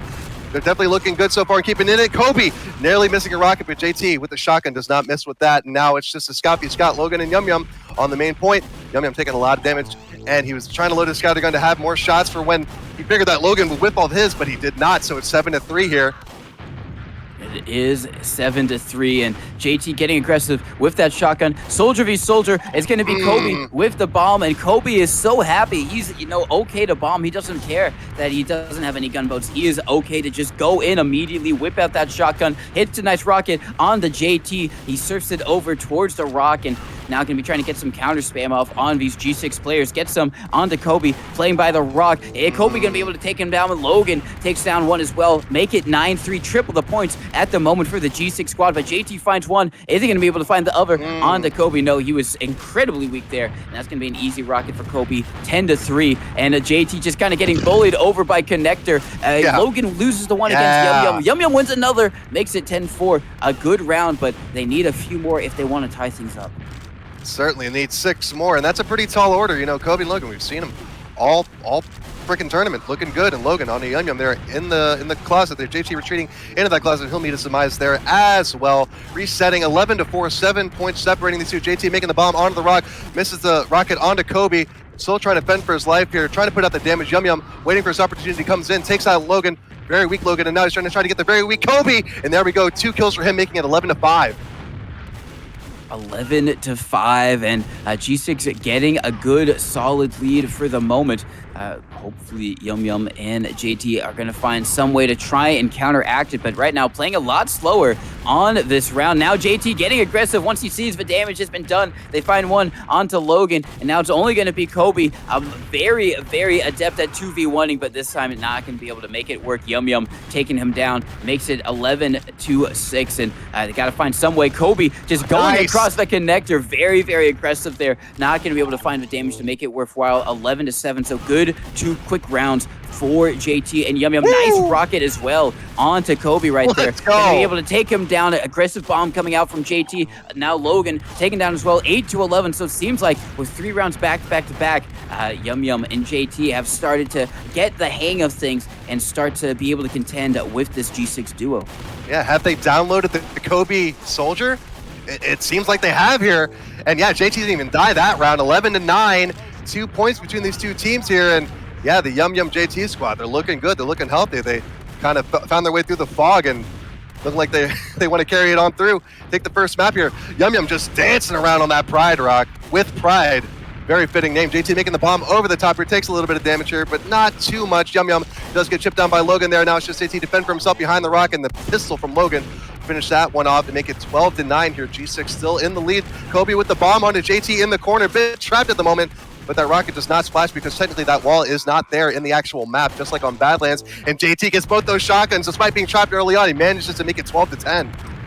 12-10. They have managed to close the gap that G6 had initially managed to get in this game, and great stuff from them. Now it's only going to be Logan. JT finds one in Kobe. Logan tries to go over by Dogbread, but he's going to get taken down there. Now going to be 11-12, almost close to a tie game. JT getting very aggressive now, bombing onto the rock. Takes a nice rocket from Kobe, and Kobe with a nice shotgun onto Yumyum takes him down 13-11, so barely keeping in control of that lead is G6. But JT very aggressive, bombing in. Scout 1v1. Logan a little bit weaker than Yumyum. Has to play the distance, not going to be able to. Yumyum, it plays that very, very well. Takes him down 13-12 at the moment, and a super close to a tie game. JT and Yumyum have done well to get it as close as they possibly have for the moment, but now they have to try and go for it and get into the lead, but they lose one almost immediately, and they're going to lose another 14-12. Logan and Kobe still in control. Indeed, it's just 2 points. Yeah, they managed to dig themselves out of that hole. I bet they're glad that JT's on Soldier, that he has that shovel to dig it. But yeah, still a lot of work ahead of them here. Need to get 8 points to take this first map. JT taking the aggression to Kobe, jumping over, but a rocket at his feet as he tries to reload his shotgun. JT's going to go down, and then Kobe actually going to get the shotgun kill onto Yumyum, 15-12 here. So clawing back that lead, making it a little bit more comfortable for him. They need 5 more to take this first map.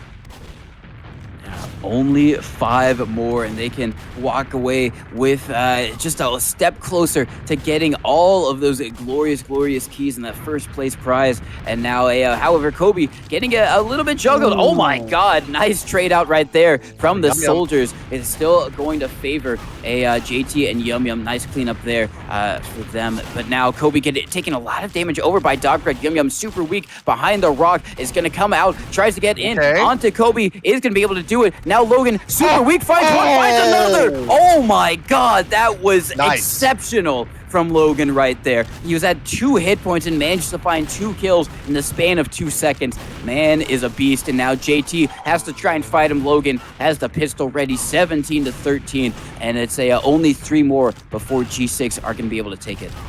And yeah, you know, JT and Yumyum are looking comfortable. Yumyum looking a little bit comfortable trying to go to that closet, but then he just takes a whole bunch of spam trying to back out of it. Kobe just ready with those rockets to make him pay for that positioning error. But JT does manage to get Logan through the closet, makes the jump onto Kobe, waiting for him with a shotgun. JT whips on his shotgun, and his comes out on top, baby. 17-14, 3 points still separating the teams, but Logan and Kobe just need 3 more to take the first map altogether. Yumyum trying to avoid that spam desperately. Kobe can't avoid the spam coming out from JT.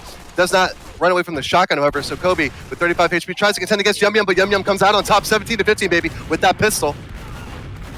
Pistol working out really well. Kobe, early kill onto JT. Now it's all onto Yumyum, and I don't think he's going to be able to do much there. 18-15, 2 more rounds, and G6 take this first map. They get a lot of damage out onto Yumyum, who is extremely weak, has to play by the connector, but Kobe just had his exit all figured out, and he finds one onto JT. 19-15, 1 more round. G6 take this first map. Yumyum, JT, they have to play perfectly. No more mistakes right here. They do a lot of damage onto Kobe. Now they just have to focus fire down Logan, and they almost do so immediately. He is just trying to play around that rock. He finds one. Oh my God, I thought he was going to be able to do it, but no. 19-16, and they just have to try and get onto these G6 players. Logan getting very aggressive onto Yumyum. 2 little disconnected 1v1s right here. It's going to be a matter who wins it, and G6 win both of theirs. And that is going to be it, 20-16 on product. Very close map, back and forth, but at the end of the day, G6 coming out strong. And yeah, JT was cut off from his teammate there, Yumyum. He was up on cliff, and he wanted to turn around and put the rocket to Logan, but as soon as he turned his head, Kobe saw it. He was ready to take the aggression to him, and he realized he had to contend with that 1v1 there. You know, the fight still wasn't done, and yeah, just kept him separated long enough for Logan to finish his 1v1, and then Kobe finished off his, and yeah, first map for G6. Yeah, first map, and now we are going to be going over on to Metalworks. That is where the next map is going to be in this 2v2 MGE Grand Finals. Congratulations to someone out there for getting something special, but we got something even more special on our hands. The 2v2 Cup. Neptune is in with Yumyum instead, and he is here to frag. No, he's just getting everything set up, and just gotta wait for him to vacate the premises. Actually, no, they gotta figure things out because Logan is on the wrong team with JT. So we got a little bit of time before things get live here, but Neptune is actually ringing. Stepping in, so we have a one of the runners here coming in for you. No, I think he's joshing us just a little bit. Logan says we deny. They are too scared. They know the prowess that Neptune has in his back pocket. That all the expert plays that we've seen is only just a fraction of the power that Neptune has, and a part of that power is setting up this tournament. You know, shout outs to him, shout outs to everyone, you know, in that crew for managing to do it. So. Going to be ready soon here, but G6 taking the first map on product. Now we head over onto Metalworks. We're going to have to see if JT and Yumyum are going to be able to respond, and we're going to be able to go on to a third map, which I desperately hope we're going to be able to do so. Yeah, I hope for you, buddy. I want to see it for you. Really, I really do. You know, I don't know if it's going to happen, because if G6 win this, they are going to be the winners the winners of the grand final. And yeah, this is G6's map pick, so Yumyum and JT lost on their map pick. Bit unfortunate, but maybe they can turn the tables and flip it on G6 here as we get ready to go on Metalworks' second and potentially last map of this grand final 2v2 MGE Cup, baby. And Yumyum getting the first kill on Kobe, but Logan getting that crater kill, doing the damage to JT. And now it's 2 full health scouts facing off in front of the choke here. Yumyum technically with the high ground, but 60 HP. Logan with 65. Will that 5 HP be the difference? Just feeling each other out, you know, trying to use that cover as best they can. Yumyum takes it to him on the low ground midair, gets that first point for his team, 1-0 on Metalworks here. And on the low ground already contending against Kobe is Yumyum, but JT up on that high ground, going to try to see what he can salvage from the damage done, but it won't be enough. 1-1 all tied up here early on. Yeah, it's extremely close in the second map so far. Yumyum getting aggressive on the point. Kobe on the low ground is going to be able to take down Yumyum, finds another in JT, and that's going to be 2 on G6, taking the lead just barely for the moment. Hopefully we'll see a JT and Yumyum try and respond, and that's going to be Logan. Very weak on the low ground, wrapping around, is going to find one now. It's going to be a 1v1 Kobe versus the scout of Yumyum, just trying to play the distance right now. He gets launched up by the rocket, and he gets pinned against the wall. Nice rockets from Kobe to be able to take him down there 3-1. Yeah, and 2 HP to boot, so just nerves of steel to line that rocket up. But he kills himself with a rocket on a Yumyum in Fishbowl. But Logan able to kill a weak JT, 4-1 with that pistol, taking a 3-point lead early and looking a little bit rocky here. I'm kind of nervous here for JT and Yumyum. Yeah, never mind. I laid those fears. I was wrong. Whew. I'm just a big old word. Don't worry about me. Yeah, no, it is still a lead for the G6 squad, but only by 2 points. But with that being said, Yumyum being taken down. Now G6 on the attack. They find another, making it 5-2. Really great initiation there from Kobe, just jumping in, no fear whatsoever. JT finds one, JT finds another, however, makes it 5-3. And now he's going to be up on the high ground, shooting down at Kobe. Nice rocket from Kobe onto JT, who's super weak under the point. They might be able to get down Logan, but Logan finds one. Is he going to be able to find another? No, Yumyum is going to be able to get it with the pistol. Makes it 5-4. Almost a tie game yet again. Now Kobe jumps on the point, instantly hits a direct, or meets a direct from JT, and now he's going to be super weak under the point. Now it's only going to be Logan against the 2v1. Finds one. Can he find another? No! JT with the shotgun is able to save himself and make it a tie game. That was a nasty-ass flick, dude. That was straight up disrespectful. Holy crap, dude. 18 HP, and he does that to him like that? Yumyum has to reply. He has to say something about that, and he does, and he claws back the lead for his team, 6-5 here. But Yumyum very, very weak on this low ground. He's got to figure something out. Just 1 HP, and Logan finally finishes off the kill. Now it's just JT to figure out this problem that he's got in front of him, but Kobe solves it for him now. 6-6, all tied up on Metalworks. It is all tied up, extremely back and forth. We've had little shifts in momentum so far, swinging either which way, and it seems like this time might be open for G6. God. Nice job from Kobe there, just taking both of them down, one with a rocket, the other with a shotgun. They're both on low ground right now. Kobe jumps up to try and rectify that, finds one. Is he gonna be able to find the other? He does. Nice rockets from Kobe, 19-20, and gonna be able to make it 8-6 for the moment. Just gonna be able to bomb onto that enemy soldier. Yumyum trying to get onto Logan, not gonna be able to find him, making it 9-6. And once again, G6 getting themselves a nice little healthy lead, but immediately you see Yumyum and JT trying to nullify that. Yeah, that was. I didn't see that JT was still alive, so I thought Yumyum was in some real trouble there. But no, it's all fine. 9-7, still up by 2 G6, but very poor health this round. But Logan, they're trying to find him to get at least one. But oh my God, just narrowly avoiding a Kobe rocket is Yumyum, but not able to avoid the Logan scattergun is JT. And there we go, second time of asking. Kobe does indeed land that rocket onto Yumyum. He sees a weak Kobe, wants to go for him, but he still has to keep that Logan scout in the back of his mind. Doesn't want to get run down. Manages to fend off Kobe, but Logan's still there. And yeah, 11-7 here. Looking dicey. JT and Yumyum have got to get that lead back and keep it.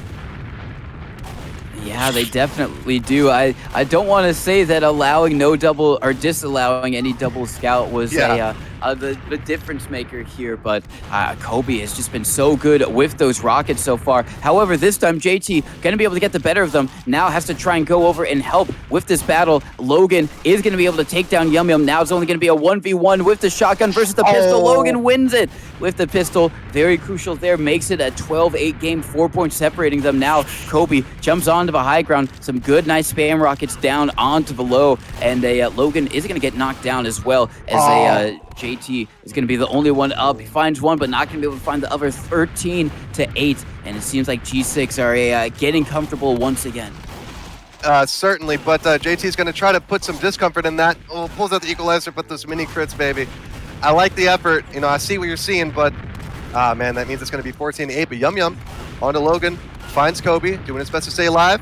JT to the rescue with the rocket. We'll finish that off. 14-9. 5 points separating them. Got to keep up this momentum, baby. They do find Logan. He did have a funky spawn, so he's the closest to them. But they try to go on him, but no, they switch targets onto Kobe, and I don't really know what they saw on that one. But it means it will be 15-9. Looking more and more stressful for the JT Yumyum team as time goes on. Yumyum's trying to get his 1v1, but he does secure the damage off the 1v1 between Yumyum. JT and Kobe, and yeah, finishes off Logan. It's 15-5 or 15-10. Yeah, that was a nice rocket from JT onto Logan. I think that's one of them where you hit the rocket, it hits them, and then they crater into the ground almost immediately. Very unfortunate if you are the scout in that specific scenario, but it's going to still be 15-11, still advantage for Logan and Kobe. And speaking of, it's only going to be Logan. He hits the rocket of JT, so he goes down, makes it 15-12. Kobe gets on the high ground right now. Hits one nice rocket onto Yumyum. Going to be able to take him down with the help of Logan. Logan finds another as well, 16-12. Only 4 points away from being the grand finals winners in this tournament.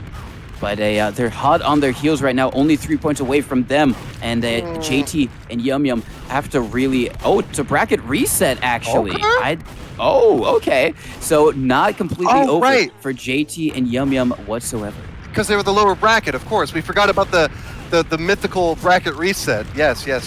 Okay, so it's not, they're not out of the woods completely. But neither team is really, but that's not going to stop the marauding Kobe with the rockets and the shotgun and the rocket from the Logan into JT, and he gets the air shot from beyond the grave, baby. Like, you can't mess with this man. 18-14. Oh my lord, here we go. Kobe jumping over the top. JT trying to contend with it. Kobe's just got complete control over this blue crate. JT trying to jump up on top of the midpoint. Try to take him off there. Yumyum very low, trying to avoid any sort of scatter, any sort of splash. JT trying to get that aggression going for his teammate, and Yumyum follows it up, looking very good, following each other up, putting the meat shield out in front. 18-15 now. So we do have a potential bracket reset upcoming if Logan and Kobe keep it going. Kobe doesn't need to keep it going with the shotgun onto Yumyum. And JT is in his crosshairs as well, does get the kill, but Logan keeps that 90 LG true to his aim. 19-15 is match point here. It is bracket a match reset point. Yumyum and JT, if they don't want a bracket reset, they need to close things out here, but a nice upward direct from Kobe is going to be able to clean things up, and they are going to do it 20-15.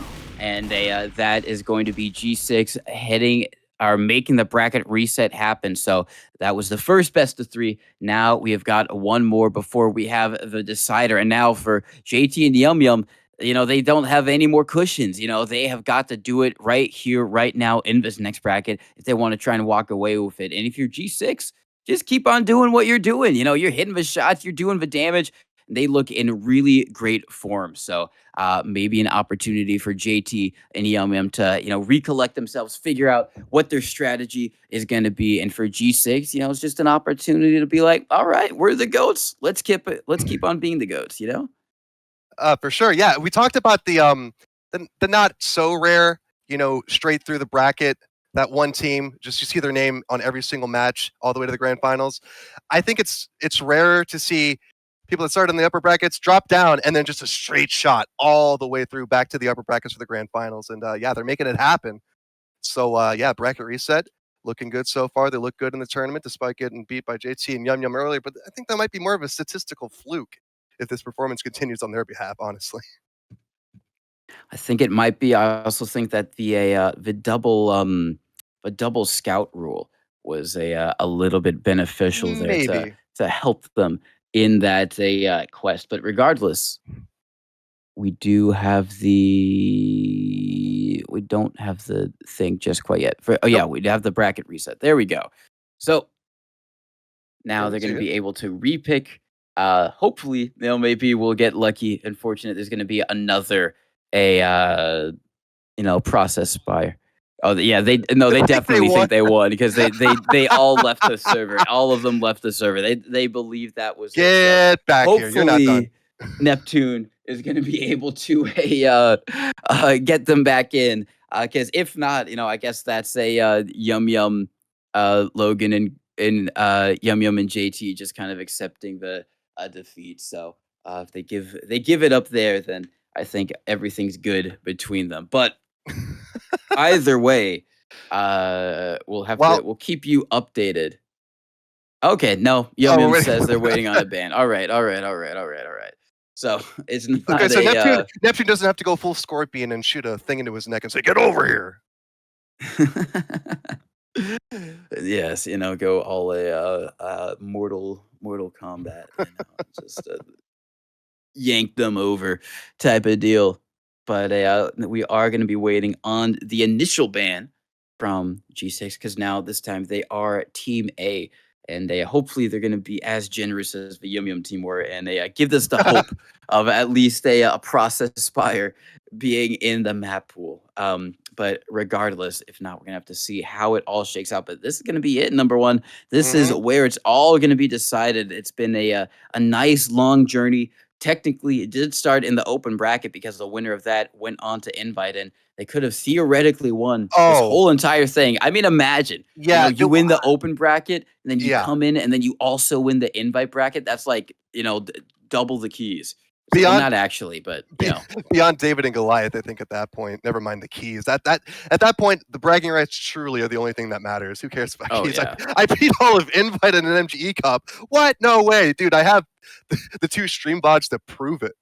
Oh yeah. No, yeah, that's true. You started all the way from the bottom and now you're here, But shout outs to JFK and Jonny because Yeah, they seriously. did really well against I forget what invite Alexandros and Yosh, I think, wasn't it?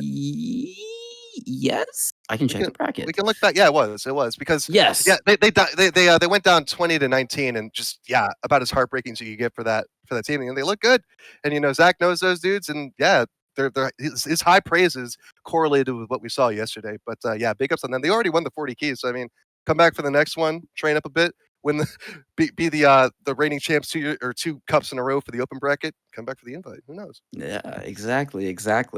And they also want to once again give another shout outs to all the Europeans who played. Oh yeah, As well, making the journey across the pond really great. As we do have a a word that maybe a G6 thought that was it and have vacated their desks in excitement over their new defending their championship. But they're already popping hopefully, champagne and celebrating. oh They're yeah, not even at their computers anymore. They shorted out from the champagne. they're just going ham, just drinking all of it. Bigger celebrations than when they won LAN, you know what I mean? This is Yeah. the real jewel of their TF2 career right here. But hopefully we'll get someone in contact with some of them. So Oh no, Neptune says, "Well," he said, "Oh." okay, all right, they know they're back. It's not over. G6 are back, better than ever. They're gonna be here. You thought they were gone? No, they were just toying with us apparently. So G6 and a Yumyum and Jt gonna be back for the bracket reset. It's funny because you always have the snafu starting it out, and then when it comes to the grand finals, there's always something. You love to see it. I mean, you hate to see it, but you also love to see it. You love to hate to see it. Oh yeah. Production's losing it currently. Production is losing it. I don't know. It's probably because of the hot spicy memes that are being posted in the anticipation of a Logan and G6's grand return. Oh, I didn't see the one that Yumyum posted. Oh man, put that on the stream right now, Josh. I double dog dare you. Oh, okay, good. Oh, okay, now. Oh, this that's what I mean. This GIF put is that on a the stream. fireside staple, actual fireside staple. It's great. Shout outs to Yum for posting that amazing GIF in the chat. And also to the J for popping one in there as well. You love to see it. You really do. I love TF2. You downloading the file. We're gonna add that to the collection there.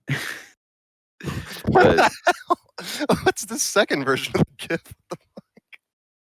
Okay, so do we have a ban? We do have a ban. Ban Reckoner, good call. Can't say I disagree. So that is Ooh. the G6 ban, first off, for Reckoner. But yeah, it didn't get to flip the question on you. We've already seen the bracket reset. I hope it hasn't tainted your impression none, but who do you have winning this? That's a very, very good question. Oh, is it? I thought so too. I think it's gonna be G6. They have I think they've figured out whatever they needed to figure out. I think what they needed to figure out was that double scout is not it, and they you insta delete that post, Josh. That's it. All right. This guy's got some bias, but no. I think it's going to be G6. I think that they have with Kobe on that projectile, on that soldier. He's nasty. He is nasty. I think if JT and Yumyum want to do this, maybe they try and force it. And even though they've got to run soldier as well, maybe they force it. Well, no, does it still apply for the bracket reset? Huh? I think it does. I think it does. Come on. I think it does because they even if it does, I think that going to maps where soldier isn't good is gonna hurt Kobe more than it hurts JT, and it's gonna give more room for a Yumyum to shine. You know what I mean? Okay. So that's that's my thought process. That's maybe their thought process. We'll have to see.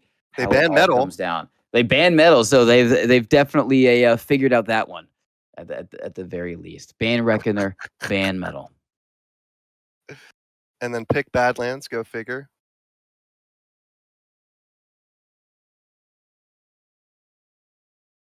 Oh yeah, pick Badlands. I can't.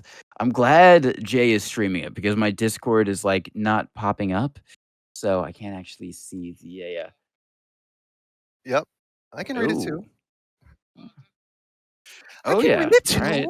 Pick Badlands and they pick product. All right, interesting actually that G6 picked Badlands, but they're going for it. They pick product. We'll see what the final bans are, what the final map is gonna be. Product. No, that's the second map. No, what? Oh, he answered. Oh, he replied. Okay. Don't mind me. I'm just stupid. Don't listen to anything I say literally ever. You are not stupid at all. You're sweet, Mono, but I think I know. No, you don't know. You're so dumb. You don't know. You're not stupid. You're so dumb. You don't even know you're beautiful. Yeah, the One Direction. Yeah, I don't think those are the exact lyrics, but I guess it's the same. It should have been. It should have been. You're so dumb. You can't even look at the mirror and see yourself properly. God damn it. You think you're a vampire. You're so dumb. You can't see yourself. Logan taking one for the team, banning Sunshine. God bless. Shout outs to Logan, G6. They took one. They did it. Someone had to do it. They took the bullet. Hopefully it's still another process second decider, dog. I really, really need to see this Spire. I want to see your eyes light up in joy as we finally go to process mid. What? Okay, they banned process mid. Oh my. Okay, I thought they banned process second. I was gonna cry. No. Don't worry.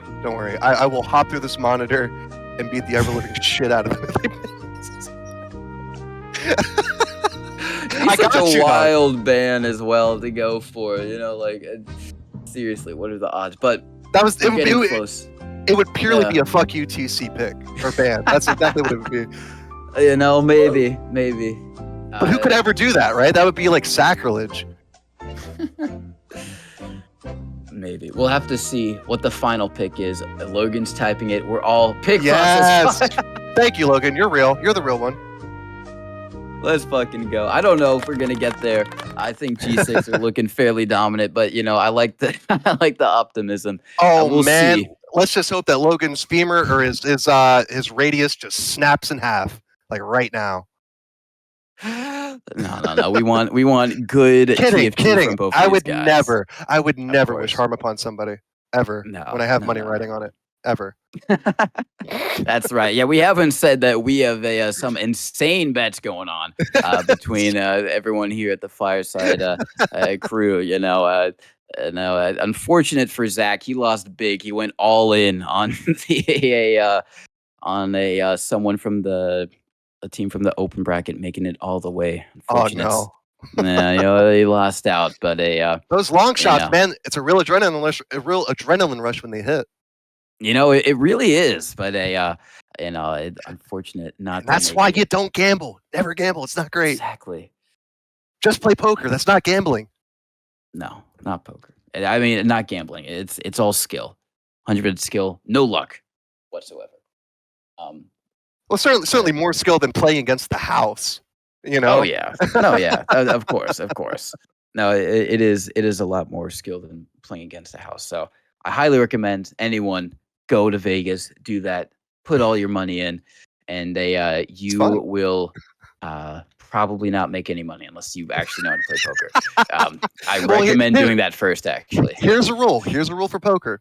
Your bankroll, you take amount of money, right? And your bankroll is 10% of that. So say you have $1,000, your bankroll, all that you're allowed to get rid of is 100.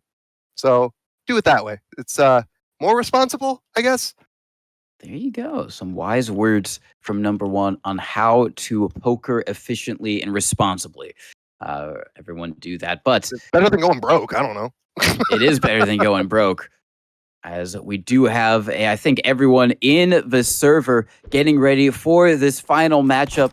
JT, Yumyum, they had the bracket reset. G6 forced it. They came from the lower bracket. They won the first bracket. Are they going to be able to win the second? They're here on Badlands Mid, and this is where it's all going to be decided. No more bracket resets, no more further matches. This is it, as Kobe has joined the game. He has entered the server. He is here. He is ready to frag once again. Did it get colder in here or what? Oh my god, yeah, a chill just descended on the server. Suddenly, Badlands has ice. It's all frosted over. As we are live on the second bracket, the bracket reset of this grand finals, G6 versus JT and Yumyum, gonna be Soldier v Scout versus Soldier and Scout. As Kobe gets the first kill on the JT, finds it. The opening pick is gonna be Yumyum, trying to hide around the hoodoo, trying to play the distance, barely dodges a rocket from Kobe all the way across the way, just spamming them through shithouse and gonna be able to find him. Logan is, make it 1-0. And yeah, early point for Logan and Kobe. Not exactly what you want to see is Yumyum and JT. After all this bravado and grandeur, knocking them down to the lower bracket. Now it's just Logan versus JT. Lands a rocket, 33 HP on Logan. Misses the second. Can the shotgun save him? No. He needed to reload that thing. He's just hitting those blats. The rocket shotgun. Didn't have anything loaded. Very unfortunate. So it's a 2-0 lead for Logan and Kobe here on Badlands. JT is trying to contend with Kobe underneath the point, and Logan right in the face of Yumyum. He just stopped. He didn't even keep going because he knew Kobe had it, I guess, on JT. I don't know, but it's 3-0 just like that. It is 3-0, and it's looking really good. Actually, make it 3-1. Yumyum with that crucial kill onto Logan. Gonna get the first round on the board for his squad, and they're all really weak over by this hoodoo. JT finds one, Yumyum finds the other, makes it 3-2. We got a game on our hands here now, folks. Kobe, nice rocket onto JT. It's only going to be Yumyum. He's got a lot of work to do. Finds one. Can he find the other? He finds it onto Kobe, and that is going to be 3-3 tie game. Yum. That's all I can say about that. Well, kind of yucky now that he just got blown away by Kobe's shotgun. But it will be 4-3 now as Kobe gets the second onto JT. Some long-range spam. Yumyum already half health, and Logan putting the hurt onto JT with those scatter shots. Bit caught behind the hoodoo, 6 HP, gets chipped down by JT shotgun, so now it's just Kobe on the low ground all by himself. A little bit of help, just enough to jump up, but gets instantly denied by Yumyum with the scatter gun, tied up all at 4. Tied up, and you see JT jumping across the point, taken down by the shotguns of Kobe, and that's a very deep chase there from Yumyum onto Logan. Gets the kill, but gets traded out immediately. Now, Kobe going for a little fadeaway bomb, rotates back over to his scout partner. They want to try and play connected, play together, as Yumyum a little bit hurt over on the hoodoo's going to be able to take down Logan. Now it's going to be a Soldier v Soldier. JT jumping up, gets one, is not going to be able to get the kill. Nice stuff from Kobe there with that rocket. and now it's only going to be JT once again. He gets a nice little pop-up onto Kobe, but he also has to deal with Logan, who's down on the low ground, is going to be able to 2v1 him, and that's going to be a 7-4. G6 taking another 3-point lead. And yeah, on the low ground already. Ooh, put a low ground direct onto Kobe, leaves him with 88 HP. And JT seizes that opportunity to jump up with the shotgun in hand, but drops back down after taking some heat. But Yumyum comes up from behind and takes out Logan. Now Kobe has to just flick his mouse at his dog, basically, just to keep his head on a swivel, trying to spot the scout and soldier coming at him, and he does it with ease. 8-4 now. JT seizing. Nope, he's not seizing nothing. He's seizing a rocket to the face from Kobe. That's what he's getting. But Kobe is at 53 HP. JT taking down Logan with that shotgun. But Kobe still with 37 HP. He's going to contend with Yumyum, who had more than enough health to take him on, especially with that shotgun. No rockets to speak of. And now he's got Yumyum at his back, off the break yet again, flicking around to try to look at JT. But Yumyum gets both of those kills, baby. And it's 8-6. Yumyum still not bringing it back to a tie, surprisingly, despite that good performance so far. But Kobe answers back with the shotgun and a rocket. And just like that, 6-9, baby. 3 points between these two teams yet again. 3 points, G6 in the lead. Just kind of playing the distance for the moment. Nice early kill onto Yumyum. Now it's only going to be JT, and he's not really in any position to do anything, trying to play around the hoodoo, but he's going to be taken down now. Logan on that really unfavorable spawn, probably the worst spawn in the in MGE, I'd actually say. Over there on the porch. It's just so far out of the way, and now we are going to see a 1v1 Yumyum versus Logan. Logan a bit weaker, but Yumyum also really weak as well. They're both single digits. Yumyum going to be able to clean it up and get the kill. 10-7, 3-point lead yet again, but trying to close the gap is JT and Yumyum. Oh my, the rockets coming out from both soldiers. That's going to be a crater. Once again, both scouts on the low ground this time. Logan takes some damage, might be able to get it with the pistol. They're down, jumping around. Who's going to get the better? Oh my god, so many missed shots, but Logan has the one that connects, and that's all that matters at the end of the day. 7-11, amazing convenience store, but very dicey scoreline if you are Yumyum and JT. Yeah, but JT gets the kill on a Kobe, so it's not all done for this round, and JT swings around to finish off the kill, 8-11, so still 3 points separating them, but they gotta equalize it at some point, because if they just ride that 3-point lead or deficit the whole way, they're gonna be at 20-17 before they know it. Yumyum getting caught up here in the action in the corner near the hoodoo, but Kobe just jumps up on the hoodoo and says, "Hey, how you doing, partner?" And just puts him down with that shotgun. 8-12 now. 8-12, and now the soldiers collide in mid-air. JT very weak, Kobe as well, but Logan even weaker right now, trying to fight. Yumyum is going to be able to do it. Kobe has to deal with two players, but they're both extremely weak. He gets one. Is he going to be able to get the other? Got the shotgun. He gets it. Nice aim from Kobe there. Nice control as well. And Yumyum all high in the sky. He's going to be able to help take down Kobe. Logan, the only one alive. It's going to be a quick cleanup for JT. 9-13 at the moment. And yeah, 4 points. Yumyum with the early kill, looking good. Kobe's at half health, so yeah, this is looking great. JT hasn't even taken any damage, really. And so just like that, it's 10-13, but still that 3-point deficit is hanging over their heads like an albatross around their neck. Still trying to make something work, but JT is really weak, but so is Kobe. They just need to get the hurt onto Logan, but they put the hurt onto Yumyum instead. 1 HP, trying to get that 90 LG from across the map, but it won't work. 14-10. G6 still in the lead on this first map at the bracket reset on Badlands. Yumyum at 40 HP, trying to charge down and get any damage before he dies, but not a whole lot going on, and it's just JT to contend with.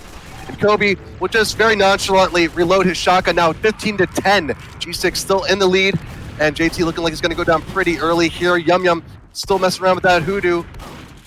And yeah, both players very weak. Any damage will do, and Logan will pick up both of those kills very quickly.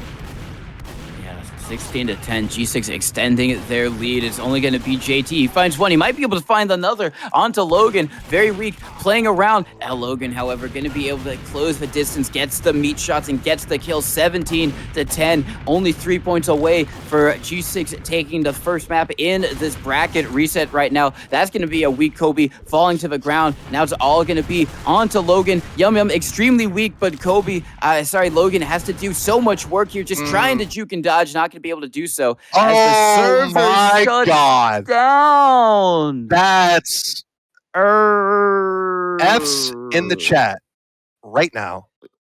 We have some F's to pay respects to that server. It had a very admirable life.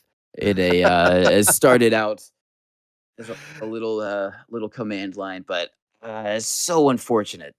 I thought it was me at first. I was panicking. I'm like, did my computer just die? No, I thought it was me as well. I was like, oh god, this is terrible. Like, I don't want to have to build a new PC right now, guys. Come on. Yeah, you speed run a build. Yeah, right. How fast gonna get it done? I don't know, 2 hours. Yeah, you just cram some stuff in there. You know, I had 4090s were good. I'll get 2 of them. You just stuffed it in there. Yo, seriously, that's what I'm gonna do, dude. I'm gonna buy double of the parts next time, just in case.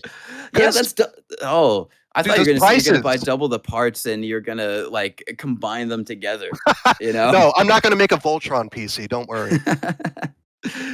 You know, double the parts, double the power. But seriously, I thought about it, like with peripherals especially, because if you get one that you really like and you hold on to it for years and they stop making it and it eventually True. breaks, you know, you don't want to get it replaced. Just get another mouse while you're there. You know, screw it. Because that's where I am with my G502. Because I don't like the new one, the smaller one. I like the big chunky Spectrum. And yeah, they're so rare to find, or rarer to find. But yeah, so nobody's computers exploded, well, except for the server. So we had that to contend with for the time being, I guess. But yeah, that's it's a real cock tease, I guess, if you ask me. Had it all going there, looking like they might win the first map, G6, but oopsie daisy, little bit of a technical problem. Yes, as a all right, we got a new server. We're I was about loading to- in. We're joining. I was going to copy And- the whole message, not just the connect. I do that like so often. Yeah, but right? it's actually like when you okay, the struggle can sometimes be real because like, you know, I'm a one-trick soldier player. I'll admit Sure. it. So like, you know, when the pug starts and that connect info drops, I like instantly Command C, Command V, put it in there, you know, into my console as quick as can be. And when I mess up and I actually do the whole thing and it's like Neptune wrote it at 9:25, it's like, who cares about that? I don't care about that. Yeah. Yes, I'm in the server. And so it's like unknown command Neptune at 9:27. Like, oh yeah, that would be a weird command, wouldn't it?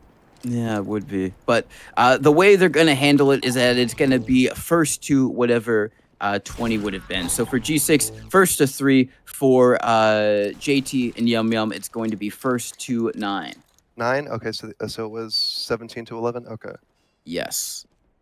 So that is how they are going to do things as Yumyum joins, and now we are live once again. Only 3 rounds for Like a G6 to take this first map here. As just gonna be bombing around is gonna be JT, is gonna be taken down, Yumyum taken down as well, and that's gonna be 1. They're a third of the way there. Yeah, always look on the bright side of life. I guess that's one way of putting it. And yeah, well, 2/3 of the way. Oh my God, we're 66% to completion. Wow, this is the fastest download ever. Amazing. As a now it's gonna be do or die if you are JT and Yumyum, just trying to get across the point right now. Logan making inroads is gonna be taken down, and now an opportunity to maybe just stay in it just a little bit longer. They are gonna be able to, but they have to be basically perfect, flawless from here on out if they want any hope at all at taking this first map. Going to be a 2 separate kind of 1v1s on different parts of the map. Kobe just kind of wanders over towards the house, jumping on the hoodoo. Now it's going to be Scout rotating around. Yumyum taken down. Now it's only going to be on JT, and he has 4 hit points. That's not going to be it. That is going to be the first map done in the favor of G6. Well, see, the problem is that TF2 played perfectly, ends in a draw. So I can't really work out an MGE. So I guess that's the way it has to go. Yeah, that was a really dry. That was a really dry joke. I'm sorry. Anyway, no. We're on to product for the second map, and God willing, alhamdulillah, we will have a process fire. We will have a process fire. You know, it would come down to JT and Yumyum finding it within themselves to do something on this product map. Because if G6 won this, that's it. They win the whole thing. They win the invite tournament. They would be your continuing champions, defending their titles successfully against the opponents of JT and Yumyum. But JT and Yumyum do this. We go on to a third map, the last possible one we could go to in this tournament. It would be on Process Spire, which, if you didn't know, does have an MGE map associated with it. It's a pretty cool. I've only played it once, but I'd love to see some people play it again. But regardless, stakes higher than that. Who's going to get on top? I'm still going to say G6. I think they've got it. But let's see if JT and Yumyum are going to be able to bring that performance that sent G6 into the lower bracket in the first place. And yeah, that makes me really want to go back and watch that first match again, because really, what was the magic there? What was the deciding factor? Because it looked about equal to what we're seeing now. Oh, that's right. Okay, so they had a demo on. So okay. Demo on. See, I thought maybe that demo would work on Product better than Soldier, but I guess we're seeing that Kobe can make it work regardless of where he's at here. As we do finally go live, Logan already very weak, down to 39 HP, and Yumyum and Jt have barely been hit. Jt making that jump, and oh my god, there's some damage for you. Kobe landing the fat air shot, denying JT, but it is a first point for JT and Yumyum, however, so they do come out on top. Air shot equals lose, as we all know. Oh, apparently the timer is ruined? I don't know what that necessarily means. Yeah. I can't see anything because it says no time limit, which I would assume would be okay. Apparently there is something because Neptune says so it is apparently worthy enough that something is got to be changed here. So they are all removing from the thing. Okay, so they have to set it to 1v1 and then back to 2v2. That is apparently there was some issue with the thing, and so they're still going to be up around. They're just going to suicide for one round to start things off, and JT and Yumyum going to get that point. So they've fixed whatever issue what happened. Yeah, I must say, despite all this, we have some very gentlemanly players in the finals. Lots of gentlemanly agreements because, it's been kind of start and stop, but them's the breaks, I guess. But yeah, I guess we're going to have a little bit of a test just to see if things are right, because we want to make sure that everything goes smoothly from here on out, because this could potentially be the last map of the entire tournament. And I mean, whoever, it would be Logan and Kobe winning it and taking home the 200 key first place prize, which is some fat Skrilla if you break it down what keys are worth. But second place gets 80 keys, so that's not all bad. And like I said before, the overhead is low, because you just got them 2 players to deal with and give out the cash. Exactly. Okay, so they have no timers, so they are going to be good to go. So the game is back once again. Shout outs to Logan and Kobe for graciously doing the double kill bind, and Neptune for stepping in and fixing whatever timer shenanigans were going on there. So we're continuing the second map of this bracket reset for the grand finals, and just kind of playing the spam game right now. No one getting too aggressive. I say that Kobe surfs a rocket a bit forward, closes the distance, but it's going to be JT who wins that one. Now it's all going to be on Logan. He's not going to be able to find a 2-0 in the favor of Yumyum and JT. Well, you're not seeing it right now, but I'm doing the Dwayne The Rock Johnson eyebrow raise right now because of that right there. They're looking good out this reset. It might have been the mental reset they needed because, JT just hit a fat, nutty air shot right there on a Kobe. And, up 3 points right now on product and keeping Logan and Kobe at bay. Much worse health than Yumyum and JT right now. But as the spam gets out, actually evening up here, looking to see who's going to get the first kill. It could be Logan going down if he's not careful, but no, it will be Yumyum instead. And a 16 HP JT is not enough to contend with these 2 players. 3-1 now. 3-1 in the favor of Yumyum and JT. They're getting aggressive. Kobe can be able to take down one. Logan takes down the other. Going to make it 3-2, trying to claw back into a tied game scenario. Are the G6 duo, and they're kind of just playing cross the point right now, getting some good damage. But it's going to be Kobe taking down Logan, and the 1v1 finds the pistol shots. Going to be able to get the kill, and that's going to make it a tied up game. Right now, Logan getting across the point in a little bit of a 1v1 here with Yumyum. Kobe hitting some spam rocks to help out his duo buddy right there. Logan going to be able to find one. Now going to be a scout 1v1. Logan insta flick up, finds the scout. Great stuff from him. Get into the lead of this game, and they get another kill on to an airborne JT. Makes it 5-3. And yeah, this is not what you wanted from Yumyum and JT. They had the lead, they had the tie, but they don't want to start giving up points and playing from behind at that deficit, like we've seen for the past, 4 maps. So not looking great, but JT with a bit of daylight. The kill onto Kobe, and then Yumyum onto Logan, so it is 5-4. Certainly not out of it by any means, but cool it down a bit, you know what I'm saying? Play it a little bit closer to the vest. And Yumyum gets Logan in the vest with the scatter shot. And now JT, full health, going to jump over that rock and put the hurt on, but Yumyum's going to get the final shot, and it's all tied up at 5-5, and there we go. Yumyum and JT still in this. It is all tied up. Oh, nice direct coming out, and now Kobe gonna be walking. He actually surfs a rocket to the other side of the point now. Gets some good damage off onto JT. Helps take him down. It's only gonna be Yumyum now. He can 1v2. He is not gonna be able to. Tied up again at 6-6. And now right back into it. Another tie game, all knotted up in parity. However you want to phrase it, it's pretty damn equal if you ask me. Trying to get those spam rockets across the point. JT not finding much success. Logan and Kobe dodging expertly. Meanwhile, Yumyum and JT on the side, not so much, but Yumyum does sneak out a kill. Actually, both of them onto Logan and Kobe in that order. So 7-6, 1 point ahead. A little bit of a cushion would be nice if you're JT and Yumyum. They're going to try to secure it with the bomb across, but Logan put a bunch of damage into JT, but it was not enough to prevent his partner's death. And Yumyum will get the kill onto Logan. 8-6, 2 point lead, looking better.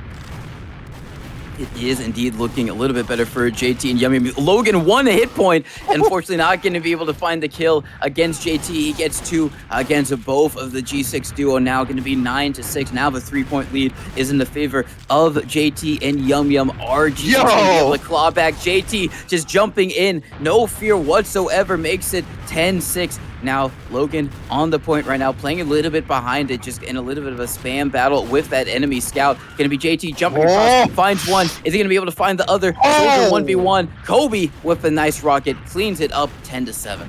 And he fit that through the slat as well, so that's some pinpoint precision like we've been talking about with these Kobe rocket stock. Just making it look easy. He's got a guidance system on those things, I swear. He's got a GPS in that RPG. Logan taking out Yumyum, but peeking around the corner of the closet is Logan onto JT, and it's 10-8. But Yumyum and JT still in the lead by 2. They can make it work. I'm really nervous about this. I don't want to say what I'm thinking, but it could very well happen. All the same here on that concrete is Logan tries to draw on the jump, and he does get it out of JT. 39 HP. Kobe with the direct onto Yumyum and JT. 10-9 here. 1 point separating these teams, and it could go back to being all tied up just like that. Could indeed be extremely close so far. Now, JT and Yumyum playing a little bit passively here, just playing around their own rug, letting G6 come to them. And oh my God, Kobe just played that corner so so well, that angle so well. And now it's going to be a little bit of a fight over in connector. A nice surf from Yumyum, but unfortunately he just gets gunned down by Logan. And it seems like they're in a good position to take the lead of this game. An attempt for an air shot, not going to connect. JT taken down, now 11-10. G6 once again back in the lead of this product match. And a nice shotgun from Kobe takes down JT. Yumyum has to do a lot of work, finds one, but not going to be able to find the other. 12-10. And here we go, the 2 point swing, or actually it's more like a 4 or 5 point swing at this point. Logan and Kobe up 12-10 on this second map, and it's looking a little bit dicey now. JT and Yumyum look like they had their stride here, but looks like that may be called into question here pretty soon. JT with the bomb over the rock. Kobe with the rocket on JT, didn't even see that, and then Logan onto Yumyum. I didn't see how he could hit that is what I mean. But yeah, 13-10, 3 points, the dreaded 3-point deficit. It's back yet again, rearing its ugly head in a bit of a long-range spam battle. Yumyum and JT trying to make something work. Here comes the bomb, missing the rocket onto Kobe, the direct. Logan onto JT. Yumyum finishes off Logan, just 2 HP now.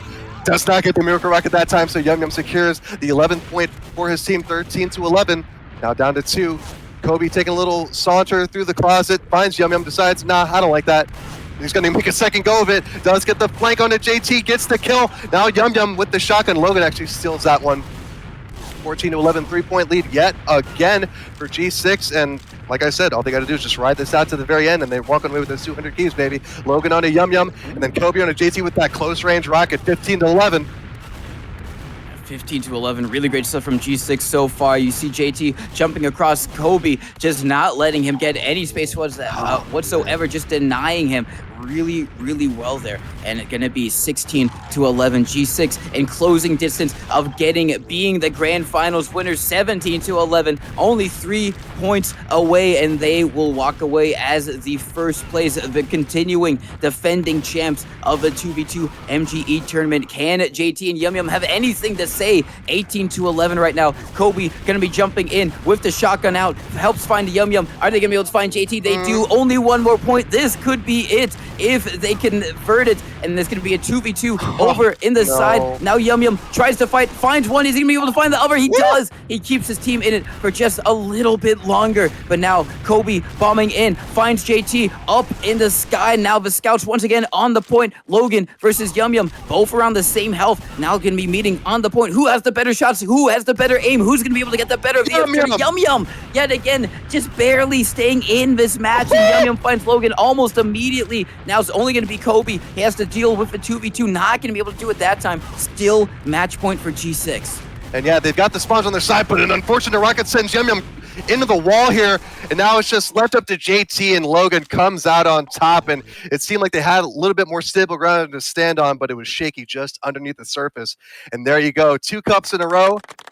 Your champions, G6, Logan and Kobe. GG. GG. That was a really, really great match from everyone, Logan, Kobe, Yumyum, JT. But at the end of the day, G6 are going to be your victors. The defending champs prove why they were the champs in the first place, defend their title, and go on to win another first place in the 2v2 MGE tournament. And honorable shout outs to Yumyum and JT for coming in second. Still not too bad at all things considered for them. But, really great TF2 throughout this whole entire tournament. And it's just been a really, really great event. Oh, absolutely. This has just been a whole lot of fun, and even more fun. We have G6 here for the interview. Hi, guys. What? Yo. Congrats. Congratulations on the dub. I guess just first off, you faced Yumyum and JT earlier in the bracket, and you guys did take the L to them initially. What I guess kind of knowing that you would face them in grand finals, what did you guys kind of expect or kind of change, if anything? We just changed our classes. We realized that it wasn't working out. So next time we played them, we knew we had to switch things up. Put Kobe on soldier, and then GG. Yeah, I just had to get off scout. Well, clearly Fair paid enough. off, because just massive nutty rockets the entire tournament, at least on stream that we've seen. And yeah, just been a great performance. Did you guys kind of know that you would end up back in the grand finals, though? Did you really want to put it to JT and Yumyum? I mean, I think we knew. We knew we were gonna lose in lower bracket. I like the confidence, but yeah, be expected. You had a good run in the season, last cup. Just what did you guys make of the whole tournament? Did you enjoy it this time around? It was fun. The only thing that was just not fun, I'm sure the viewers can agree, was just the double scout, because True. it's just a damage trade and you're chipping people across the map, and then eventually someone's gonna die, but it's not very fun. Ban double scout, please. Yeah, I think that Reckoner game you guys played, I forget who it was against, was pretty slow. There was a few points, I think. Yeah, it just went to a stalemate. You guys were just looking at each other for a few points there. Those radio antenna make great cover, I guess, when you're stalemating and just trying to trade damage across the point. Really unfortunate, but you guys did come out on top. You got a whole host of keys as well. We asked the open bracket winners this, but what are you guys going to spend it on? Is it going to be some crate gambling? You got a hat that you guys are eyeing up, or just going to put it in the bank for a rainy day? I might do some hat shopping. Ooh, maybe. I can resonate with that. I think I have a Burning Flame Scout unusual, Soldier unusual. Now I think I want a Burning Flames Medic unusual. Oh, hell yeah. Oh, I respect that. Okay, all right. All right, damn, all right. Yeah, you get the trifecta or quadrifecta, I guess. Got the money for it. Why not? Yeah, go for it. And I'll put those winnings to good use. And then next time the 2v2 MGE tournament comes up, you can rock up. I mean, maybe not, because you said it's a medic unusual. So, I mean, unless you're very, very confident and you're like your Blutsauger. I don't know. Maybe you are, dude. You can do that one. But I guess, yeah, as you guys have participated in a couple of these, I guess I don't know if you guys have like maybe learned anything or just like how is it to kind of have this kind of opportunity in the community? You know what I mean? Just play some solid 2v2 MGE against some cool people. I mean, I think it's great for people who don't play competitive to be able to showcase their talents. Because some people just don't have time, but they still like to MGE a lot, and you can MGE whenever you want. So to have a tournament like this that where other people can participate is great.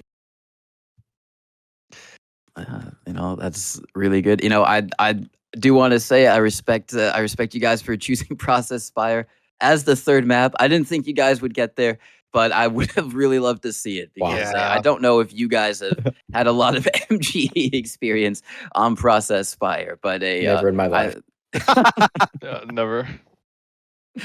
Yeah, they also have Gully Wash second as well up there, which Mhm. would also be quite a treat to see. But regardless, you guys did it. You guys beat JT and Yumyum, going to be the first place victors, walking away with 100 keys as well as the ever important bragging rights. I guess, unless you have any more questions, number one, we can do some shout outs. So Get to it. Shout it out. yeah, going down the line, Kobe, any shout outs you'd like to give? Shout out to all the G6 boys that were in Discord watching. I was streaming my POV to them. Had a good time. Nice. Logan, any shout outs you'd like to give? I'll also shout out G6 boys that were hanging out with us in Discord while we're playing. It's bring the vibes up, the camaraderie. It's always fun when your teammates are around. And shout out to you guys for casting and production for streaming this event. Facts. Ain't no thing. That's what we do. But we appreciate the appreciation. We appreciate you coming in and giving it another go and walking away the champions. Congrats, guys. Of course. Thank you. Thank you. Yeah. And so that was G6 year 2v2 MGE tourney winners defending their championship. They did it once before. They have done it again. Will they do it some more? You're just going to have to wait until the next 2v2 MGE Cup to find out. Spoiler alert, they probably will because they are currently the defending champs both here and in a invite TF2 sixes. So a lot of accolades to their names. But until that point, that might be it for us here. I don't know if we're going to have a dolphinrider come up and say some words, but I think that is going to be it, at least for the meantime, for us at Fireside. Number one, do you have any shout outs you'd like to give? Oh, God, where do I start? Everybody for watching over these few days. It's been a long 2 days, but we appreciate you sticking around. I know I certainly do. To you, TC Mono, as always, my partner in crime, Zach, coming into the booth, the second partner in crime. Josh, of course, I'll get to you. Josh on production, CEO, our stalwart, our stalwart leader when Antlers isn't around. But yeah, oh, of course, the organizers. How could I forget them? Dolphinrider, yesod, Adroit, Neptune. Yeah, Tommy, of course, Tommy. Over here trying to read and talk at the same time. It's very tough. But yeah, it's just making another banger of a cup. A little bit of hiccups, but I mean that's part of TF2, right? What would it be without some hiccups? But yeah, should pretty much do it. Yeah, no, I'm gonna mirror basically all of those shout outs to you. Number one, has been great casting with you these 2 days. Shout outs to Zach as well for casting as well. Guy's a goat, a legend. Shout outs to Jay for shepherding us and telling us which matches we're doing and getting us the STV or server info and everything like that. Really made this doable because otherwise I'd be just looking at a bunch of Discord groups and I'd have no clue what was going on. So huge shout outs to him for doing this both days as well. Shout outs to G6 for winning, Yumyum, and I'm blanking on the name, JT for getting second there. Shout outs to everyone who played. Shout outs to the guys for organizing. It's such a monumental task, and it's really great just to see this type of effort going into the community. Shouted them all out, but that whole group, dolphinrider as well for sponsoring it, yesod, Adroit, Neptune, and Tommy. And anyone else who took part and helped out. It's really great to see the community getting involved and doing these types of events. And so hopefully we'll see, many more of this. If anyone else wants to do something, go for it. Make it, give something back to the community. We'd all love to see it. And here at Fireside, we'd love to support that type of thing. And so speaking of that, I think that's going to be it for us here at Fireside. We thank you so much for watching. this 2v2 MGE tournament. We had the open bracket yesterday, the invite bracket today. G6 are going to be your winners of the invite bracket. And until we have some more TF2 content, that's going to be it for us. And we hope you have a good night. See ya.